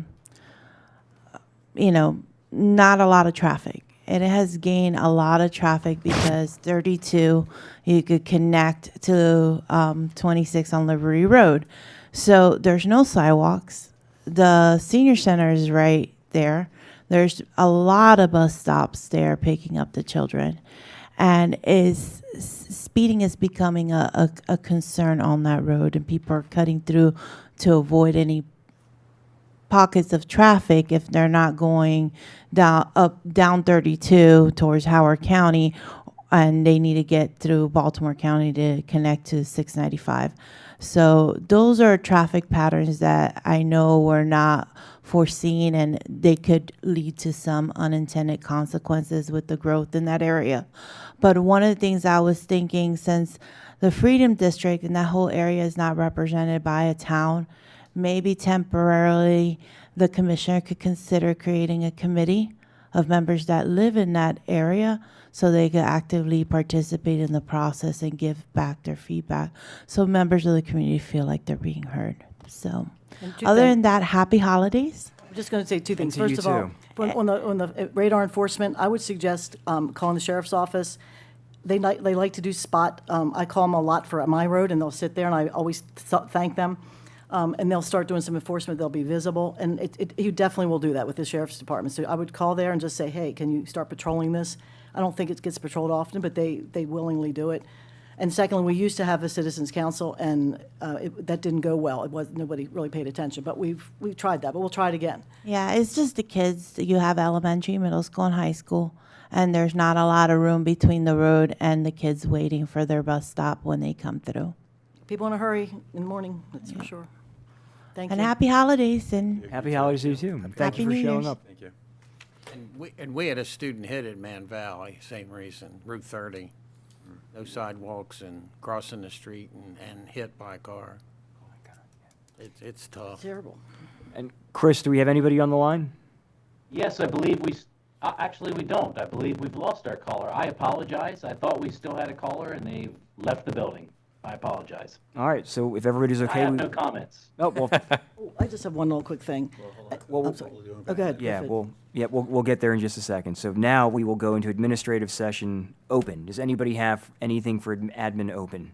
I should have mentioned when Chris was here, on any of these public hearings that we have, and I hope we'll put this in our new zoning, but ordinances, I know there's a minimum that you have to do to put it in a newspaper, whatever, but nobody sees that. Hopefully, we're going to be using Carroll Connect to get people. Okay, and just make sure, like, we officially do that, because people don't know about these, they don't know it. And if they see the details in there, they get the postcard, doesn't really say anything. If you send it out and put some details in it, people will know what's going on. So the Carroll Connect, I think we're trying to advertise that. It's a great tool to have. Just post it to that. And I know you got to do your statewide, putting it in the newspaper. I literally have never seen them because it doesn't show up online. So, and the only reason that the state keeps that requirement is because the newspapers fought us like 10 years ago to get rid of it, because that's what keeps them in business, is our advertisements that nobody reads. So anyway, I just would be helpful if we would do that. All right. Anything else for admin open? I just have one brief thing, since it is the holidays, and I did want to mention this because I thought we all would want to know. Apparently, there were reports last night of some activity at the county office building, but rest assured, everything is secure and there's not been any issues. That said, Chris Swam, I believe, has several images of the event that occurred and took place. Can you go? We had That's some on our edge of our seat. holiday mischief from an elf that decided to have some festive energy. Oh. And that's not the only one. I think Mr. Swam has some additional photos. Oh, getting around. How'd that guy get in there? That thing does everything. It does. It's creeping me out a little bit. Facebook, I heard they've now blocked you. They may. But that's all for me. We needed a little brevity today and just, I need a key for my office. exactly. Keep elves out? You want elves in, right? Might be a discriminatory practice. That is one mobile elf. All right, so for agenda review, Monday, December 22nd shows nothing. Tuesday, December 23rd shows nothing. Wednesday, Christmas Eve, December 24th, county offices closing early in observance of Christmas. Thursday, December 25th, Christmas Day, county offices are closed. Friday, December 26th, county offices are closed in observance of Christmas. Saturday shows nothing. And Sunday, December 28th, Commissioner Krebs has the podcast. When's that? 28th. Yep, December 28th. I don't know how to paper. You're back one. Yeah, there you go. Yep. She's already got one in the I bank. had one in the saddle. It's my intro to Hi, Here I Am. A little bit late, the new year, Gotcha, yeah, this is part 2. in the saddle. Yeah. All right, so for the week of December 29th, Monday, December 29th shows no activity. Neither does Tuesday, December 30th. New Year's Eve, December 31st shows nothing. Obviously, county offices are closed in observance of New Year's Day on Thursday, January 1st. Friday, January 2nd shows nothing. Saturday, January 3rd shows nothing. And I have the podcast for Sunday, January 4th. And I do. Is it written yet? I'm working on it. I got to get that elf off of my name tag first. But so just so everybody's aware, The elf do it. The elf might come over and visit Frankie. You never know. you might. But so again, just because the schedule or our agenda for the next 2 weeks is light does not mean that the commissioners are not engaged in other activities, engaged with staff, committees, boards, things of that nature. So just because there's nothing showing up on the agenda does not mean that we're not occupied with something. So on that note, I want to say Merry Christmas to everybody, Happy Hanukkah to everybody, Happy New Year to everybody. God bless. And is there a motion to adjourn? So moved. Is there a second? Second. And That was a pretty mild second. And on your comment, an attorney that I used to deal with a lot, you'd get a bill and it'd be for 8 hours. If I did not spend this time directly with you, I spent it on your behalf. So that's what we're doing, right? That is true. That is very true. Every day, every day. And none of you guys have to Every day. buy presents, wrap presents, decorate, or Oh, yes, cook. we do. We Yeah, don't? we do. Yeah, we do. What are you talking about? One person. Yeah, let's do it. Anything else for the good of the order? At least we can try. All right. All those in favor? Aye. All those opposed? We are adjourned.